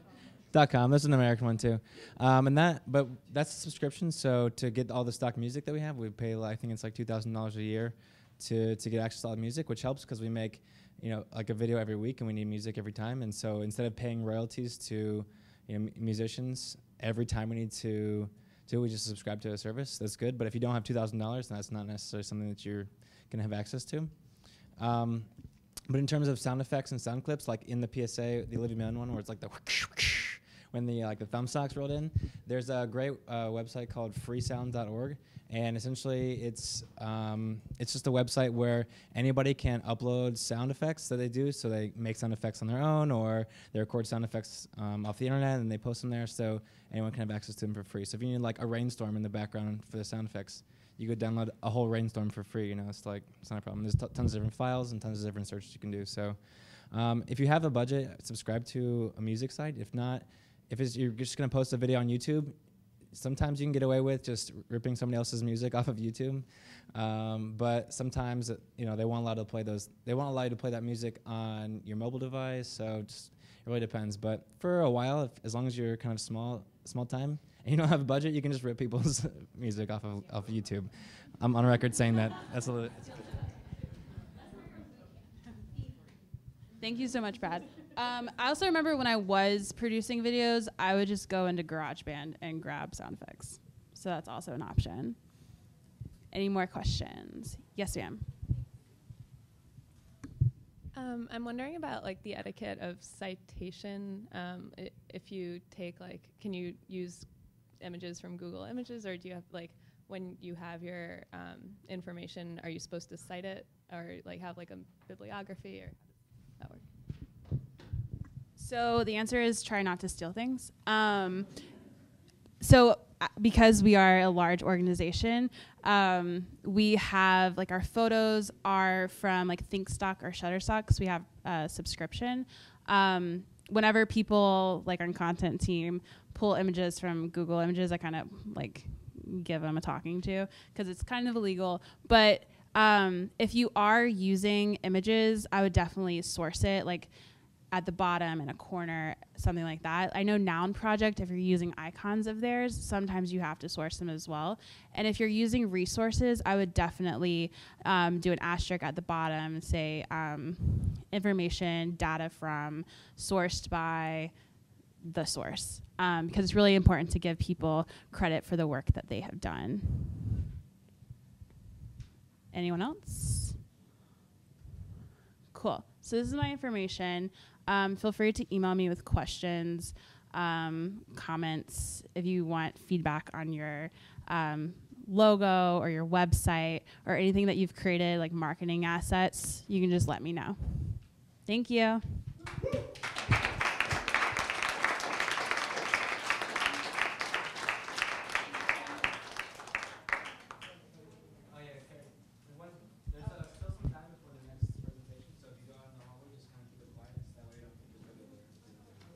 Thank you. I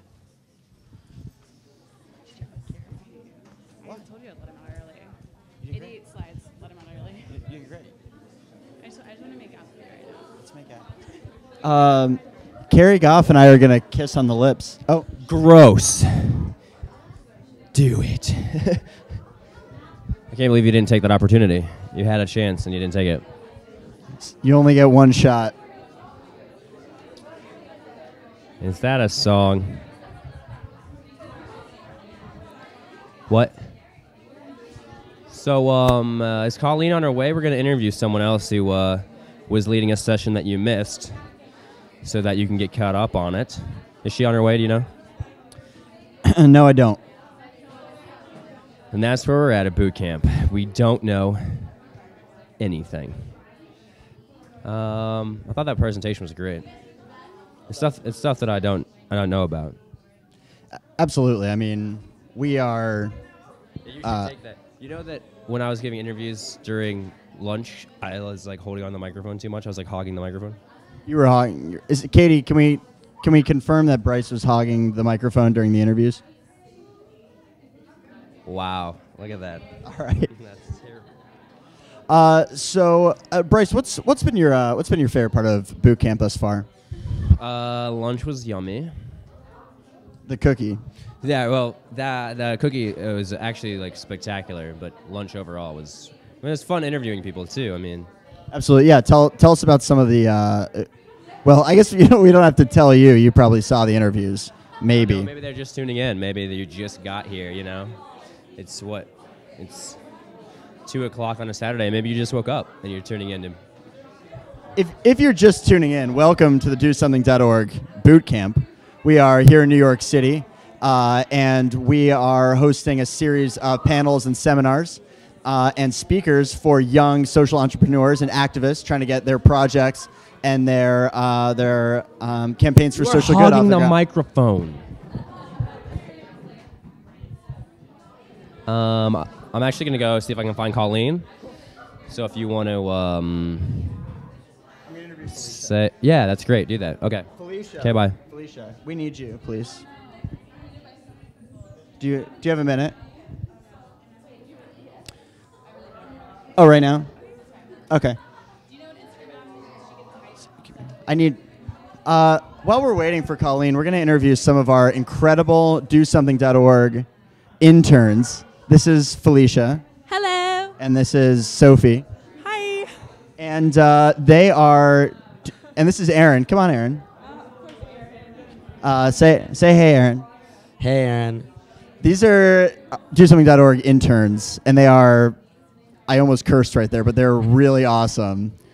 Why don't you guys tell us how you learned about the internship?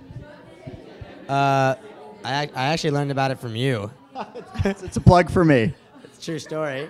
Benjamin started working at Do Something back in like November-ish, October-ish, and sent out an email about his new job and how excited he was about it. And I checked out Do Something's website, immediately fell in love, was stalking the site like it was a Facebook on the regs for months. And He's clingy. Very clingy to Do Something. You got to cling to this internship. Cling to the internship like it's just right there. And it worked out, and it's been one of the most important, impactful summers of my life, so I feel very lucky. Felicia, why don't you tell us about some of your favorite parts of the internship? Well, definitely choreographing a flash mob with Ben Kasoy. Another plug for Ben. Ben Kasoy. Have you heard of him? Anyway, doing that, and then also getting to engage with our users on social media is always really fun. Sophie, what about you? Favorite part of the internship? Well, I'm the video intern, so working with Brad on all the videos is like super fun. I've learned a lot about storytelling, which is what you guys just heard about from Carrie. And it's Give a quick plug for me. quick what? Quickly, just plug me. And Ben is everything. He's my everything. And we're taking intern applications now for the fall. We have apply now. Yeah, DoSomething.org/internships. Fall interns, spring interns, summer interns. Best decision you'll ever make. It's the best decision you'll ever make. And also, also the Subway diet. That's a really good decision too that Jared made. Subway, eat fresh. Okay, thanks guys. Corporate sponsor because that one's next door. I'm gonna have to check on that. We're in trouble now. Next, I found Colleen. We found Colleen. Next, we want to introduce to you Colleen Wormsley. She is a marketing guru here at Do Something. Bryce, do you want to? This is Colleen. Guys, hey. So Colleen, what was your session about? Sure. So I did the Marketing and PR 101 session. So it was all about how to use your own channels, donated channels, and earned channels to help spread the word about your project or organization. That's great. Did you have any good questions, or do you have any like good tips that you want to give to the folks, the 3 people that are watching? Definitely. So I think one of the most important parts is to really know what your story is and know what makes you unique and what your value is to different marketing partners or press, and also pitch to audiences that are relevant to you and relevant to your audience. That's awesome. Ben, did you have any other questions that we needed to ask Colleen? Because I was just going to go into Would You Rather, but... Let's just go into the... Well, I guess I'm just curious as to why I feel like when you think about marketing, when people think about marketing, they think about big companies, big organizations like Do Something. Why is marketing important for a smaller organization or smaller project? And how can you begin to make connections when you haven't established a reputation? Sure. Well, one of the things I was actually talking about in my presentation is how a lot of people, it can be daunting because a lot of big companies that aren't necessarily nonprofits have huge advertising budgets and they buy space on billboards and TV commercials. And something that we're actually really good at with Do Something is using our own connections, our own channels, making connections with other people to help spread the word. So I think if you have an organization that maybe isn't as large as Do Something, is to really focus locally. So get in contact with your local newspaper, local blogs, and see what is relevant to your project and your audience and how to reach them. Absolutely. Bryce is going to ask you some would you rathers. Wait, I do have a question. Someone at lunch brought this up. What is the difference, or how would you sum up the difference between marketing and PR? That's an excellent question. It wasn't my question, but I'll take that. Thanks. So when we're thinking about marketing, we're thinking about our owned and our donated channels. So when we talk about our own channels, it's like using our website, using our social media platforms, our SMS, text messaging, email. And then donated is things like we work with fastweb.com, which is a scholarship website for those of you who don't know, since we use scholarships, and working with partners who donate advertising space, whether it's banner ads or PSA placements. And public relations is more of getting the word out by telling your story via press, so pitching to newspapers or pitching to magazines or local blogs, and that's earned media, which is what public relations is. That's great. It's much better than I would have said. So, Colleen, I've asked this one a couple of times. That's because it might be my favorite one. But would you rather sweat mayonnaise? It's pretty gross, right? Especially on a day like this. Or would you rather fart popcorn? Oh my God, I would totally rather popcorn. All right, we're going to cut that so it just says Colleen is like, I would totally rather fart popcorn. And no context is going to be given to that, so.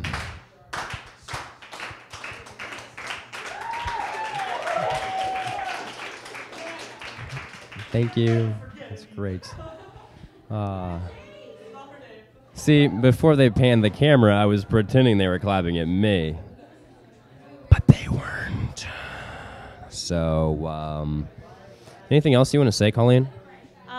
Just that it was really awkward that you thought they were clapping at you. This is also I've pretty always awkward. wanted to do this where it's just like, oh, let's get ready to rumble. So now I've done that now officially, which is great. This is supposed to have been an interview, but Bryce hasn't asked a question in like 10 minutes. I just wanted the microphone, okay? Colin, do you want to hold the microphone? Yeah, aren't all of you guys glad that you get to see what the people that I work with and how awesome they are and the cool things that they do? Like this guy. I feel like these kids are amazing, and they make me feel a little inferior. They are really amazing. I don't know, which sessions have you guys presented on so far? Well, we just saw visual storytelling with Carrie Goff. Awesome. How'd that go? No, I'm the interviewer. That's right. The tables have turned. This is what you call giving us a taste of our own medicine. Needs a. I've got to go give a talk on marketing. I've got to go do a talk on marketing and PR now. Goodbye. Okay, bye, Bryce. See, the difference between marketing and PR is no one cares. No, I'm kidding at all. Give me that.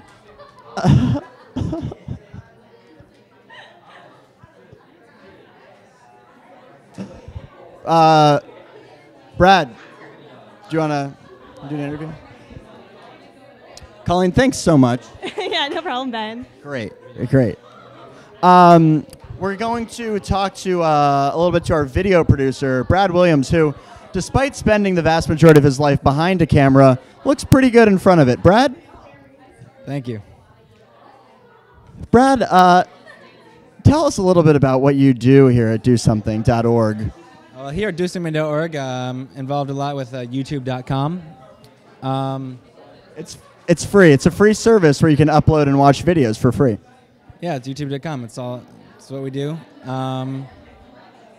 We just do live streaming. So there's sometimes like an event, and like maybe let's just say there's like a whole day where young social entrepreneurs come and learn about best practices, and they can network with each other. Let's just say that would happen. We could go to YouTube.com. Theoretically go to YouTube.com, bring some camera equipment in, plug in to whatever school we're at, and stream live for people online that are on YouTube.com to watch what's going on and learn from their own homes. Brad, you're not giving an official presentation here today because you're doing the live stream for YouTube.com. But do you have any tips on what young social entrepreneurs and people looking to get their projects off the ground, how they can utilize videos even if they don't have extensive training or fancy equipment? Yeah. So if you're making any videos for your cause, whether you're going to put it on YouTube.com or Vine app, you want to just keep it as short as possible because, like we mentioned in the last presentation, Carrie even said 1 minute to 2 minutes. That's even too long these days. You know, you got to get your message out there under 30 seconds. If you can do it in 6 seconds, it's even better. Check out the Vine app. You can go to Vine.com. Vine.com through Twitter.com. And then YouTube.com is obviously the major platform for if you especially want to engage young people, because you know teens spend more time on YouTube.com than they do on the Facebook.com, and that's where teens hang out, YouTube.com. So if you want a message, you want to get across, video is a strong means to that end. Are there particular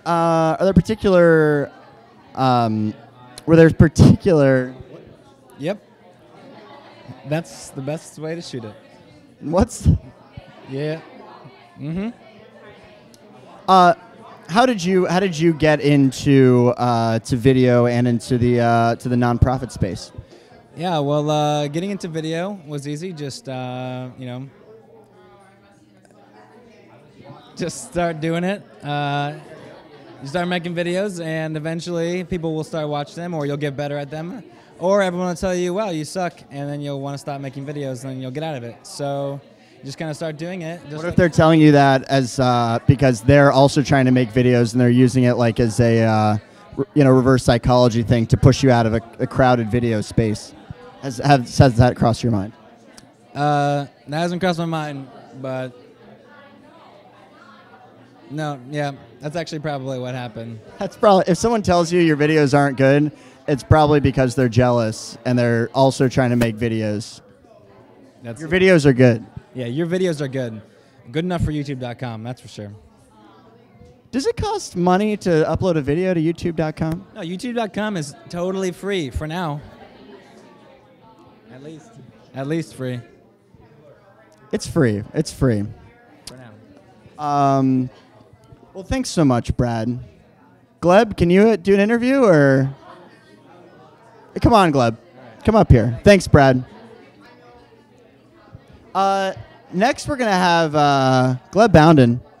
He's the information technology specialist wizard with two Z's. Yeah, wizard with two Z's. Can we see that? Can we zoom in on that? This is wizard.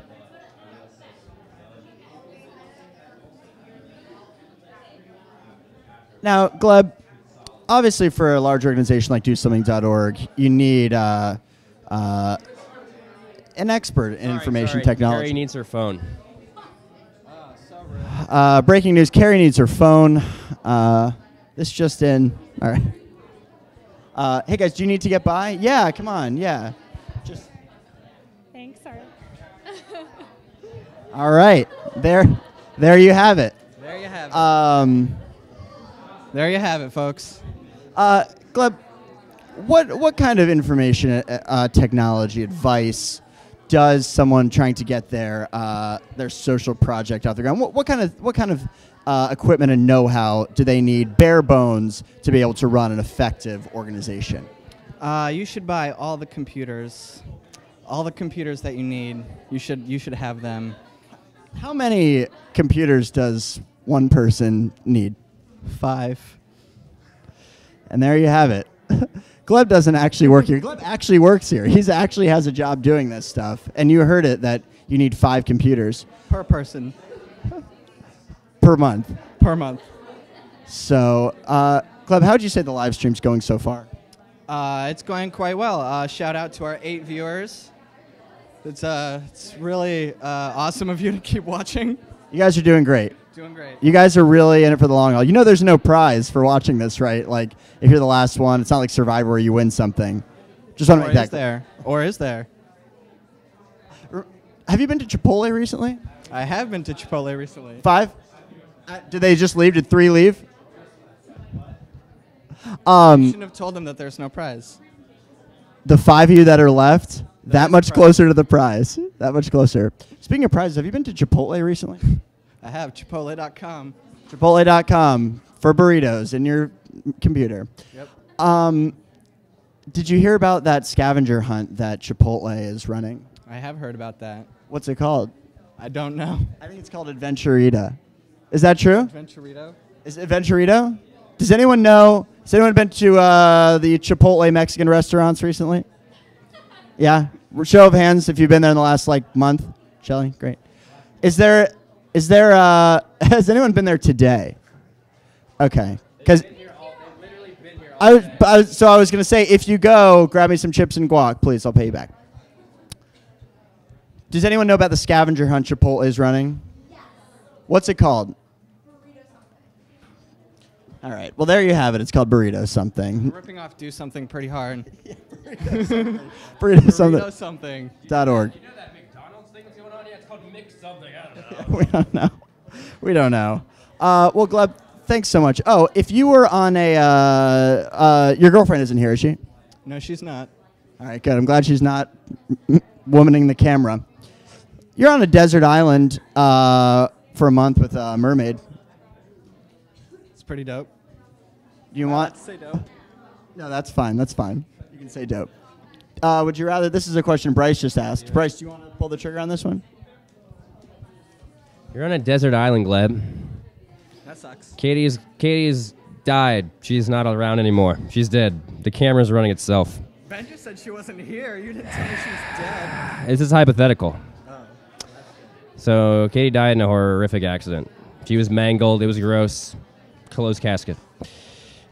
So you're on a desert island now, Gleb, and you have a mermaid with you. Do you prefer her? Yeah, it's pretty dope, right? Can't say dope. But now, what kind of mermaid do you prefer? It's just in. You can't say dope. They'll bleep it. Just kidding, we're live. So, would you prefer that this mermaid that you're with on this desert island, perhaps for eternity, is top half fish and bottom half woman, or bottom half fish and top half woman? It's a very, very good and difficult question. I don't know. Think about it. Think about it. You are there forever. There's no one else there, Gleb. No one's going to judge you. Can the mermaid breathe underwater? Both of them can. And next we're going to have Bailey Greenberg, our business development specialist, talk to you about public speaking. When we come back, we will talk about, if you're on a desert island, whether you would want a fish woman bottom half or top half. Fish woman or a woman fish. Bailey, take it away. Thanks, guys. Woo. Okay. Let me make sure I can work this. Awesome. Welcome to public speaking. How many of you are here because you absolutely hate public speaking? Show of hands. How many of you are like a little nervous that I'm going to ask you to come up here? Your palms are sweating a little bit. Okay, cool. I won't. So you can stop sweating. How many of you are here because when someone says to you, you're going to make a speech, you get so insanely jazzed, and you're like, yes, can't wait, counting down the hours? Okay, very few. Awesome. So as Ben mentioned, my name is Bailey, and I'm on the business development team at DoSomething. So this means that I'm constantly pitching, and I'm pitching corporate sponsors for sponsorships so DoSomething can stay afloat so we can make money, and that's how we make money. So I'm often public speaking. And before I came to DoSomething, I hated it. It made me extremely nervous. I would start sweating. I would get a little lightheaded. I was awful. However, the more I did it, the more comfortable I got with it. And I really found that I loved it. It's not this huge, big, scary thing. It's a conversation. It's talking to people. It's something that we do every day, just on a different scale. So what I'm going to do today is go through 11 points that are going to help you become a fabulous public speaker. Okay. Point 1. This is me. A few years ago on Halloween, I was a hippie. I had a bouquet of flowers. I wore huge earrings. I didn't put them on in that picture. I walked around holding a peace sign all night. It was awesome. Like, no one wants to hear my story about Halloween. This session is not about me. You're not here to hear about me. It's about you. It's the same thing when you're speaking in front of an audience. It's not about you. It's about them. Knowing that your audience is expecting this to be catered towards them. You all came here because you're going to learn tips about how to be a better public speaker, and that's what you're expecting. And telling yourself, yeah, it's easy to talk about yourself, and it's easy to say me, and I. Knowing that it's about you, it's about the audience, is the first thing to keep in your mind. It's like, obviously, duh, it's super simple, but it's really important to be in that them mindset and not the you mindset. And feel free to interrupt me with questions. Just shoot up your hand anytime. Step 2, addressing audience concerns. So when I first walked into the room, I said, how many of you are nervous? How many of you are anxious? I thought to myself before I came in here, that could be a concern of yours. Is she going to make me stand up in front of the room and start talking? And right off the bat, I addressed it. I said, no, I'm not going to make you do that. It's really, really important that you not only think about your audience and what they're thinking about, but letting them know that you've thought about it. So I could have had that thought in the hall, and I could have said, they're probably really nervous that they're going to come up here and talk. I'm not going to make them do that. And then I come in and I start my presentation, and you have no idea I've considered, that I'm thinking about that. So just saying it out loud, saying, you're walking into a room to make a speech and saying, all right, we have got a 2-hour block chopped off. I know, it's a long time. I'm not going to spend all of the 2 hours talking. Like, okay, that clarifies it. I was pretty worried I was going to get bored. So just addressing those concerns. And I like to think of it as a word cloud. So, all right, are they thinking, oh, I'm going to be so bored? Are they thinking, oh, I hope I don't have to participate? Are they thinking, what time is this going to be over? And addressing those things up front, really saying, we're on the same page.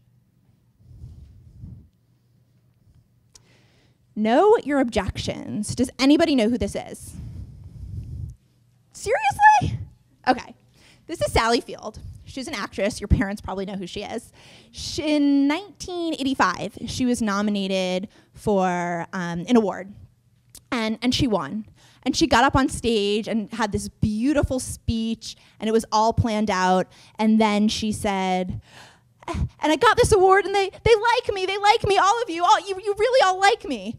And everyone went, what the heck? What is she saying? She let her emotions take over, and she really didn't have a goal to her speech. And people were talking about it for days. They were talking about how she won for days, not because she's an amazing actress, but because she had this crazy, whacked out speech, and really didn't have a goal. So another example, Taylor Swift. Remember that MTV Awards speech when the mic was stolen from her? Was it Kanye? I'm like, so not cool. Kanye got up there and was like, oh, Beyonce is actually the best. Clearly had an objective, maybe not said so nicely. So 2 points there. Knowing exactly what you're trying to do and having that goal. When I came in, I said, today I'm going to talk about 11 points. So I have my objective. I know exactly what I'm going to do, and now my audience knows exactly what I'm going to do and say. You guys should YouTube this speech. It was really crazy. Yeah?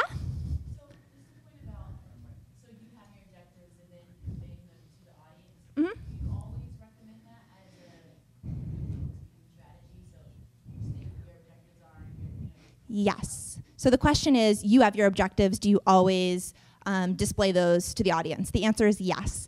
It's like a roadmap. It's letting everyone know what to expect. So think about it, when you're writing a paper for school. You start off in your intro and you state your thesis. It's what you're going to prove. It's the same exact thing, saying, here's the goal of today, here's exactly what's going to happen, and now we know. So now let's go about it. So yes, I would say definitely a best practice. Create a structure. So again, something that I love to do is bullets. I'm like super list oriented, love organizing. So when I plan a speech, I like to do it in bullets, to do it in numbers. So again, I said I'm going to talk about 11 things today. And there we go, right off the bat, we know we're going through a list of 11 things. If I came in here and said, all right, so, and went right into it, it's like, well, how's this gonna work? What's going on? So I like to say buckets. So these are my buckets. It's a really nice visual. You use buckets when you're writing. So you have an intro. You have 2 body paragraphs. You have a conclusion. Those are your 4 buckets. It's really organized. Speaking is the same thing.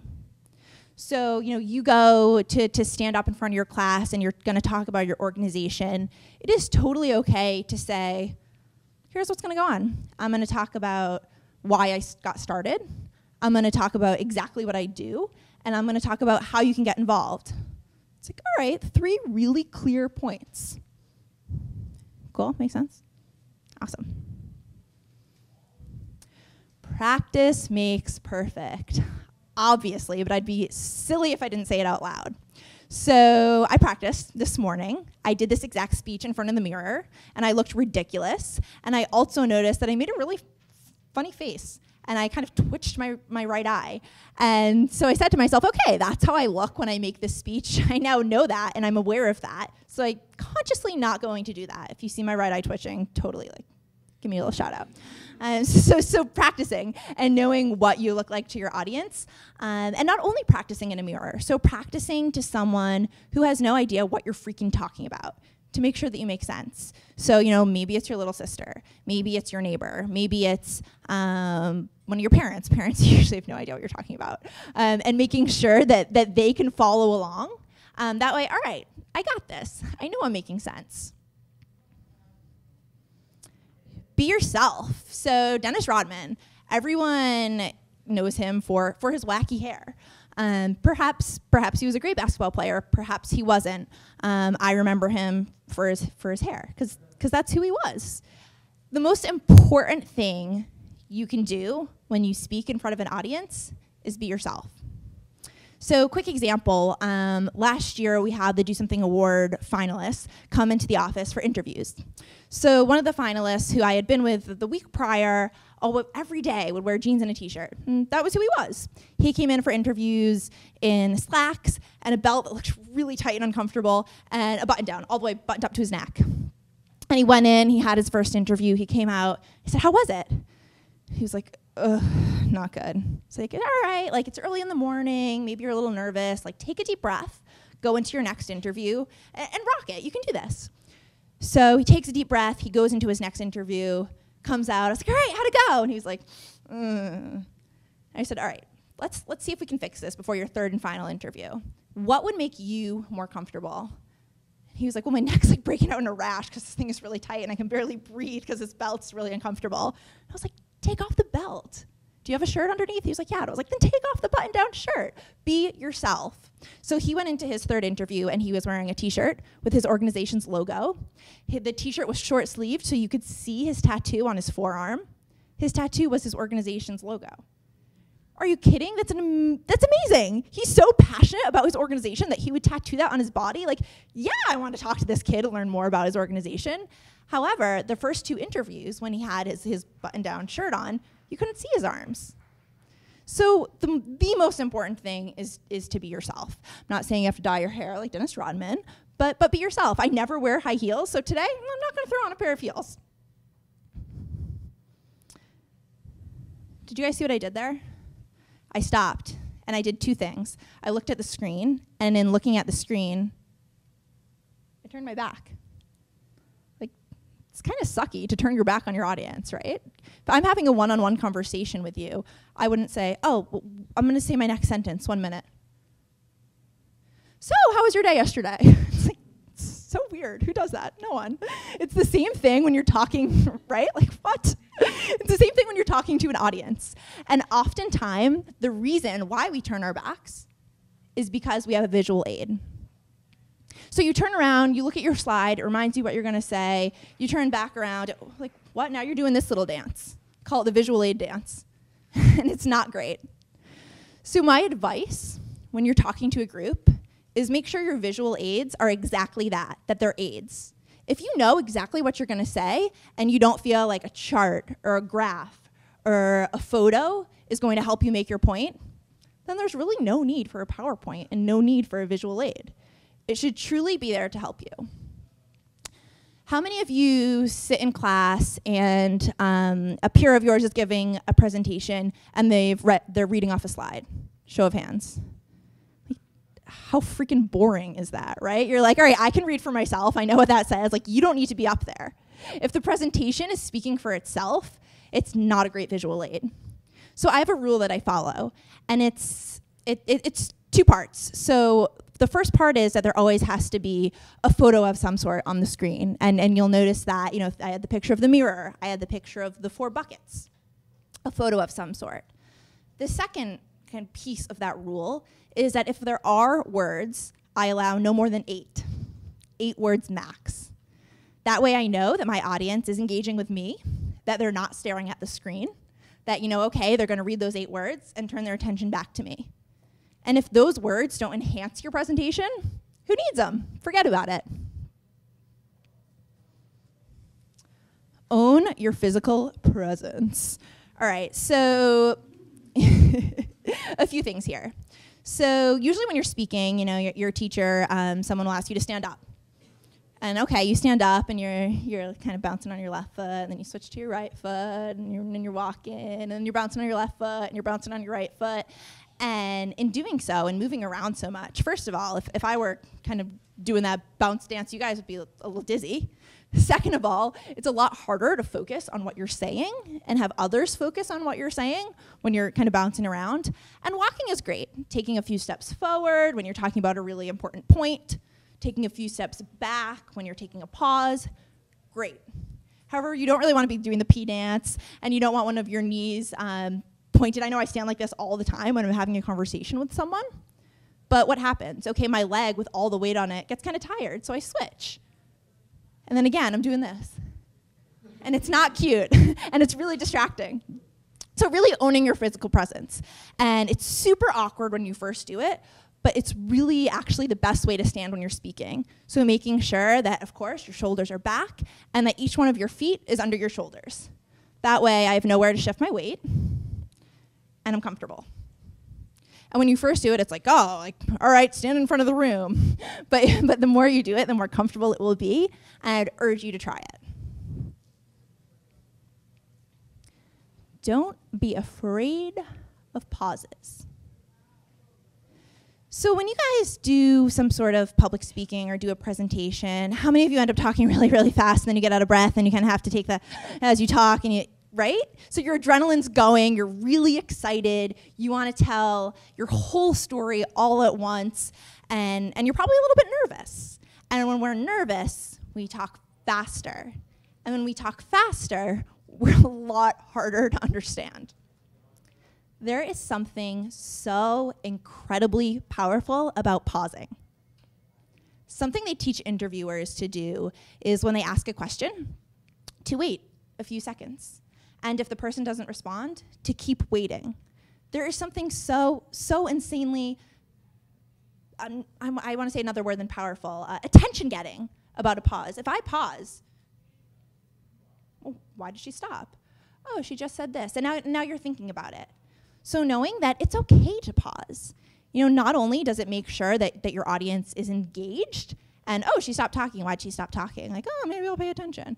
Not only does it make sure that your audience is engaged, but it gives you a point to breathe and to take that deep breath. So you're not running off that adrenaline and going till you can't talk anymore and then in the middle of your sentence. It's also something that makes you seem smarter. So think of cartoon characters. All cartoon characters that are portrayed as kind of smart or wise often talk slower. I'm going to challenge you to all see if you can catch on to this. So think about Winnie the Pooh. Who's kind of the old wise person in Winnie? Eeyore, exactly. And how freaking slow does Eeyore talk? Right? Really, really slowly. And that gives him that persona of being wise. So being able to pause and take a breath will make you seem like more of the expert in what you're talking about. And even if you don't know what you're talking about, pausing will let other people see and say like, oh yeah, like she knows what she's talking about. She's taking a deep breath, yeah. It's also great for recollecting your thoughts. So in that moment that I just paused, I said, okay, my next slide, got it. And so it's audience serving and it's self-serving too. And silence is something that can be uncomfortable, but it's really great to be comfortable with the pause that you're making. I think this is like the best secret weapon of public speaking is the pause. Question time. So, okay, you ask a question. That's really a good question. I think the answer to that is, like stop, pause, time out. That's one of the actually worst things you can do. First of all, oh, that's really a good question. It's pretty overused. It's like kind of insincere, right? Like you get that a lot. Second of all, when you're speaking and you're the one answering the question, it doesn't give you time to think about the answer because you're still talking. So this is actually a really good point to use that pause. So ask me a question, anything. That's a really good question. I haven't even taken that breath.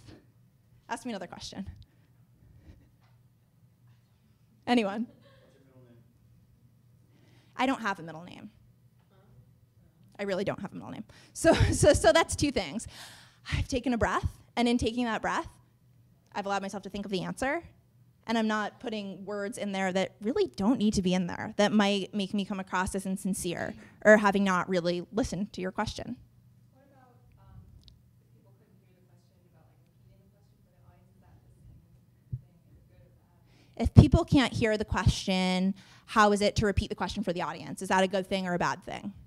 It's a good thing. Especially when you're on camera and perhaps the people at home can't hear you. It's a great thing to repeat what the audience is saying. It's also a great thing, so Marina, now you know that I've heard what you're saying and I understand it. Instead of perhaps launching into an answer that might not exactly target it, if I were to say not exactly what you said to me, you could say, oh, well, actually I was asking, and clarify. So that's a great thing to do. It shows that you're listening and that you're engaged. Yes?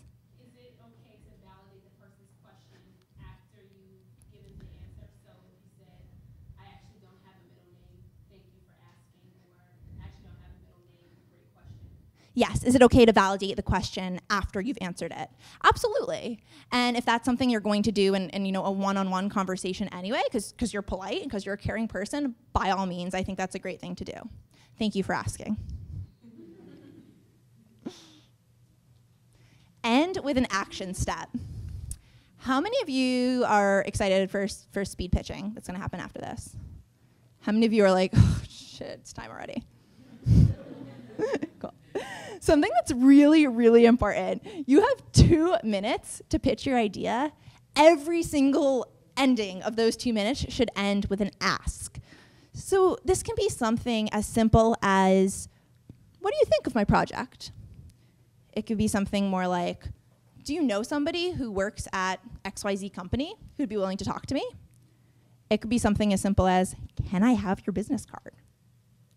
Ending with an ask means that you have a goal and that you're ending on a question.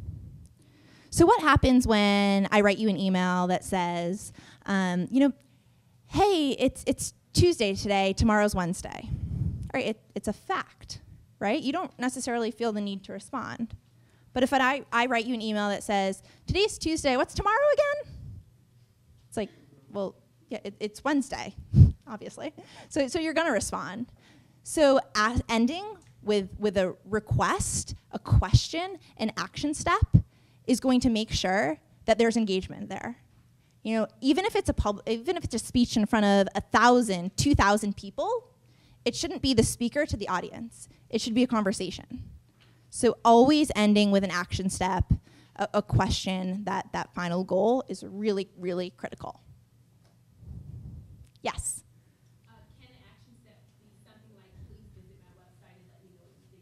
Can an action step be, please visit my website, let me know your thoughts? Absolutely, that is an awesome action step. It's something that they can do when they hang up the phone, when they step away from your conversation. Awesome action step.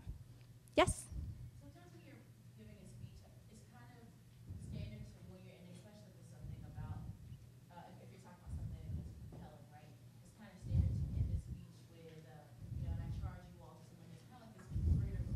Yeah. But I feel like sometimes, I don't know, it's kind of hard to share the line between not trying to be too preachy, still trying to have a good impact on the person you're speaking to. Sure. Yeah, so how to not be preachy, as in like, I charge you to make the world a better place for animals, or, you know, I charge you to recycle. I think the key to that is specificity. So I, you know, say my project is starting a sports equipment drive in my school. You know, I urge you to, you know, don't let any of your equipment go to waste at the end of the season. You know, bring it to the principal's office. Like, all right, that kind of feels like a big ask, and it is a little preachy, and like not the best use of an ask. Make it specific. So saying, I know you play softball at the end of the season. I would love if you could bring, you know, that old softball and your left cleat, because I know you left the right one on the bus last week, to the principal's office. Making it a really specific ask, and, you know, the less general, the better, is going to make it seem less preachy and more doable. Yeah. So do you think sometimes when you say practice makes perfect, if you rehearse it too much, that it becomes, you know, ungenuine or like fake? Absolutely. Can you practice too much?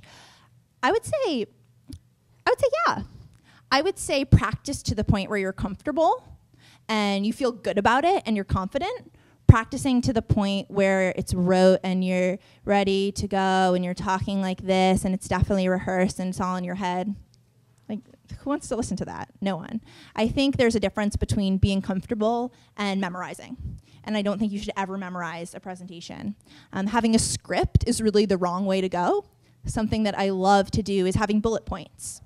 So, you know, before this presentation today, I made a list, I have it right here, of my bullet points. 1 through 11, the topic of each point. And because I've practiced, because I have confidence in knowing what I'm talking about, I know, okay, the step that says organize into buckets, yes, this is what I'm going to talk about, you know, when I talk about buckets. So really just having those points lets, you know, the rest of the speech or the conversation be a lot more genuine. And I would definitely, I love index cards with just quick points on them. You know, you shouldn't have an index card that's completely full and you're flipping through index cards to say 2 sentences. No, like, you know those sentences, you know, have a 1-word reminder, or maybe it's an image that reminds you to say something that's gonna spark that memory because you already know it. And that's the best part, is that, you know, the reason you are talking to a crowd about something is likely because you're the expert on it, or they wanna know. So just really having that confidence in yourself. Yeah, any other questions? There's got to be more out there. No? All right, who's going to be the brave soul that gives us a quick rundown of their organization? Awesome, come on up. What's your name? Brianna. Brianna, and what does your organization do? Really quickly, all right, I want you to tell us what your organization does, and then I want you to tell us one thing that you want us to pay attention to. So is it the speed of your voice? Is it your like kind of like gotta go to the bathroom dance that you're doing? Is it, you know, what is it, the one thing that you want to work on? Okay, probably the speed. Okay. I do Bead the World, which we pretty much sell anything that has beads, like bracelets and animals. And then half of the money that we have goes to the local food banks in New Jersey. So awesome. Love it. Great. So how many of you think Brianna talked quickly? Show of hands. Turn around, Brianna, look. How many of you thought she talked like Eeyore? Awesome. So your speed was pretty good. So what did you do in your head to kind of to get you to speak that way? Well, I kind of have to relate it to school because we have running records. So you have to talk a little slow, but not the fastest either. So I kind of have to think think I was doing a running record. Awesome. So put herself in another context where she's comfortable with the way she talks and she knows it comes across well, and executed it here. Awesome job. Anyone else? This is an awesome opportunity to practice your speed pitching. Yeah, come on up. So your name? Alexa Carlin. And Alexa, what do you want to work on, or what's your the one thing you're most nervous about your public speaking? I've noticed I tend to say or like instead of pausing. All right. So why don't you explain to us what your project does? And every time she says or like, I want you guys to shoot up your hand. Got it? I started a company called Hello Perfect, which is an online and offline community of people working to redefine perfection and inspire others to accomplish their dreams. So with that, we have the Perfect Is movement, where we ask individuals to tell us what perfect means to them. So I've been able to get Shaquille O'Neal, Marc Jacobs, Rebecca Minkoff, and every single one of them has a different meaning for the word, as well as every single person in this room finds perfection in a different context. So we want to inspire people with the confidence to love themselves in order to achieve anything that they dream. Zero like or like, yeah, like big round of applause. Awesome job. I've been practicing. She practiced. Awesome. See, practice makes perfect. Awesome. I think that is a huge issue. I know I used to struggle with it all the time. Like another one is or so. It's finding a replacement for that. So knowing that it's okay to kind of have something to break up your sentences, but making sure that it's not one of those buzzwords, that it is a pause, or that it is, something else. So maybe it's, you put your hand on your hip, or you put your hand down. It's that little trigger that you can still do that's not gonna be a like or an and that's gonna take away from your presentation. Someone else. Come on. Anyone? Awesome. Come on up. No, it's great. You can never talk too much when you're speaking in an audience. All right, your name? Adorian. Adorian. What is one thing that you want to work on? Wordiness. Speaking of talking too much, I feel like I'm kind of wordy when I talk. Okay. So when you think she's being too wordy, when you think she's being too verbose, when you're like, you could cut 5 words out of that sentence, girl, raise your hand. All right? Go for it. My name is Adorian, and the project that I'm working on is called SSEP, SAT and Self-Empowerment Program. It primarily focuses on providing inner-city students with SAT and self-empowerment workshops. In the city that I'm from, Newark, New Jersey, only 50% of students graduate from high school. Only 20% of those 50% actually go to college. So this organization, this project, is really important in empowering these students with the resources they need to thrive. I think that was awesome. I really don't think that was too wordy at all. So stay up here for a sec. So what I think might have been wordy was if you said, we work on test scores, we work on tests like the SAT, we work on improving test scores, when you're kind of repetitive, or when you're using synonyms, so big tests and SAT. You didn't do that once. If you mentioned students and high schoolers and test takers, nope, you said students, which I think was really great, and I think it's because you were conscious of it. Awesome. So another really great thing, thank you can have a seat. Another really great thing to do before you start speaking in front of an audience is to acknowledge yourself, those things that you perhaps don't do so well. So I know that I'm like, I do the jazzy feet sometimes. So I said to myself before I got up here, cement your feet. And how am I doing? Like, all right? Right? All right. I'm working on it. So really acknowledging what you want to work on before you start. Yes. Sure.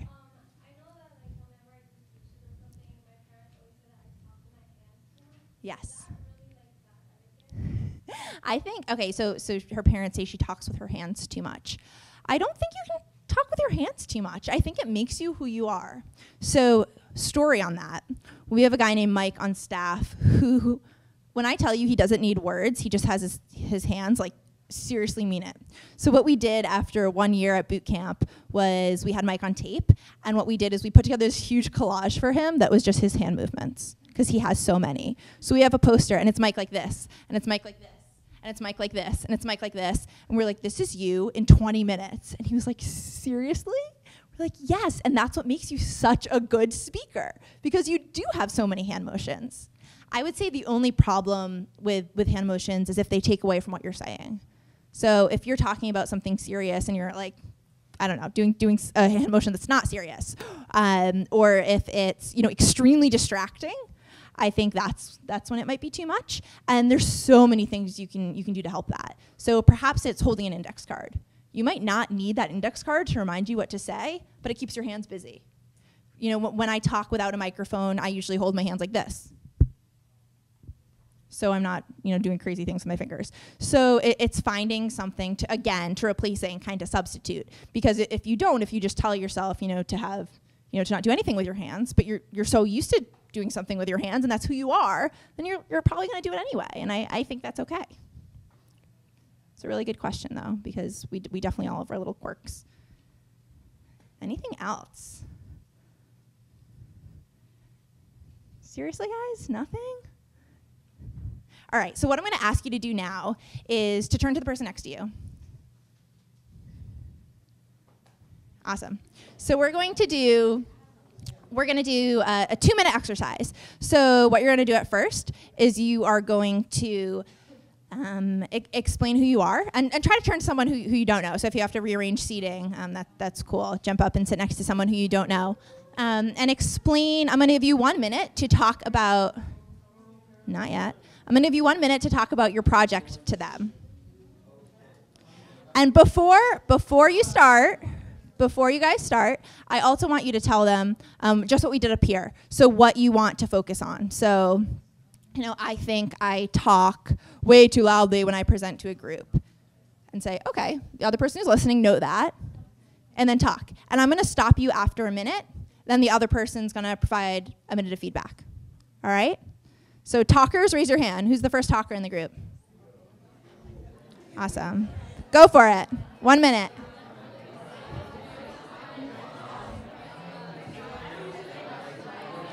Lots of talking.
Seconds left.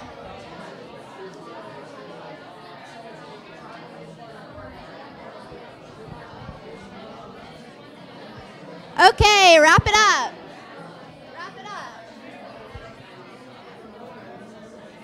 All right.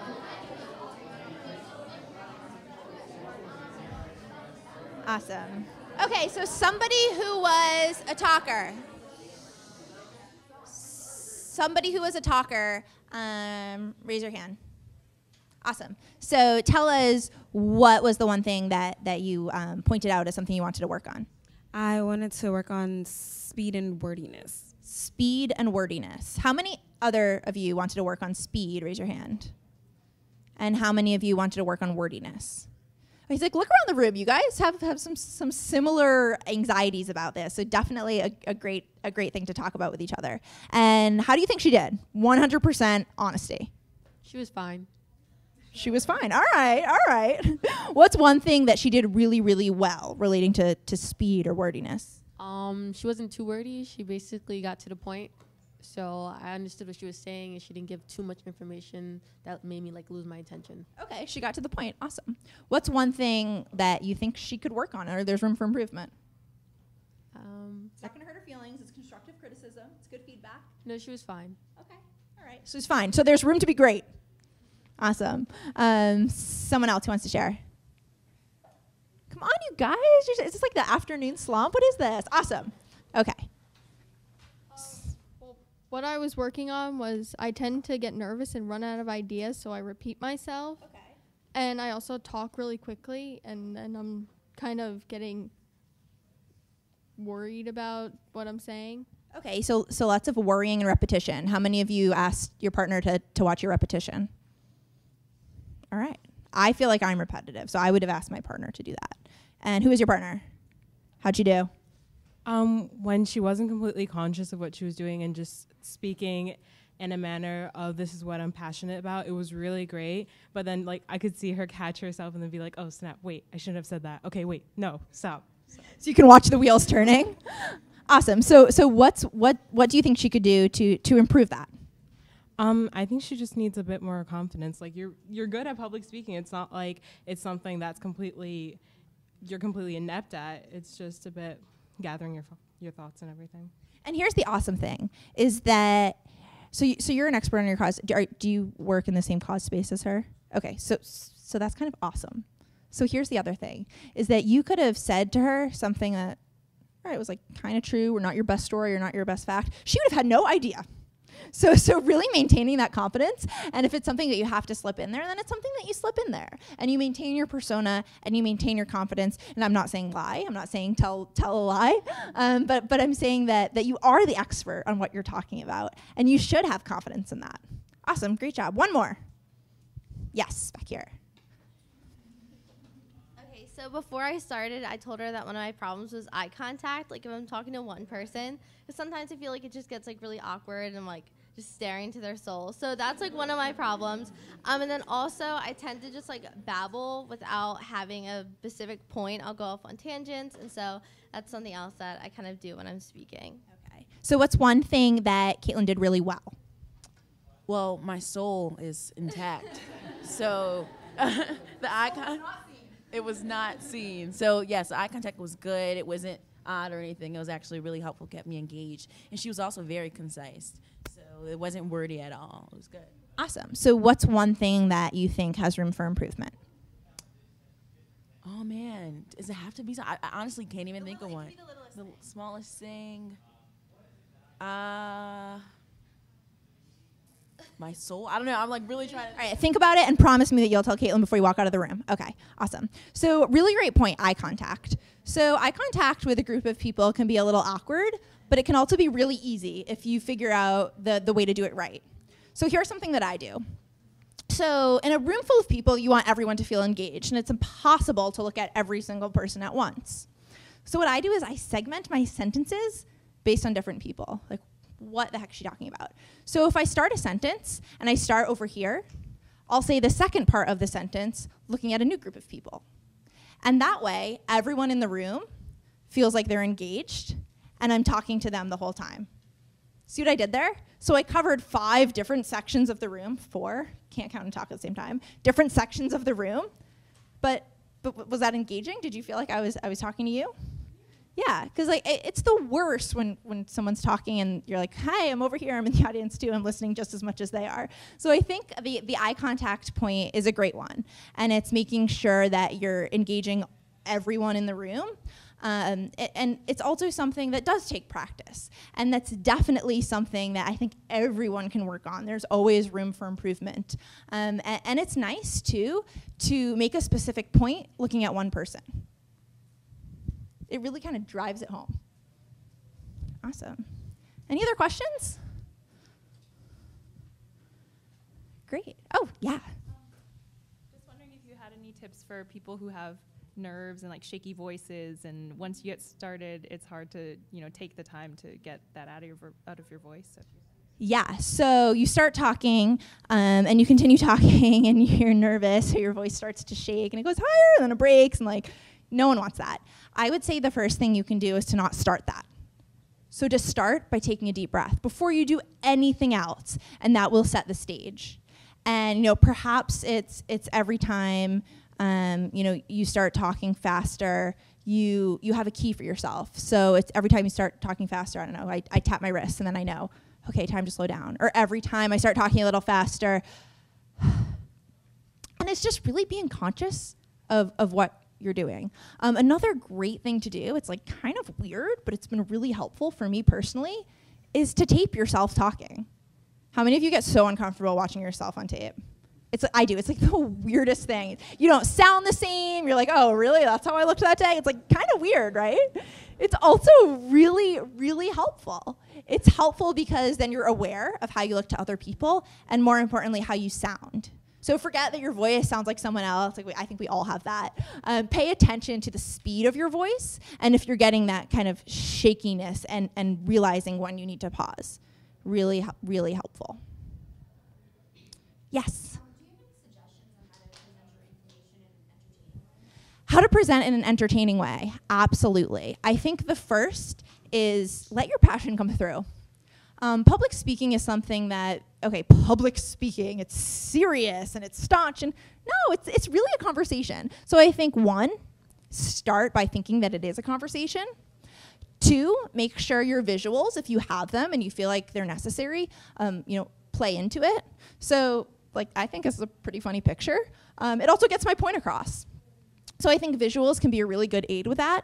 I also think engaging the audience. So making sure that you are stopping to ask questions, making sure that you have examples, real concrete, tangible examples. When I said, always having a goal, and then I came in here and said, we're going to talk about these 11 things, and really using those examples can keep it entertaining. And be yourselves. You all have great personalities, and you all have something unique and individual to offer, and I think that helps. I was at an event last week, and there was a group of young social entrepreneurs like yourselves pitching to a board of panelists, and I was on the board of panelists. And that can be like a pretty scary experience. So it was a group of 3 young women, and they were pitching. And they were pitching an idea that had to do with ballet bags. So I was never a dancer, always wanted to be. But you go and you have your bobby pins and your hairspray and this bag, and you have all this stuff, and it's kind of a pain. So they were pitching an idea for a new product that had all those things in that one bag. And how they started their speech was a dance routine. So first of all, everyone's like, what the heck is going on? Why are these girls dancing? Second of all, we're engaged. We want to know more. And I thought that was a really, really amazing way, starting off with an example. So bringing your own personality. These girls all happen to be dancers. So they incorporated that into their speech. And I just thought it was a really creative gesture that made me want to learn more, that really engaged me from the beginning. Yeah, awesome. Well, if that's it, you all are good to go. I believe that we are heading upstairs for speed pitching and speed catching.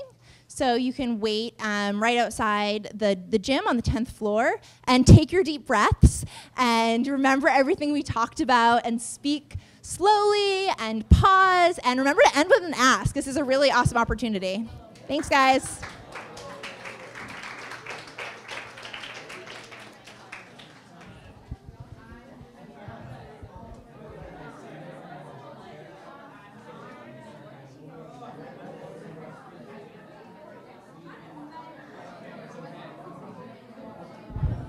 And we're back. And actually, we'll be right back in like 10 minutes. Speed pitching up next.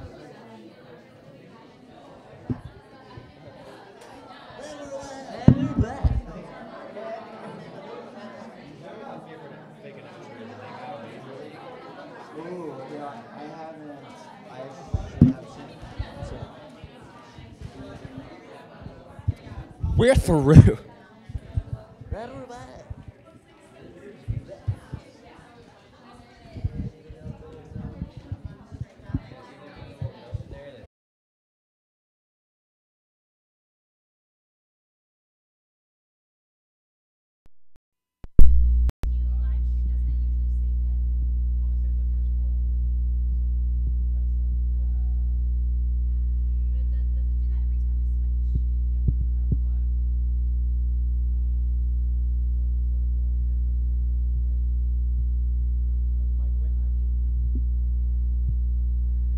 What's up? What's up? What's up? Hey, how you doing? Great. Doing great, thank you. How's boot camp been for you so far? It's been fantastic. Did you see what I did there? I used the power of pause. I just noticed that you did that. Thanks for noticing. See how powerful this is? See how powerful this is? We're using pause. Pause. And just like we're doing with our boot camp sessions today, we're going to pause for a minute and hang out because we're about to get a session of speed pitching and catching. It's not baseball. It's better. It's not baseball, it's passion. Okay, but what we're going to do is we're going to like hearing from every single one of these amazing young people about what their projects are. We're going to be hearing them deliver their pitch, and then we're going to hear the feedback from a nonprofit expert, professional, champion, badass. Yeah. So you'll hear about all kinds of projects. You'll hear about lots of different kinds of projects. That was the power of pause. Awesome. So what's the end result of all this speed pitching, Brad? The end result of all this speed pitching and catching is the young social entrepreneurs will take away a firmer grasp of how to get people to do what they want, mind control. Also, we're going to be giving out 5 grants to the 5 best. Sorry, I took the microphone away from your face. Speed pitches. You took the mic away to not say anything. You went like this. It's like you didn't even work. Ben. Ah! Do you have to go to the bathroom? Do you have to go to the bathroom? No, you can. That's cool. I'll just stand in while Ben relieves himself. That's Sophie, as you met earlier. So yeah, it's gonna be great time.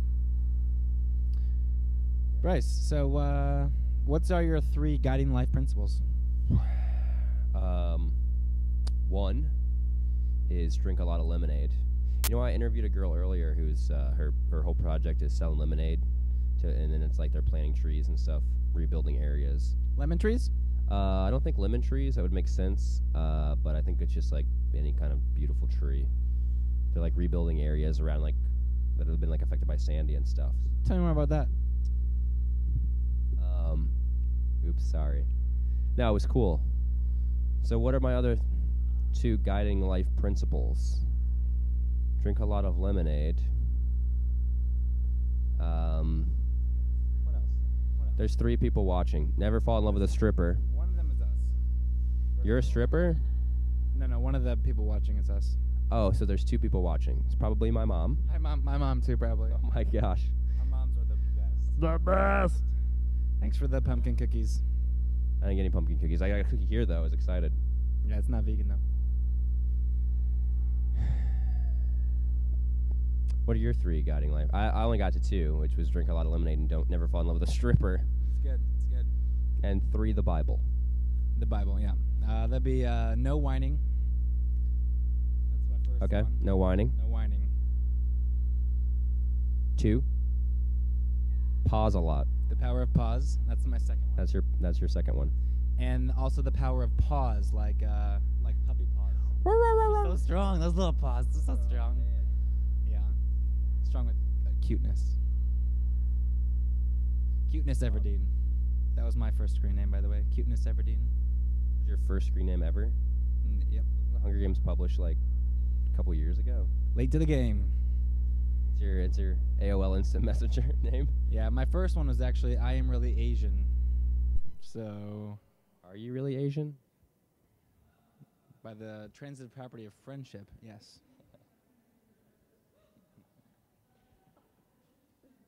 Awesome. My first screen name was Little Green Dude 27. They turned off the Phantom Power. The Phantom Power? Not the Phantom Power. Phantom Power hasn't gone off since 1929. The last time that the Phantom attacked boot camp. This looks like a job for... Well, not us, clearly. Not us at all. I'm glad there's a delay on this. Gleb, I'm going to test the delay capability on this and do something wildly offensive and inappropriate, and you're going to have to clean it up on the 5-second delay or whatever. You ready? Oh, yeah. Ready? 1, 2, 3, 4. Boobs.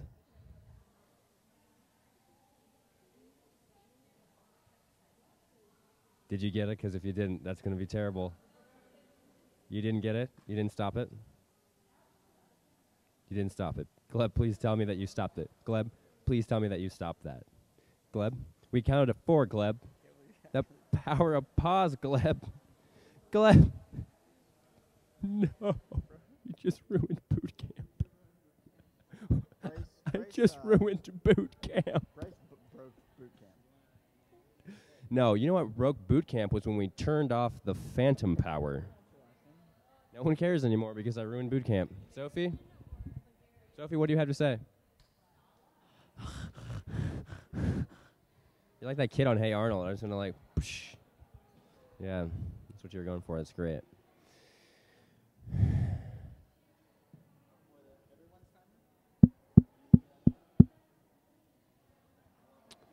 What do we do now? Well, you're speed catching, huh? Well, now we looked at you off camera, and it just makes us look weird. Now we look like weirdos. What time is speed catching start? Can I just do? If you smell what boot camp is cooking.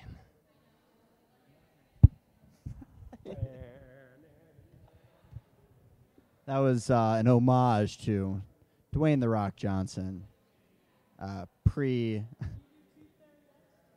Tooth Fairy. Do you want to do that? And can you do Tooth Fairy? Let's just do a. Finally, the Tooth Fairy has come back to boot camp. All right, let's play a game, Bryce. All right, what's that game? The game is. The game is don't say bad things into the microphone. The game is. The whole audience. Let's play it. We can all play this. Arms, or you have my Oh arms. yeah, that's good.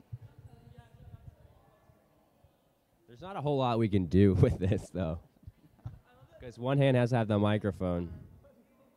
But my arms are so less hairy than yours, so it's clearly fake. Can you get your head down out of the? Sorry, I'm talking and I shouldn't be. I'm talking. I don't exist back here. I'm not here. Wait, stop poking me. You ruined boot camp. Gleb, how many people are watching right now? 0. We're gonna edit all this for when it's on YouTube. I hope later. so. Do you? What's I that? hope we cut all this out. Okay. We're gonna cut all this out. Bryce's mom. Bryce's mom. There. No. Or is it? It's not available to watch later.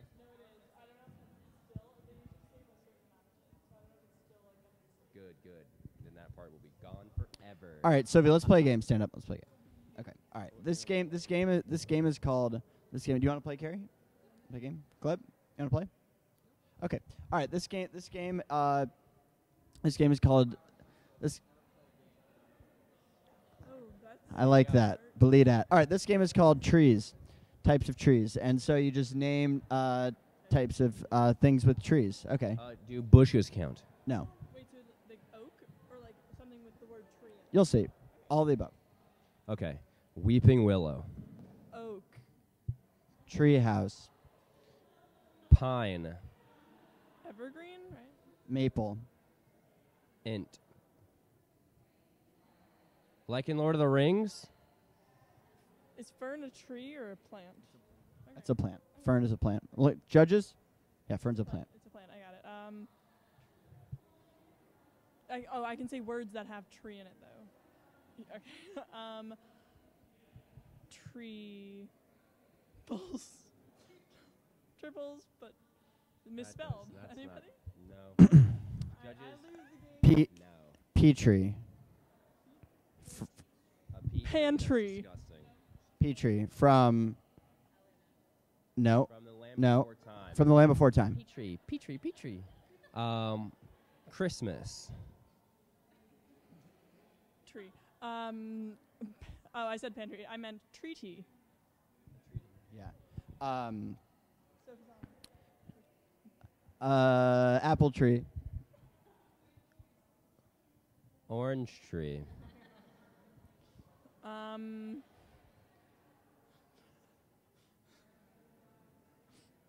Thank you. All right, and then there were two.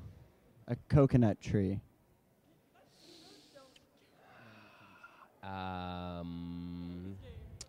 Palm tree. Tree sap. Elm tree. Did someone already say elm tree? Judges? That counts? Birch. Sycamore tree.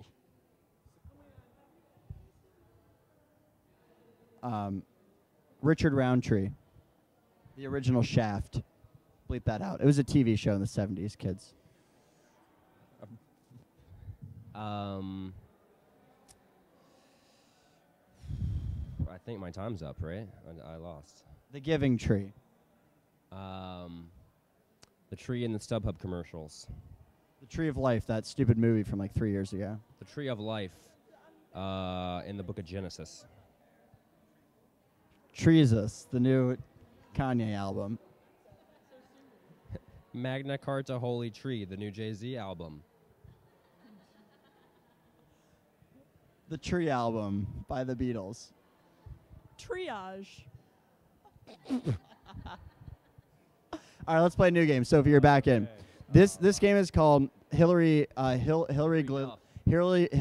Gridley made up this game. Hills Grids. She's a campaign specialist here at DoSomething. She's not here today. She's my wife. She's not with us today. But she made a game. She made up a game called Things You Say You Don't Really Mean. Okay. Okay. Okay. No, I'm not mad.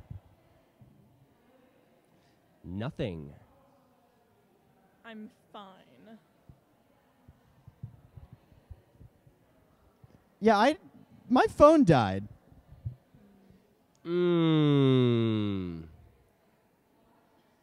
What? Yeah, I think you mean that. Sometimes. Yeah, I think the bathroom's that way.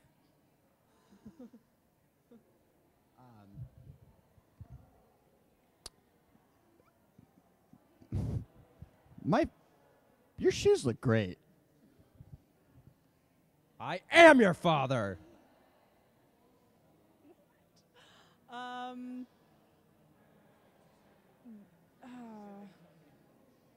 Oh, I had okay. Your cat was run over by a car. Not, I didn't step on it. Those injuries are similar. Yeah, I read books. I'm okay. I'm okay.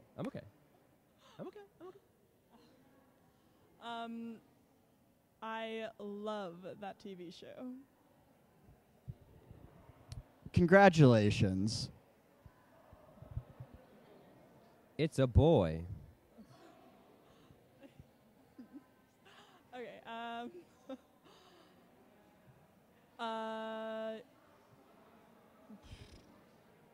What? Couldn't be more excited. I'm really happy for her. I love you. That makes perfect sense. Yeah, that was my idea. No problem. It was not me. I'll have it to you by EOD.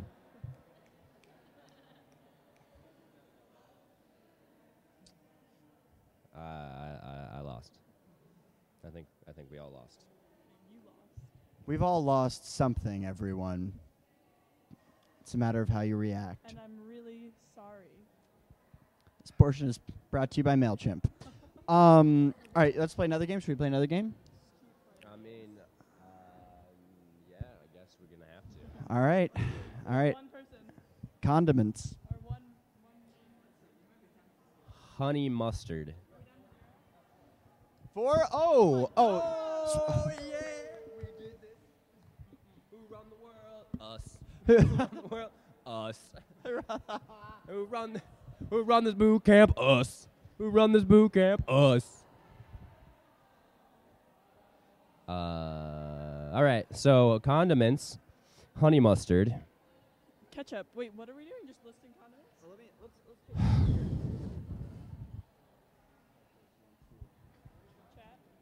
We got 4 people, and then we just killed the momentum. We killed it. Is it gonna buzz like an actual basketball game? Gleb, do you know? Is it gonna buzz like an actual basketball game? Like, so like I can like pretend you can buzz. I just wanna pretend that I'm making a buzzer beater. So I'm wearing a Space Jam hat. So I'm ready. This is my arena right here. That's great. Have at it. What is your name? Sally Murphy. Let's face the camera. Sorry. Your name is what? Sally Murphy. Sally Murphy. I'm Bryce. Nice to meet you. Sorry. So just explain a little bit about what you're going to be doing today. My understanding is that I'm here to hear ideas from young people who are interested in developing programs to do something to help people. And that my role is to give them feedback on what I think is good about their idea, what I think their idea, where I think their idea needs some work, and how they can be clear and succinct about pitching their idea and getting funding and resources and help to get their idea off the ground. That is great. So do you have any tips, any key pointers that you think that they should be harping on here? They probably will need to find the money to get their idea off the ground. Find the money. Don't we all have to just find the money? So what makes you uniquely qualified to be a speed catcher here today? I'm interested in it. Probably rule number 1. Yes. I'm a direct response marketing professional, so I understand how to do marketing. And I previously was a director at Rally for the Cure, so I know how to do event marketing. So a deep interest in helping them succeed. That's great. Did you have to like apply for this or something, or did someone just grab you off the street? And you just happen to be great at marketing. It was not a very rigorous application process. I volunteered.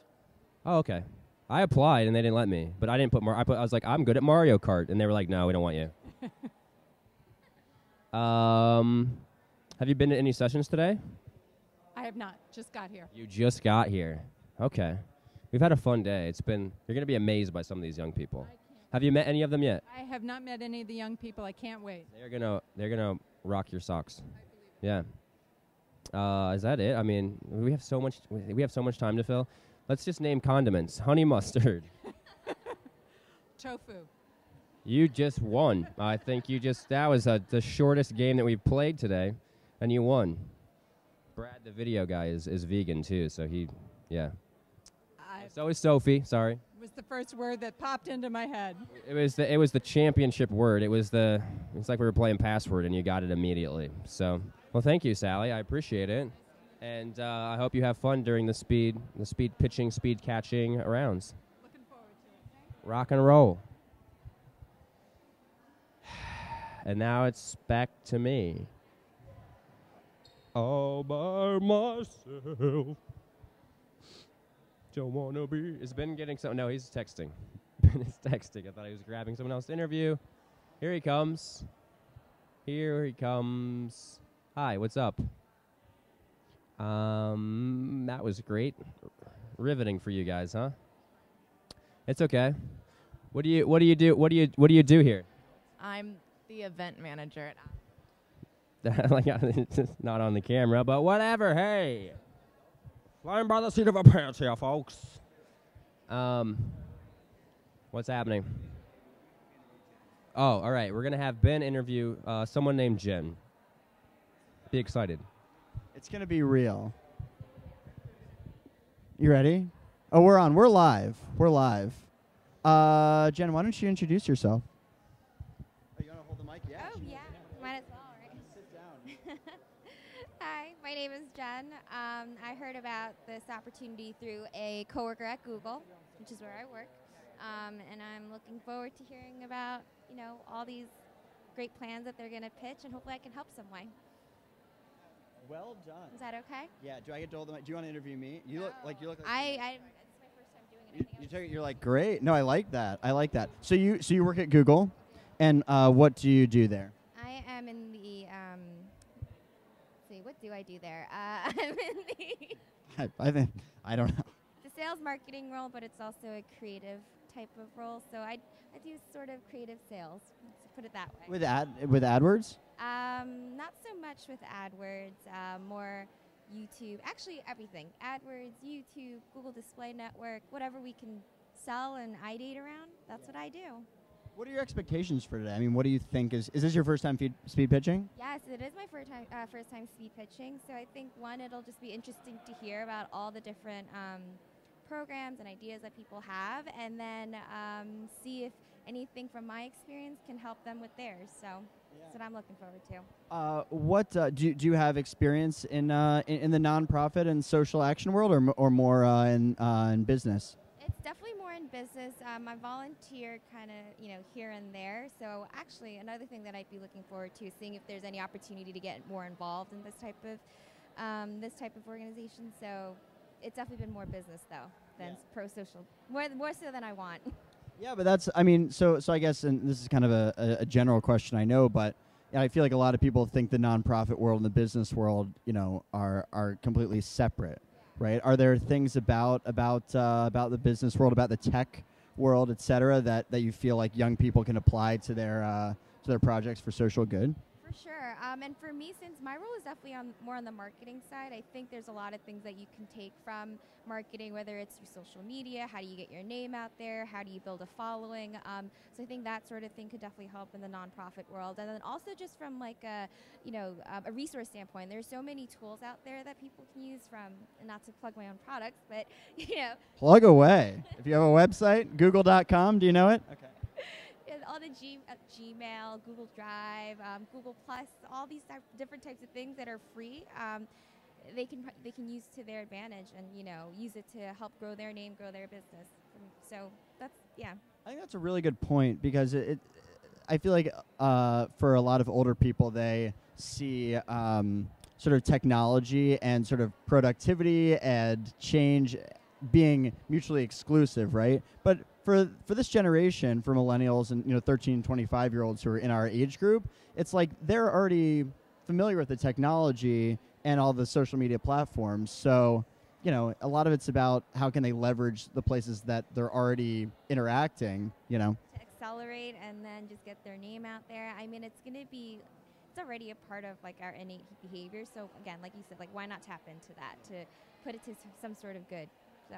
Now, Google does a lot of corporate social responsibility, things like that as well. Can you tell us a little bit about sort of the ways Google's involved in social change? I wouldn't know where to begin, and I don't think I'd be able to do it justice.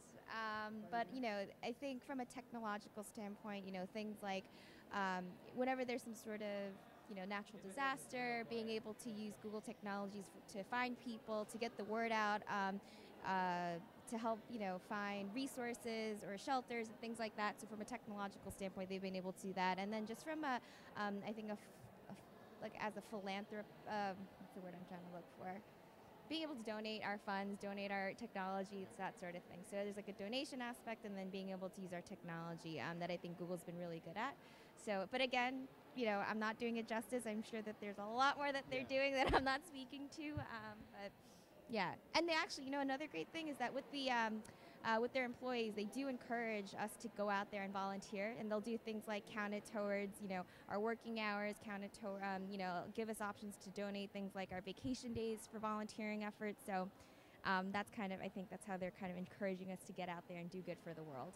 I feel like a lot of, sometimes, like when I was in school, we associated like community service and volunteering with like, oh, like we'll do it to, like get into college and like, it's service hours and things. Yeah. So like what, in your experience, I think that's so interesting with sort of Google's emphasis on, on giving back.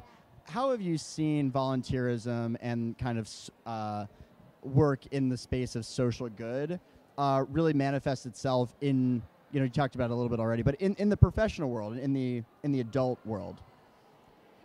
I think, I think it's always so hard to find time outside of work to do anything, right? Let alone volunteer. So how I've seen it manifest itself, at least from an organizational standpoint, making it part of your role, whether if it's, donating your time or if it's, going back to Google, we're allowed to work on, things like 20% projects. Could we use 20% of our time in some capacity to, volunteer of some sort? And then also, I think it's from an adult standpoint. I think with college students, volunteering opportunities look good on paper, but as an adult, you may not need that as much. So what is it really about? And I think it's helping you become a well-rounded person and also giving back to the community. So I think that's how I've seen it manifest in my adult life. So that's how I've seen it. Love it. Anything else you'd like to add, Jen? Not at this moment. Again, I'm just so excited to be here. I think what you guys put together is amazing, and I'm looking forward to today's event, and then hopefully other events to come. Well, thanks so much. We're thrilled to have you here, and all you viewers out there, get ready for some serious speed pitching and speed catching. It's gonna be awesome. Yeah. Thanks, Jen. We'll see you soon. All right. And we're back. What's up? Ellie is texting you. Do we have anyone else to interview? No? We don't have anyone else to interview? Nobody. Not a single person. No one wants to be on camera. There are millions of people out there. The millions. And millions. Sorry, I'm just pretending that I'm a WWE wrestler now. Yeah, grab someone else or we'll figure it out. The Phantom is attacking. It's not us. I don't know why you're looking at us for. It's not our problem. We're fine. We are fine. So, Ben. Okay, cool. Go do that. We'll figure that out. Because we've got time to waste. And I am crying. Ooh, ooh. Katie, how are you doing today? Just say stuff. I'll repeat it. Thumbs up. I'm great. Bryce, you're the best person that's been on camera all day. Yeah, you said that? I know. It's great. What? I don't know. She's the best person that... No, she didn't say that. I would say that. There are 2 cameras facing me. Oh, yeah? You want to have a camera off? Oh, yeah. Bring it. Oh, bring it.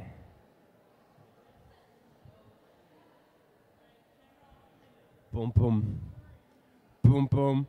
Boom, boom. Boom, boom. I. Boom, boom. Boom, boom. Boom, boom. Boom, boom. Boom, boom. Boom, boom.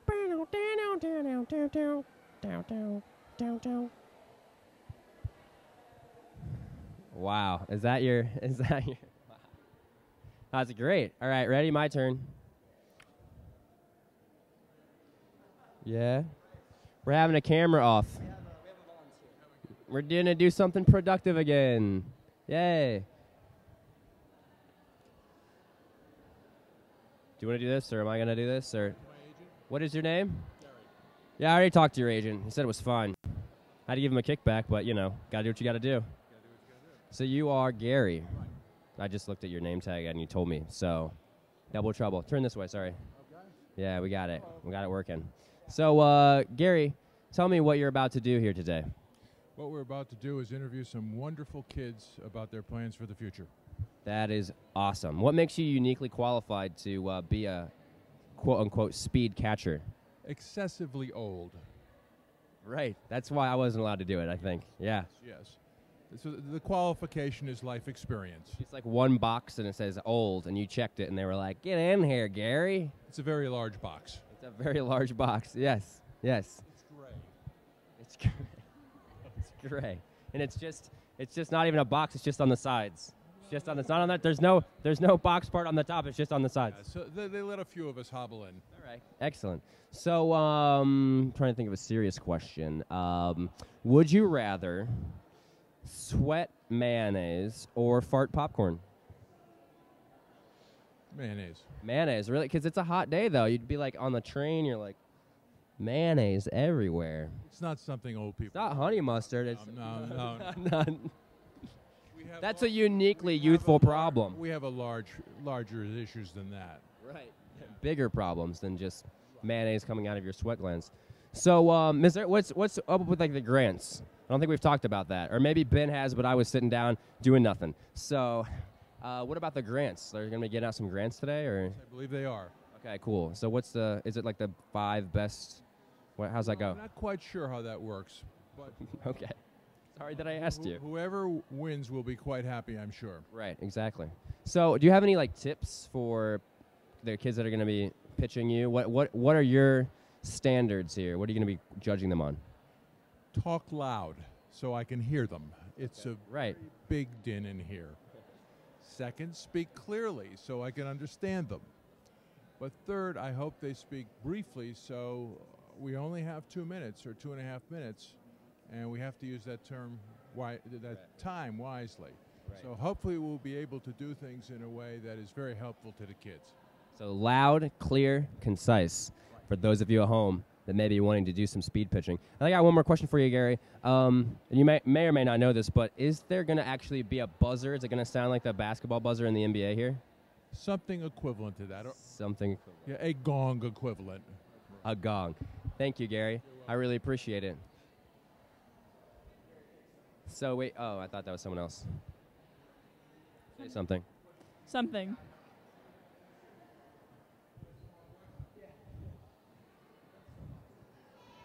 Thank you again, Gary. Have a good one, bud. Are we ready? Yeah. Is Dave going to be introducing what speed pitching is? He's going to give us a more elaborate overview? Rather than just the ramblings of 2 crazy young men? I'll give an overview. You're going to give an overview. Then, rather than the ramblings of 1 crazy young man? Here you go. So welcome to speed pitching, and also, by definition, speed catching. What's going to happen is, in a moment, we're going to have our... We're getting it going. Oh, yeah. Wait. Not that one.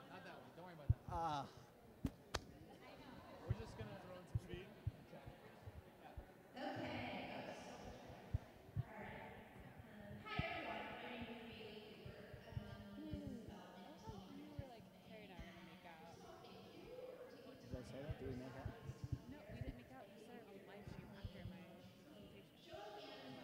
Why didn't we make out?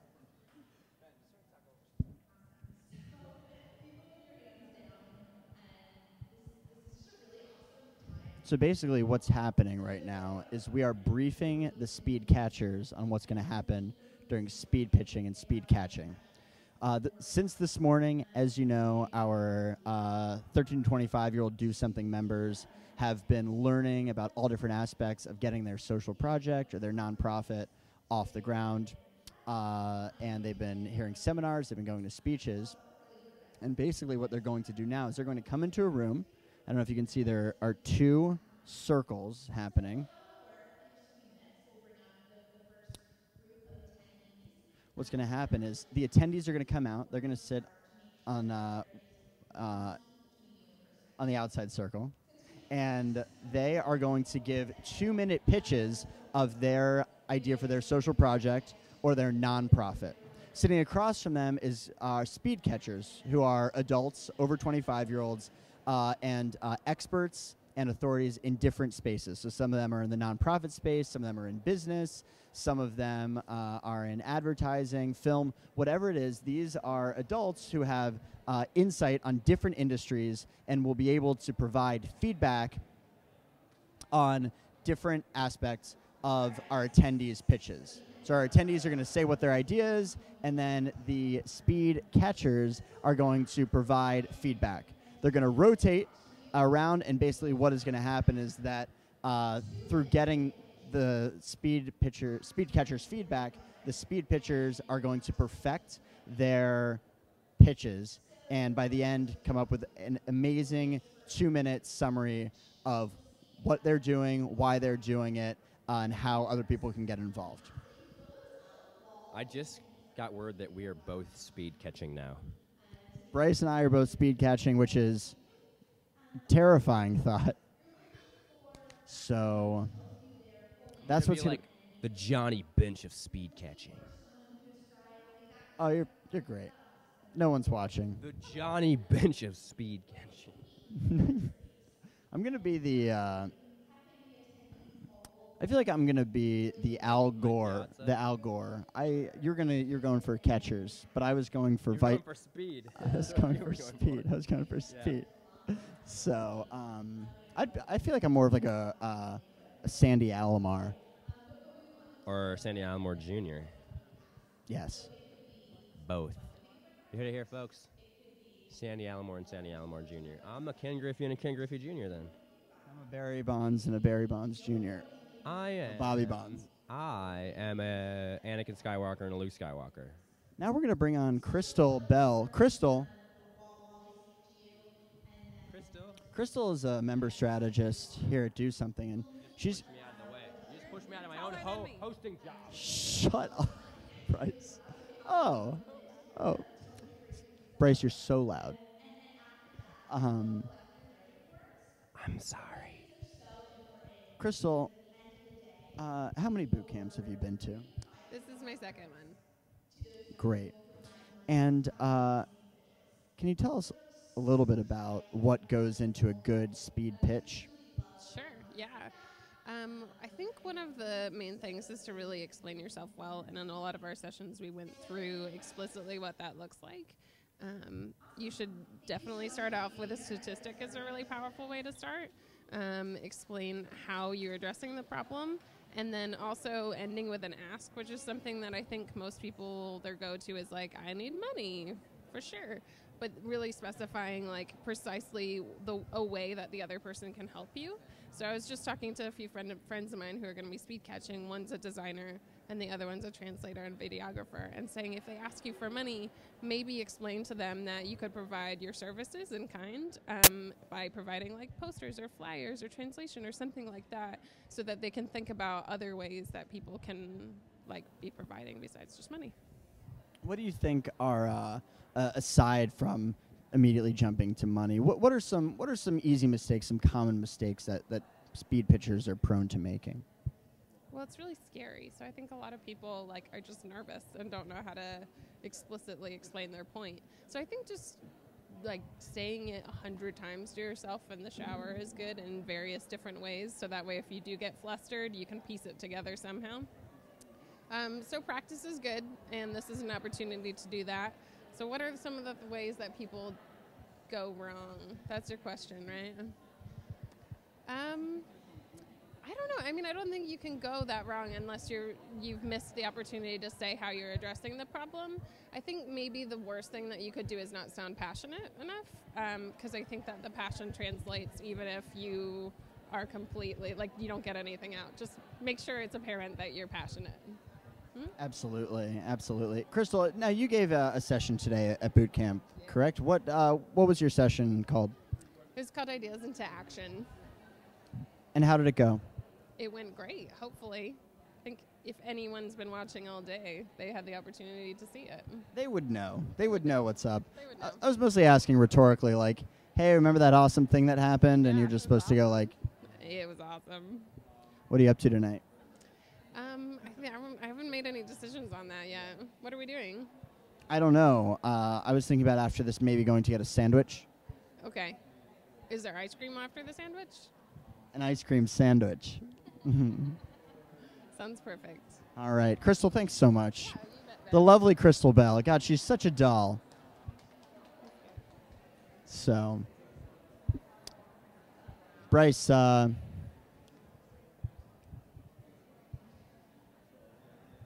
What's up? Young people are about to come in. and then? It's going to be like the wildebeest scene in Lion King. Yeah.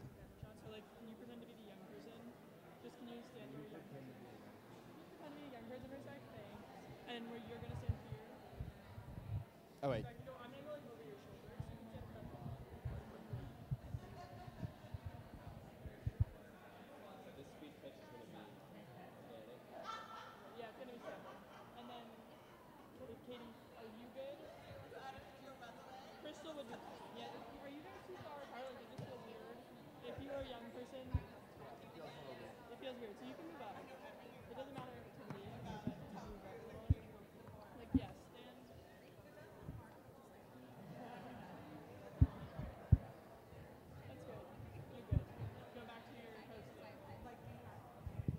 And we're back. But I want Crystal's shoulder in this shot as well.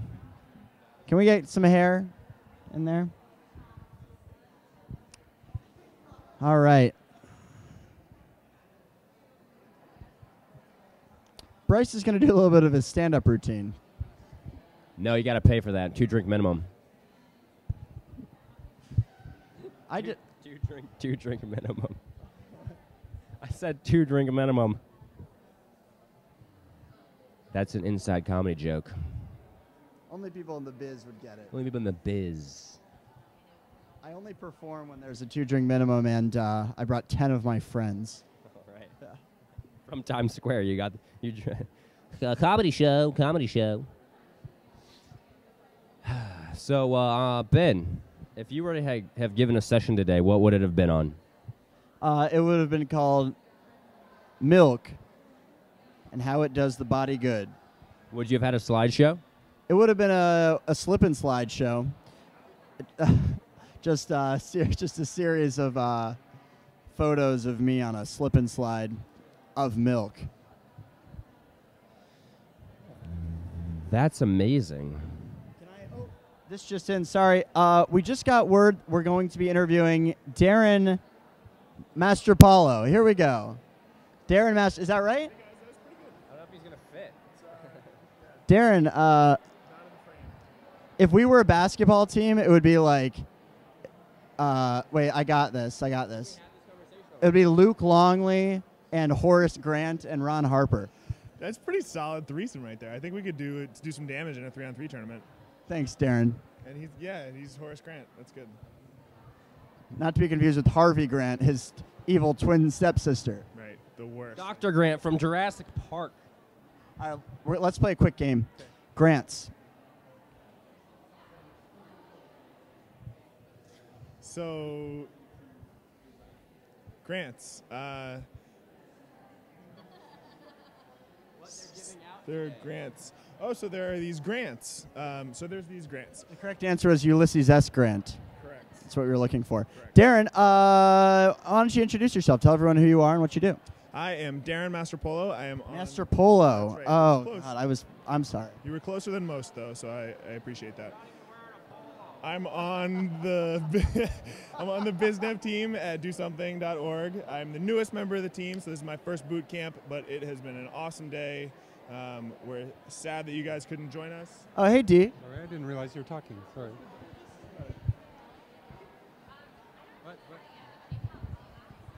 You can't get away. Sorry. I'm sorry. Get back here. Thanks. It was nice talking to you guys. I'm gonna go catch some speed. Whoa. We do not condone drugs here at Do Something. They're just going to be rotating around. Right here. They're going to be standing back and forth right here. I like it a lot. Yeah, here they come. Stampeding. Like the ravenous horde that they are. Ready and go. Oh, hi, I'm Nicole. You're not on camera, but go ahead. Okay. Wait, now you're about to be. Okay. Wait, should I just do my pitch? We're just filling time right now. You can say literally anything that you want. Okay. I run a project called Cubster Coping, and Cubster Coping provides handmade teddy bears for hospitals, homeless shelters, and eating disorder programs to spread hope. That's amazing. See? Isn't it better when they fill time rather than us? Okay, get going and good luck. Right in this spot, yeah, right.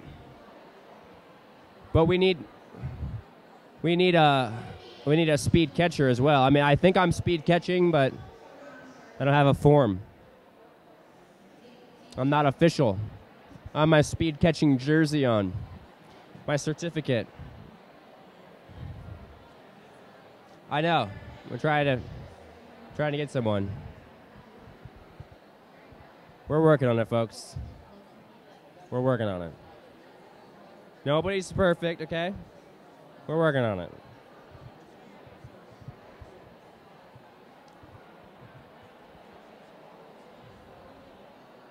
So, do we need we get another speed catcher here too? We need a pitcher. Yeah, I know that.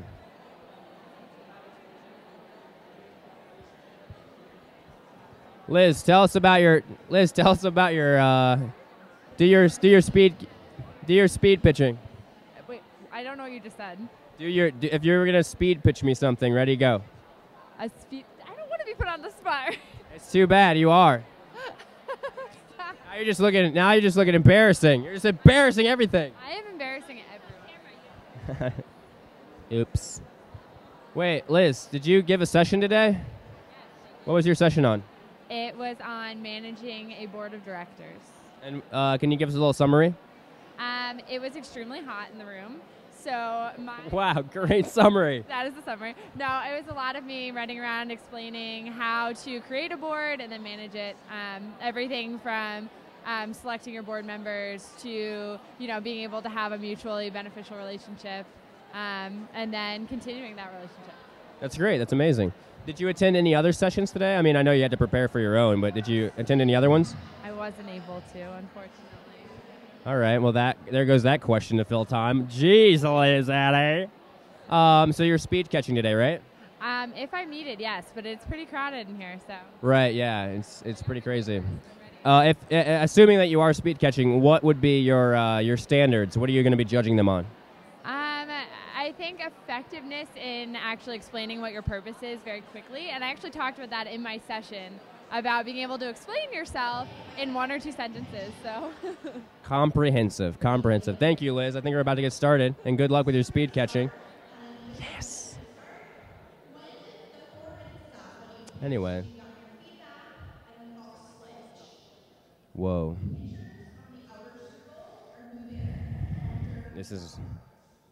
I'm going to be your speed catcher. How do you feel about that? A little nervous. Don't be nervous. What's your name? My name is Gia. I could read your name tag, but the people at home can't see it. Yeah, so you want to? You want? Okay, Bailey, Elliot wanted me. Go ahead. No, if you want to get in here, you go for it. All right. Are you ready? Go. Hi, my name is Gia Henderson, and my project is creating recyclable rain jackets out of Forever 21 bags. And so the cause is creating awareness for sweatshop factories and behind retail companies. And so 90 to 85% of women who work in sweatshop, 95 to 80% of sweatshop factories have women in them. And so these women are subject to sexual assault or sexual violence, abuse, and poor working conditions. Mainly, they're paid probably around 24 cents for an NBA jersey that's sold for $124 eventually. And so my cause is to create awareness for that, mainly in retail companies like Forever 21 and H&M. And so what I want to do is recycle the bags that they give to consumers so that they can create rain jackets and then sell those with awareness brochures or flyers to raise awareness for what goes on behind what they buy. That's amazing. So how would you say that your sessions today helped you to achieve your goals there? They really helped me with creating a story and really making it concise and figuring out what I'm asking people to do, how I'm asking them to support, because if I'm asking college students, then it's much different. Obviously, they're the shoppers, so they buy the things that come and they get the bags so they can recycle them. However, it's different for people who are, I don't know, mothers of teens who actually have the money to give their kids money, so it kind of create like learning how to connect with them and say that, you know, women in sweatshop factories are parents too, and so a lot of times they'll do whatever it takes to provide for the kids, and retail companies often take advantage of that, saying you're willing to do whatever it takes, so hey, work for 24 cents. And so just really learning to connect with different types of people. That's great. So what is your, oh no! It was like a basketball buzzer. Thank you, Gia, I appreciate it, and good luck. Oh, I have to give her 2 minutes of feedback. I have to give you 2 minutes of feedback.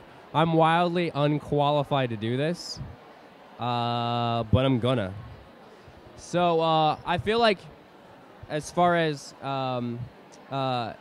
getting your mission statement out there, you were very clear, you were very concise. I liked it. It made me understand it even though I'm a little bit stupid. So that was helpful. When I was asking you about like what the sessions today that, you know, what were helping you, I was hoping that you would like go into like what like specific tools you picked up, but I mean, it's still, I'm nitpicking here because you did a great job. So what else am I supposed to say, Brad?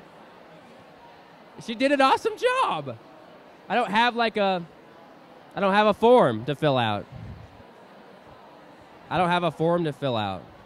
But you did a great job. I mean, I feel like you have not only like clear mission, but you have a clear way to, you know, turn what you're doing into outstanding results. So, I mean, I'm just impressed is what I'm saying.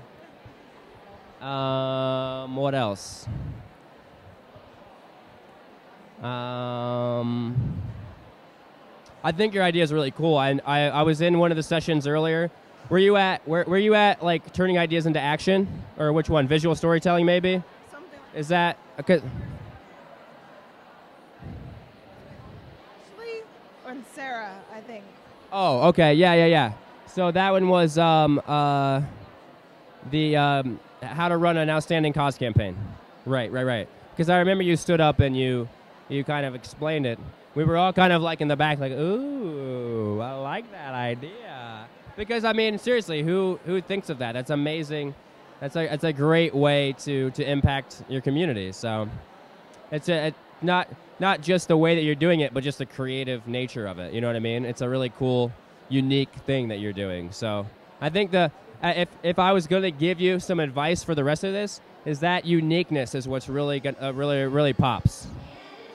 But I'm also an idiot, so keep that in mind. And best of luck to you. Thank you very much. Yeah, I suck at this. You should do it. Yeah, you should do it. All right. I'm ready.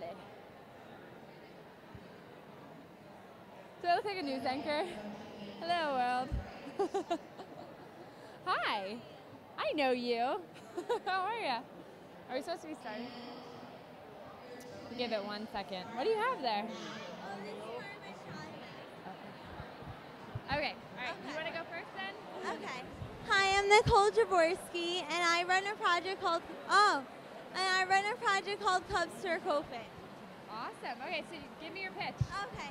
So I see your name is Liz. It's nice to meet you also. Did you ever have like a bear as a kid, like any teddy bears or anything? Yeah, I still have it. That's great. Did it make you feel more at home and everything? It did. Yeah, so that's really our goal, because I was an eating disorder patient 4 years ago, and I knew how it felt to feel alone and not have visitors in the hospital because they didn't allow visitors to come. So I started a project called Cubs for Coping, which gives these handmade teddy bears. We make them and we give them to hospitals, homeless shelters, eating disorder programs to spread hope and also a sense of connection, so that these patients don't forget that we care about them and that they're in our hearts, and we remember that we understand their suffering. And not only that they're suffering, that they're alone and they don't always have the same support system that we have because they're not at home. And that's how I came up with the idea, because while I was in the hospital, I had bears given to me because people would send you things while you're in hospital. It's just like a nice get well thing. But I realized is that a lot of the other patients didn't have that because they didn't have families. Some of their families didn't realize and they just didn't do it. So our next step is we're starting a volunteer program, more organized volunteer program. We've had like little bits and pieces now, but we want to start volunteer events where young people can come and they can make these bears. We'll teach them and they'll have fun and they'll get to make a real impact. And I'd love to have your contact information if you have any. All right. Well, I get to give you 2 minutes of feedback now. All right. So, thank you. Okay, so first off, one thing that came out really strong to me is your personal story. And I think that's something you really should always run with. You know, you're able to explain not only why you do what you do, but also where it comes from and where that personal experience is, and being able to relate to others who may have experienced the same thing. So I think that was a really strong point for you. The other thing that I think is very strong is talking about your next steps. So that's, not just saying this is what I do, but this is where I see my, organization going, and these are the next steps that, I might be able to help you with, or whoever it is that you're pitching to. And I think that's the most important thing when you're pitching to somebody. It's not only telling them what you're doing, but how they can actually help you to move forward in a very personalized manner. One thing that, I think you would benefit from is being able to give more of a quantifiable We actually donated 40 bears so far, so that's great. So yeah, exactly, just being able to sort of give somebody who might not completely understand yet what you do, giving sort of a number to it, and being able to feel like you are not only understanding it from a personal perspective, but also from a numerical perspective. So what are your next steps now? So now we're starting our volunteer program, and we have a fundraising page. So we're trying to raise enough money so that way we can start. We have enough materials to make the bears and do our fundraising page. So yeah, that's what we're working on. That's great. So who are you going to be pitching to, do you think, to get help with this project? We are pitching to, so far someone at New York Community Bank said they may be able to help us. So we're talking to different people trying to see who could support us. But also we want to talk to young people because they're the ones who'd be volunteering with us. So I've gotten a lot of requests from people who said, yeah, I'd love to volunteer once you get it going. So I'm keeping those contact information so I could send an email to them, call them once I get it going, so I could say, hey, would you like to come to our volunteer event? We're holding on X date, Well, you have the perfect group right here. How do you get involved? Oh, you're right on time. Well, that's awesome. I don't have a card on me. Thank you for showing. You should show the camera what you made. You see it? Great. Good job. Good luck today. See you. Do you want me to? Wait, do you want to? You can stay. No, you can stay. All right, I got it. Oh, Colleen, jump in. Oh, my fault. Go ahead. Hey. Are you speed catching for the live stream? Oh, sure. Okay. Set this up. Go ahead. You guys are. Yeah, this is speed pitching for our live stream, so great. Ready, go. Yeah, go. Okay.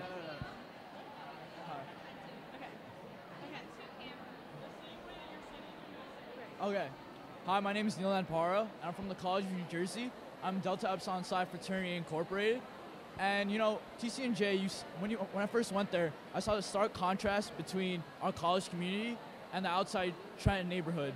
And the Trenton neighborhood is a very poor community and a very poor urban community where a lot of little kids didn't have an education. They were scared to go to school because of drugs, violence, and alcohol.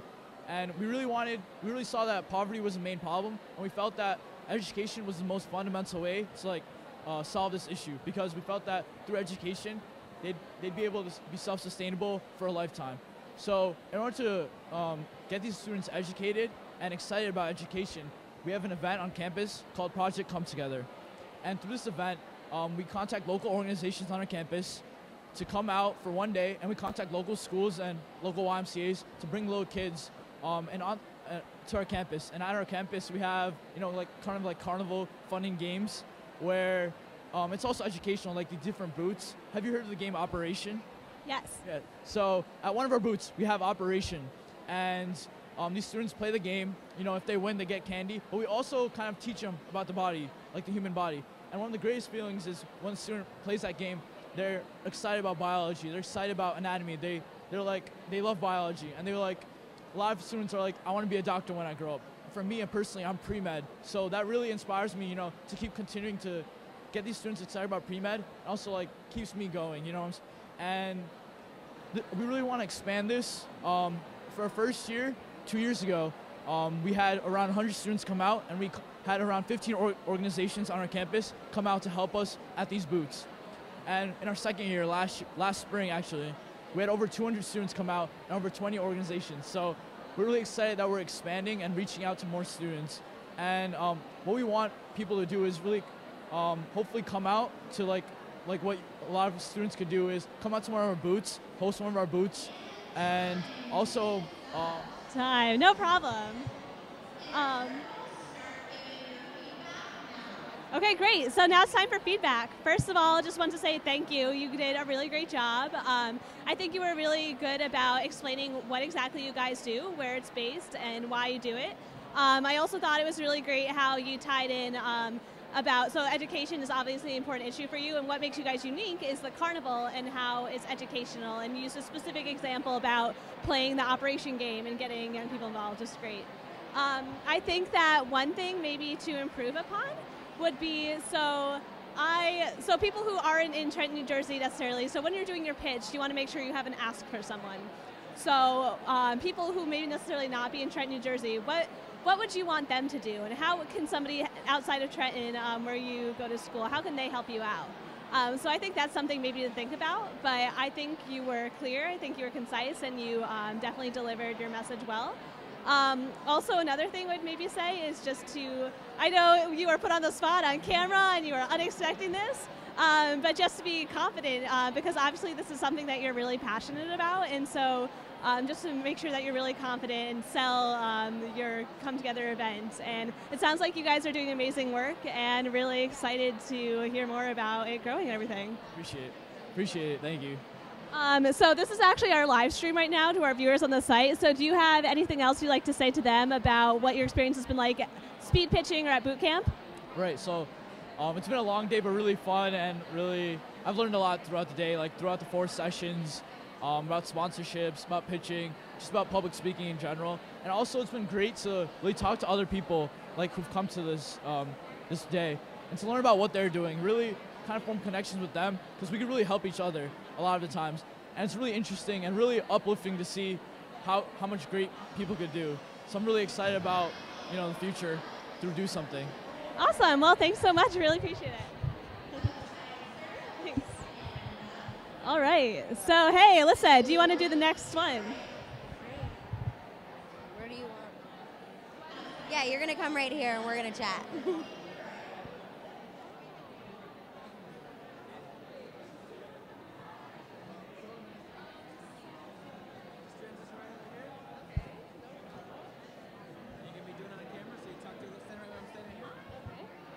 it looks like they're not even there. And same whole thing except for 4 people on my left. Okay. Do I start anything? Okay, hello, my name is Augusta Wamazuna. Along with my partner, Alana Smith, we plan to establish a partnership where we focus on food print. And basically, it's a term coined by the UN, and that term means that we want to bring awareness to the types of food people consume and their effects on the environment, on people and laborers in developing countries, and know that, especially for people that live in more upper-class neighborhoods, we want them to know that they can have a significance and they can actually have an impact in their own neighborhood on those who have struggle with hunger and other things like that. So we plan to do this by going to schools and reaching out to the youth in our community. So basically elementary school kids and high school kids. And we want to give them, have a concise presentation where we teach them about the types of foods they eat and the impact it has on the environment, so that from there, the future generation can help teach it to their children and their youth, so it can continue as something that they know. And from there, we want people to help by, once we establish our Facebook page, we want you guys to help by liking our Facebook page and staying in tune with everything we're doing, and help by sponsoring our events and coming out to see us whenever we need your help. Thank you. Ready to start, but can I just start giving feedback? Great.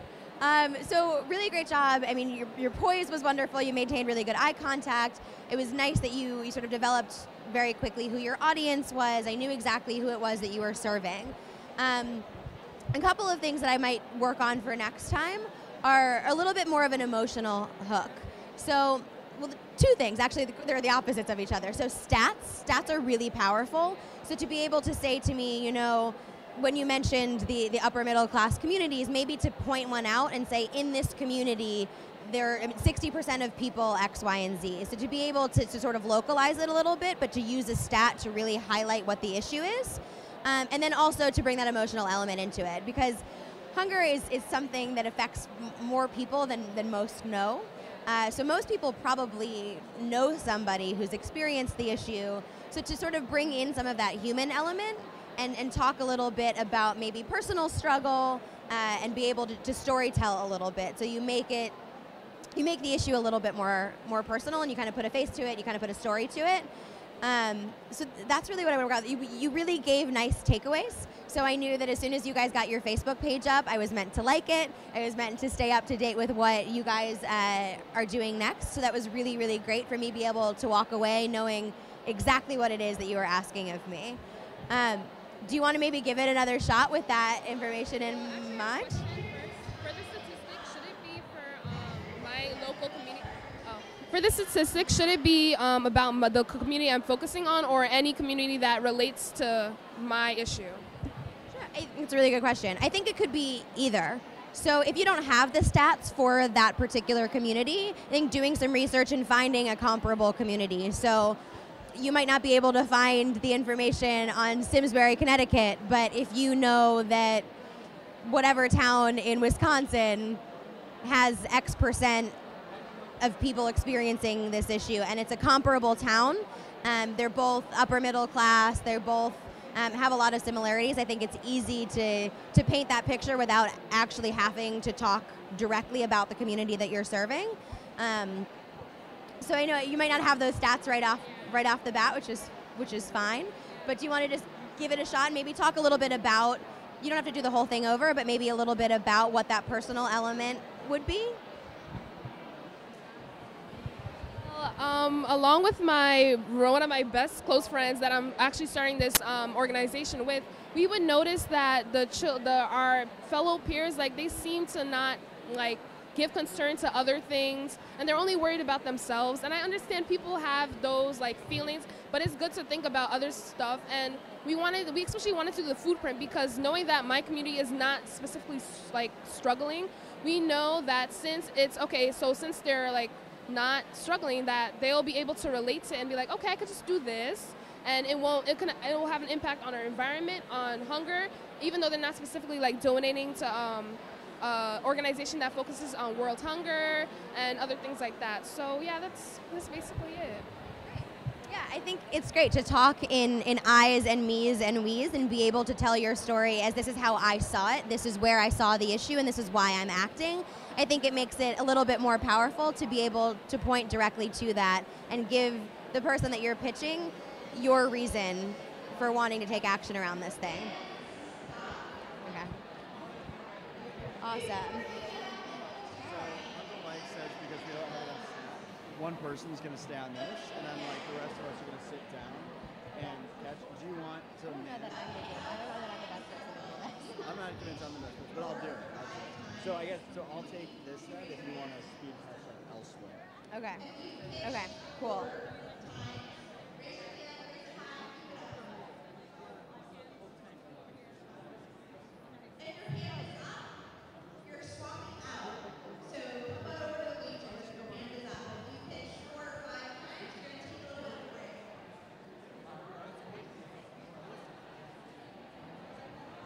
Speed pitch here.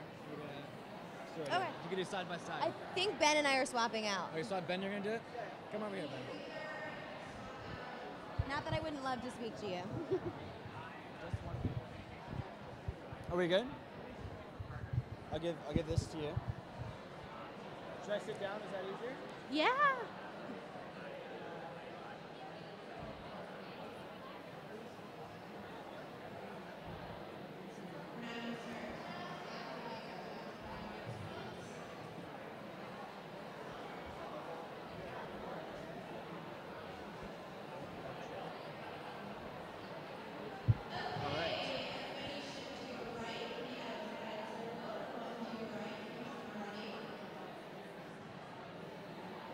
I'm Ben, by the way. Nice to meet you. I'm Ola. Nice to meet you, Ola.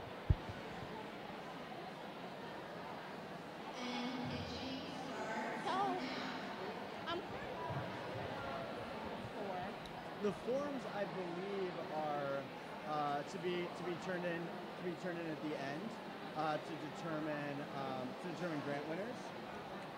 Oh, okay. Yeah. They can't in my wheelchair. Oh, really? Yeah, so they asked me to do this live thing. I don't mind. Gotcha. Are you rotating? I want to rotate. I haven't. I only got to speak to 2 people, and they put me out. I wonder if we could. Well, let's do this, and then we'll figure it out. Can you bring? Yeah, that's perfect. Yeah. I really want to participate. I need the grant for my work. No, totally. You know, and I actually need that.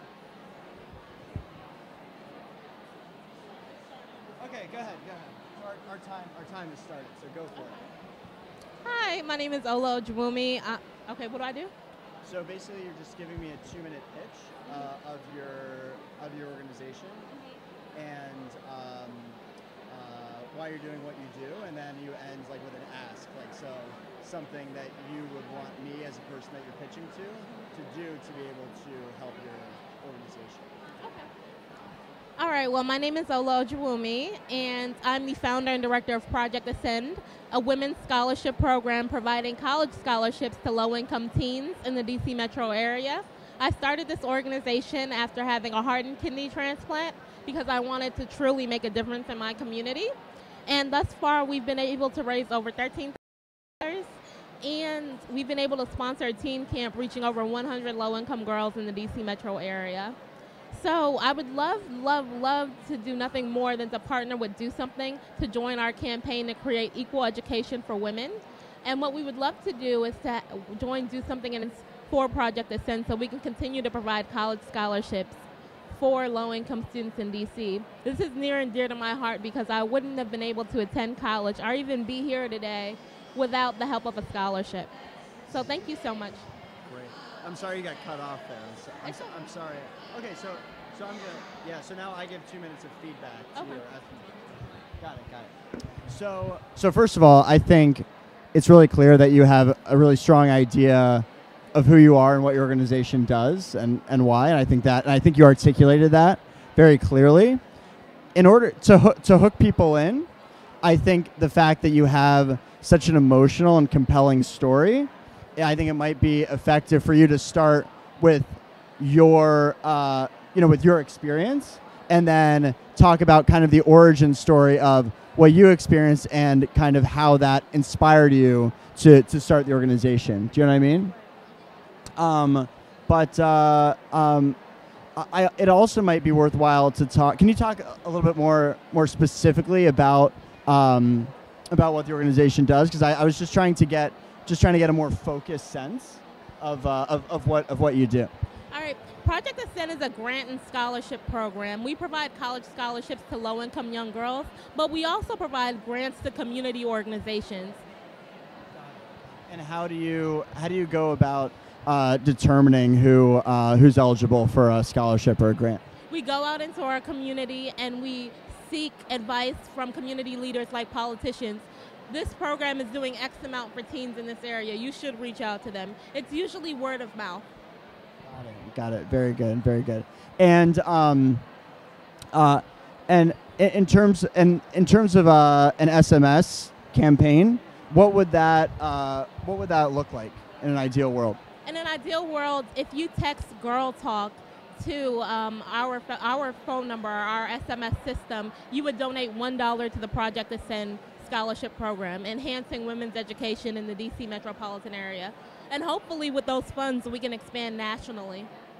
Are there other ways that you can think of? Just because I'm trying to think realistically from Do Something's perspective. Most of what we do is on a large scale. So one thing I would do is think about other ways and other local organizations and other ways you can try and get those funds. Because I think getting partnerships in that way is going to be really valuable. But whether you can just jump from a local organization to do something which is national might be a difficult leap at this point. Do you know what I mean? Yes, it would be. I totally agree.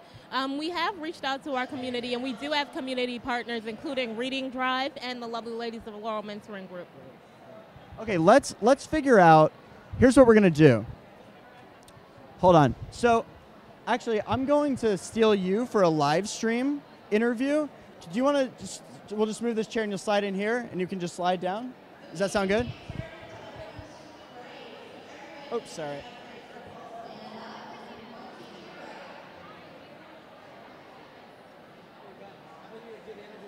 We'll do it here, yeah.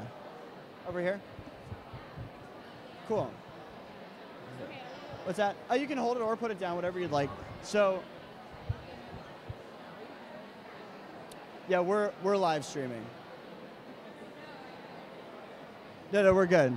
We're good here. So basically what's happening now is you're just going to give your pitch to me, and it's just we're streaming it online for people. So it's just the same thing, but yeah, no one's really watching. So, okay. So go ahead, because I'm taking away from your time.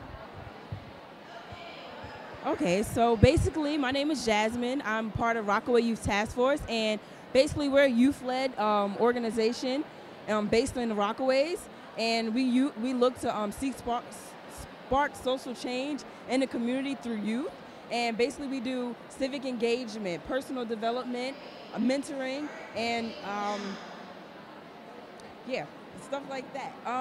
Basically what we want to do is we're trying to get the youth, because the youth are usually overlooked. No one really looks at the youth and thinks, hey, they can say something. The Rockaway Youth Task Force gives us a voice to be able to say, hey, you got to change, and this is the reason why you have to, because we live in this community every day, and we deal with these things every day, and this is why we should be. Rockaway is usually an overlooked place, and no one really thinks about Rockaway, about the overlook. During Sandy, we actually was able to deliver to over 1,000 residents in the Rockaways, just based off of what we done for like our health drives that we have. We do a lot of things in the community to get the youth involved, such as block cleanups. We do open mic nights, Halloween nights, just to get the youth in the community a voice and a power. Coming from North Carolina, a place where I really never had a chance to be able to say what I felt in the community and no one was ever to listen, this gave me a platform to be able to say, hey, this is what I can do,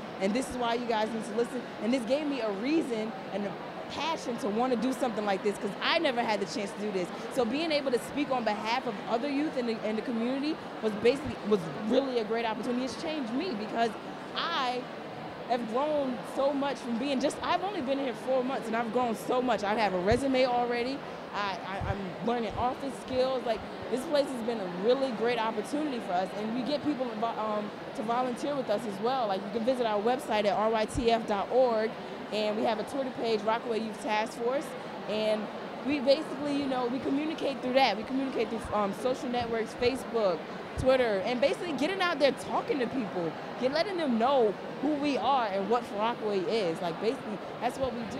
We get people involved through certain ways of that nature, if that makes any sense, And, well timed.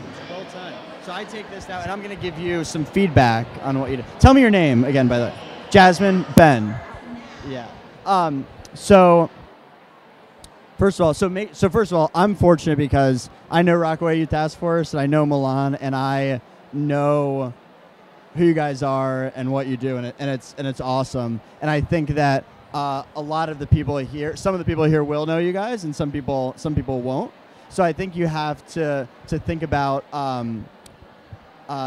sort of the way you present all the amazing things that you're doing. So first of all, be sure when you sit down, to introduce yourself, first and last name, and make sure that you state your name clearly, and that you know their name, because that's going to be great for making connections. The other thing is that your strength is that I can feel the emotion and the passion in your voice, right? Just having newly moved to this community, and the ways that it is not only impacted you from a volunteer perspective and giving back, but impacted you personally, like the way that you've benefited from the task force. So I think one thing you want to think about is when you're sitting down to talk to someone who, and you want to draw them in to grab their attention, what your intro is and what you do to sort of hook them in. And you could go a lot of different angles. I mean, one example is you'd sort of tell your personal story, like, this is where I'm from, and then I moved to this community, and I found, RYTF, and here's what happened to me. And then you sort of go into what Rockaway Youth Task Force does. So making it either something about you or something about, maybe it's an anecdote, just one specific scenario, like, oh, my first day moving here, this is something that happened. But something that makes it really personal, because I think you hit that, but it wasn't until later, when you're talking about it. So I would start with the personal and then make it more general. The other thing is, I love when you talked about, one of the other strengths is when you talk about specific events that you did. So I'd say be as specific as possible. And the very last thing is, whoever you're talking to, make sure you're asking something of them in the end. So if you want whatever it is, it's go to our website, check out our website, or it's, hey, can I have your business card, or what is it that you do? I'd love to know more about what you do and if there's a way that we could partner. So think about whoever you're talking to, what you can ask for them, because people want to give because you're doing awesome stuff. Cool? Well done. Well done. Best of luck. Let's are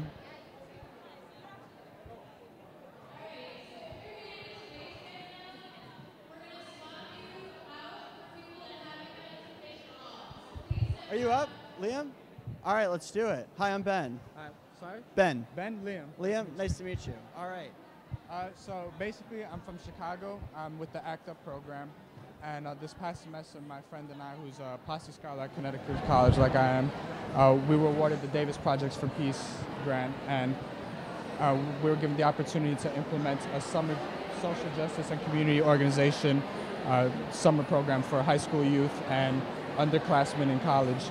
And we chose to take this to the South Lawndale neighborhood. My friend David is from there, and myself, I have a lot of family and friends that also live in the neighborhood. And where is it again? I'm sorry. South Lawndale. Okay, which is in the south side of Chicago. Chicago. Yep. So, what we're trying to combat is, last year, Chicago had more deaths, more homicides than we did in Afghanistan, and it's primarily amongst the youth in these lower income neighborhoods. And South Lawndale happens to be the #2 leading high violent crime area in the city. So, as a result, the area split into two. There's, on the west side you have the 2-6 gang, and on the east side you have the Latin King gang. And in either of those two territories, there are high schools that occupy those areas. And the kids that are growing up in these high schools grow up with this cultural mindset that they can't hang out with each other because of the gangs that are affiliated with the areas. So what we're doing, we recruited kids from the neighborhood, currently one high schooler and a couple kids from three college students, one high schooler. And we're going to organize a community event, which is it's going to be a soccer tournament, a basketball tournament, and a battle of the bands, as well as an organizational fair, which is going to occur right on the border of these two territories in attempt to bring both sides of the community together for this day of peace and unity. That's the goal. And what's the organization or the event called? The event is called the Lawndale Peace Fest, and we're ACT UP. ACT UP. Yeah. And how did you choose why sports and music? That's kind of just what my partner David and I are into. He's big on hip hop. I'm big on rock. We both play soccer. I play rugby, basketball, and we know it's one of the main outlets for the youth in the area. They tend to draw towards these pickup soccer games and pickup basketball games. So we said, why not organize an opportunity for them to come out and win some prizes, hang out with more kids, get involved with some of the organizations that are in the community. Like I said, this organizational fair is going to come out and table for a few hours and basically let people know that there are resources in the neighborhood.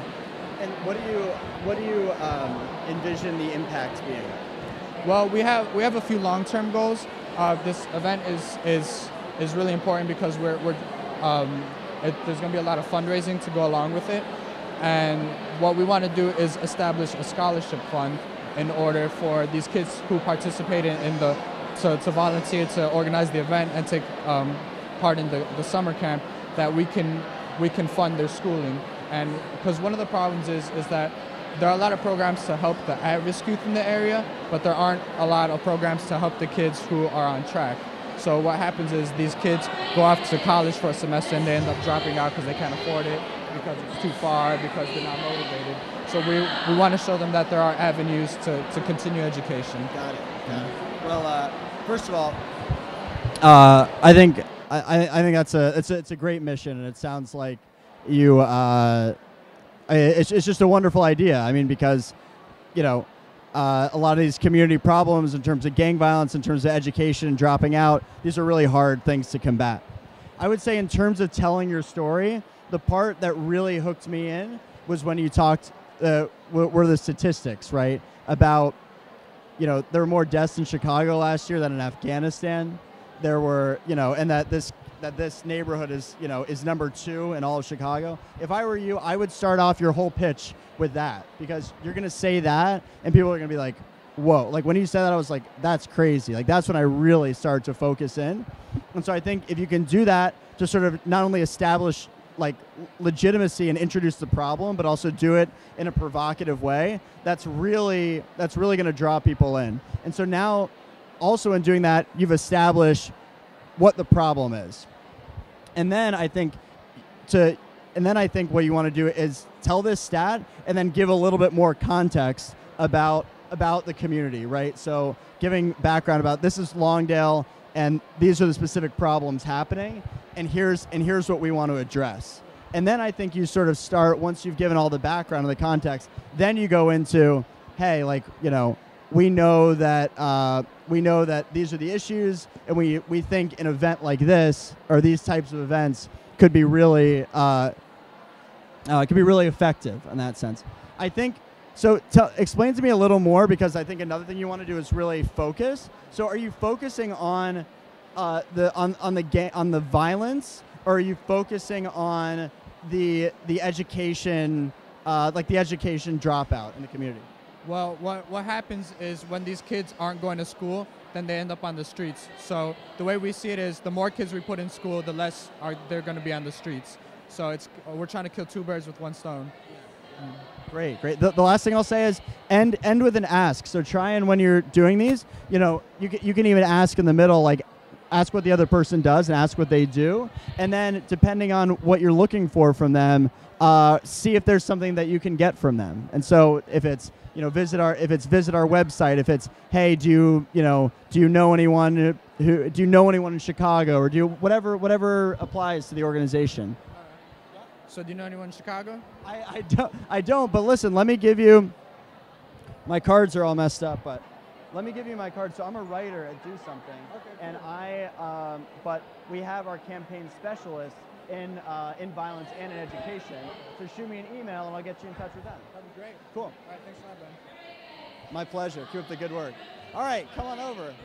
Hey, Robert. Ben, nice to meet you. I heard that I'm gonna be on camera. You're on camera. Oh, I don't know if all right, wow. I don't know if anyone's really watching, but have we started? Well, you can go ahead and start. You're great. I'm a little bit nervous here, though. It's fine. Honestly, all right. I think there's like no one watching. All right. It's just us. It's just All the right. same thing you've All been right. doing. All right. Well, my name is Robert Lee, and I'm the CEO of Rescuing Leftover Cuisine. What's it called? Rescuing Leftover Cuisine. Okay. And as you can probably guess from the name, we deliver leftover food to homeless shelters. And now, as a nation, we waste 40% of our food a year. And at the same time, there's 1 in 6 Americans who are starving. It just doesn't make sense. And if you think about it, it's actually every second we're wasting 3,000 pounds of food. Every second. And these two issues really hit close to home, because I remember a time when my parents, who were directly from Korea, couldn't really speak any English. They had to rely on the kindness of strangers to even put food on the table. And so for the past 4 years, my team and I have been working on a university program that delivers university food to homeless shelters. And through that experience, we've been able to learn more about the industry, get the best delivery practices, as well as develop relationships with various organizations. And at the same time, we also noticed a lot of different problems about the current model, which is the model that City Harvest and other nonprofits in the industry use. And those issues are a huge reliance on volunteers, as well as a financial instability, because they have to rely on the donation that they get from people. RLC bypasses this problem by having our own delivery people, and also by having our food donors pay us a fee.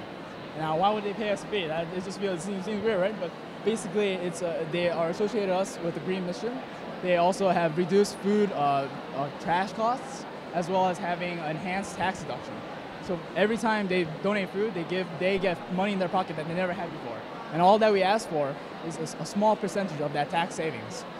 And can you explain that a little more? These are like corporate. There's like restaurants, small business owners. Yep. And they pay a lot of taxes that they don't want to pay. And so whenever there's leftover food, instead of throwing it out, they give it to us. Yep. And basically we take that food, bring it to the homeless shelter, get a receipt, and convert the pounds of food to the number of dollars that they get in tax savings. And so it's like the 1040 form on Form A, or Schedule A. They basically get all the information and all the receipts attached. Yeah. And they get that tax savings, and all we ask for is a small percentage. So it's a win-win for both of us. Gotcha. And in essence, like, food is literally, like, seriously, like, the foundation of everything else in life. And I hope that everyone watching, whenever you guys see leftover food, you can think to reach out to us. RescuingLeftoverCuisine.com, RescuingLeftoverCuisine@gmail.com, and we can go there and pick up leftover food. And it just makes sense. Absolutely. I'll just grab it. Did we switch, Sophie? I think we're. Let me also just ask you. Can I ask about the scope? Yeah. Yeah. So right now we have 5 clients, and we already have 5 clients. We've been only operating for about a month, and we already delivered 1,000 pounds of food And we only focus right now on downtown Manhattan because of the location of the homeless shelters that we deliver to right now. So that's the update right now. So, are you familiar also with? Shoot, I forget his name. There's one of our. Yeah. What's his name? Food. I don't remember the name. Yeah, Sam. Sam. Okay. So basically, what we did at NYU was that program. It was 2 birds, 1 stone. We delivered leftover food to homeless shelters. We did it for free. It was volunteer based. It's the same thing that they were doing. We've been doing it for 5 years already. And what we're doing is trying to take the next step, basically making a more sustainable model of that by having a different kind of fast cash flow that 2 birds, 1 stone never had. And the cash flow, you said, is from the donors themselves. So they provide us with both the food and the money. Yeah. Interesting. Yeah, I think, first of all, I mean, I think it's a really great idea. I think that when you're pitching, first of all, you're very confident and well-spoken, which is a huge advantage. And starting off with those statistics is a wonderful way to start. I would say, for me, and maybe it's just because I don't have a lot of context for how the organization works and stuff, just be as sort of clear and concise as possible in, here's what we do. We will go to a restaurant and, at this time, I think you just want to be as specific as possible, because it's like, how do you get exactly, because that's sort of what I'm curious about. Like, I know the food's going to the homeless shelter, but how do you connect with the businesses? Who is actually going? Just some of the logistical things. But I think but you have a great thing going. So yeah, best of luck to you, Robert. Absolutely.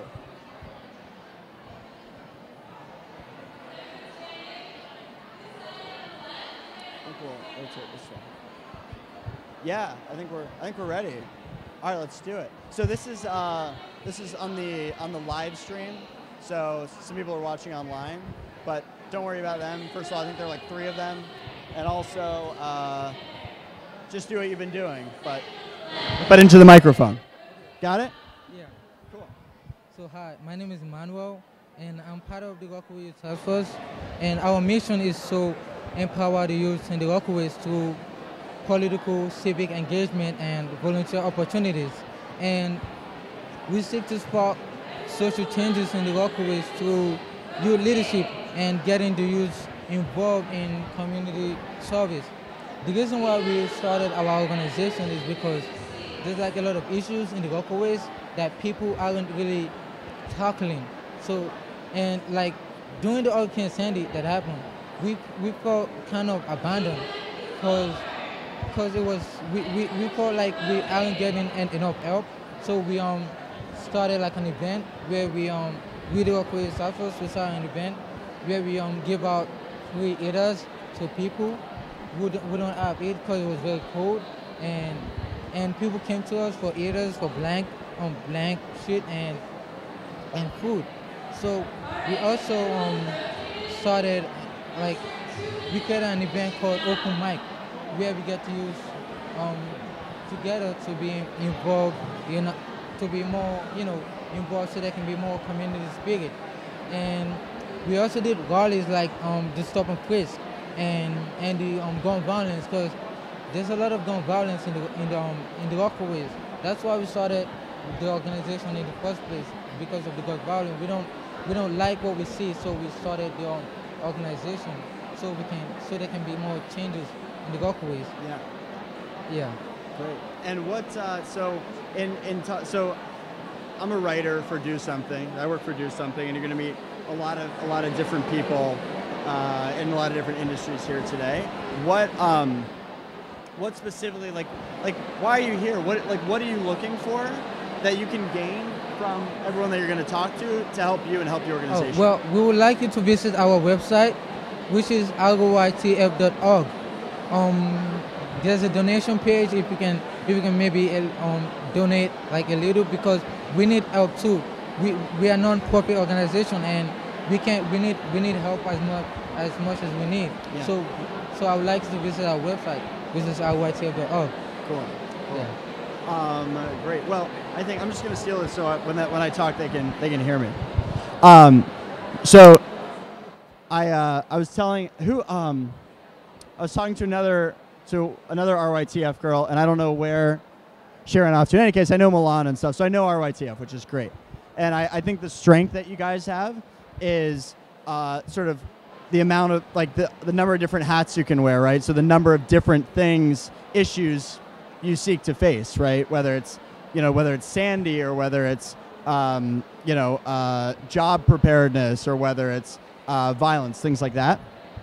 I think that if you're going to ask someone to visit the website and to donate, I think if people are going to give money, they have to know exactly what they're giving to and why they're going there. So if I were you, I would talk about, sort of generally what RYTF does, but I think you should focus, like pick an upcoming event or pick a specific initiative or something, or something like whatever specific thing that you're raising money for, I would really focus on that and say, listen, here's the problem.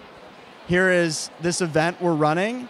Here's the impact that we're seeking to have. And if you visit our website and if you donate, here's what it's going to go to. So whether it's, listen, we're doing this thing, but we need T-shirts. And obviously you guys don't need T-shirts because you have awesome T-shirts. But it's like, or it's transportation, or it's or it's, hey, we're looking to make bag lunches for whoever, or we're looking to do a seminar and we need to rent space. So we're trying to raise $500 to rent this space to run seminars. So whatever it is, I would really dial in on that. The other thing is that I think the organization is so awesome, but I want to know why you care about it so much. So I would start your pitch with something, either a personal experience you had, or the reason that or the reason. So why? So I'll ask you that. So why did you get involved with RITF? Why is it for you?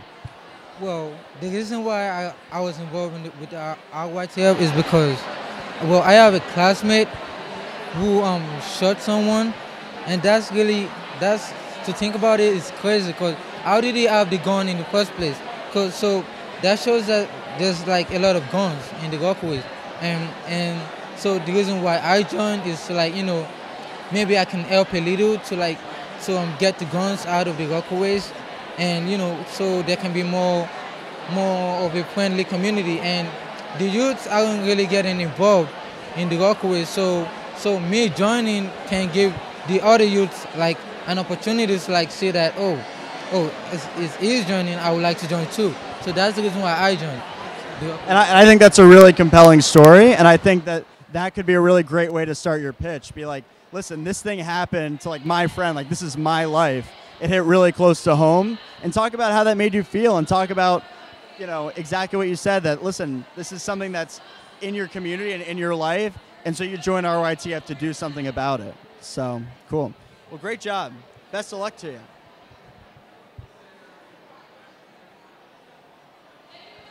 Hi, Crystal. Is there any water? Are there any water? Doesn't matter. Hi. How's it going? Hi. Good. How are you? Good. I'm Ben. Karina. Nice to meet you, Karina. So what's going to be happening is you're just going to be doing literally the exact same thing that you've been doing, and you can just kind of ignore the camera. But it's a live stream, so people are watching online just to get a sense of what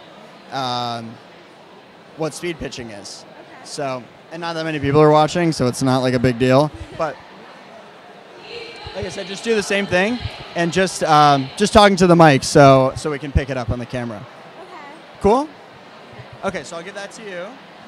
Oh yeah, feel free to put your stuff down. All right.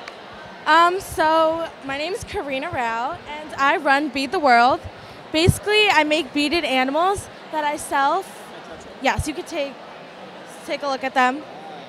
Basically, we sell them for up to $3 to $5. They are to benefit our community food bank. So about half the profits go there. The other half is used to buy more materials. These have sold for about $30 this month. We've been doing this for about 2 years. These take about an hour to 2 hours to make. There's 15 people on my team. So we make a lot a week, and then we sell them to our friends, our family, anyone in our school. They're really cool when you actually look at them. So there's a three-dimensional one right there. Whoa. Yeah. This is awesome.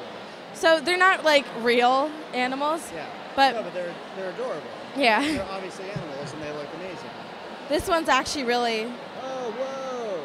I didn't see that. Yeah. That's what you mean by 3D. You made this? Yes. That's amazing. Well, I'm actually working on some new ones. That one is I love that. actually fairly old. We're working on doing other stuff than just those. Yeah. We're working on making actual animals 3D. So we just did a fish. It's got beaded eyes, and this time it's not only small beads, but they're also really big beads. We're selling those for about $5, and we really hope people are going to buy them. Cool. So. Do you have any questions? I do. Let me ask you. I was just talking to you so they can hear me. So, oh, you're fine. You're fine. What inspired you to start the organization? What's it called again? Beat the World. Beat the World. What inspired you to start Beat the World? Well, as a child, I always loved crafts. So it's actually with my sister and I. We both do this. So as we got older, we wanted to do more difficult crafts. So we started looking online, and we found these animals, and we thought they were adorable. And we started making them, and then one of our friends comes over, and she's like, "Oh my God, those are so cool." She wanted to buy some. So it kind of turned into a big school thing, and now like our friends, our community, they all want to buy them. And why? You said you donate all the proceeds to a food bank? Yeah. We donate the proceeds to the food bank, and then we also visit the actual homeless kitchen. We bring the crafts, we let the people there make them, we'll teach them, just let them have a good time.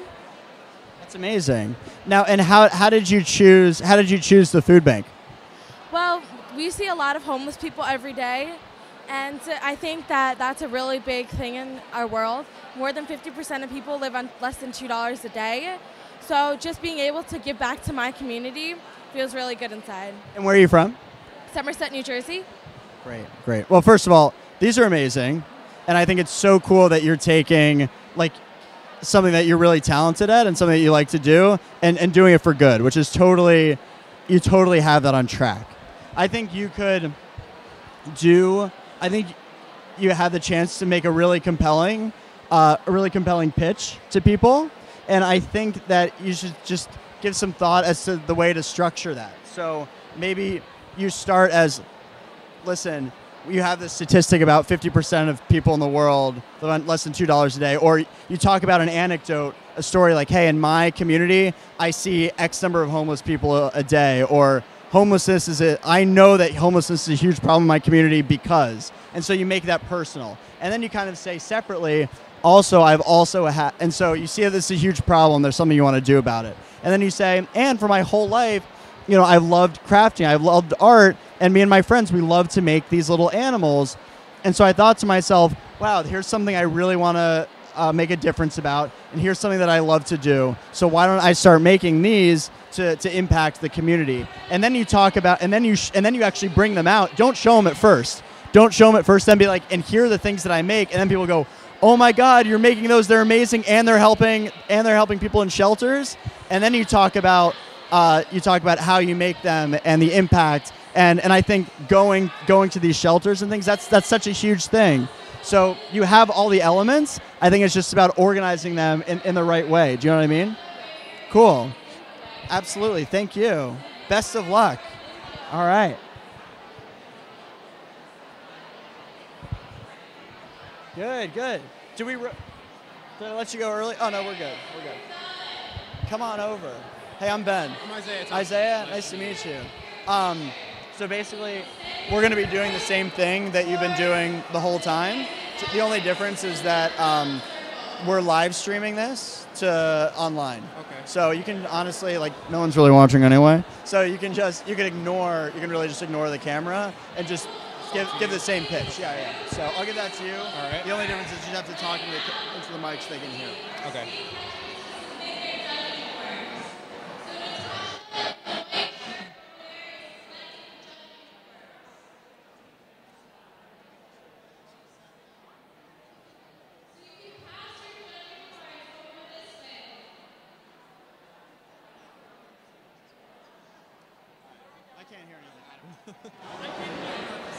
I'm not sure what she's saying.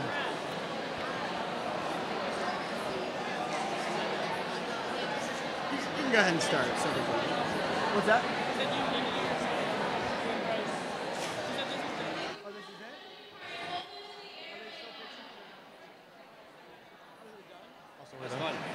Cool.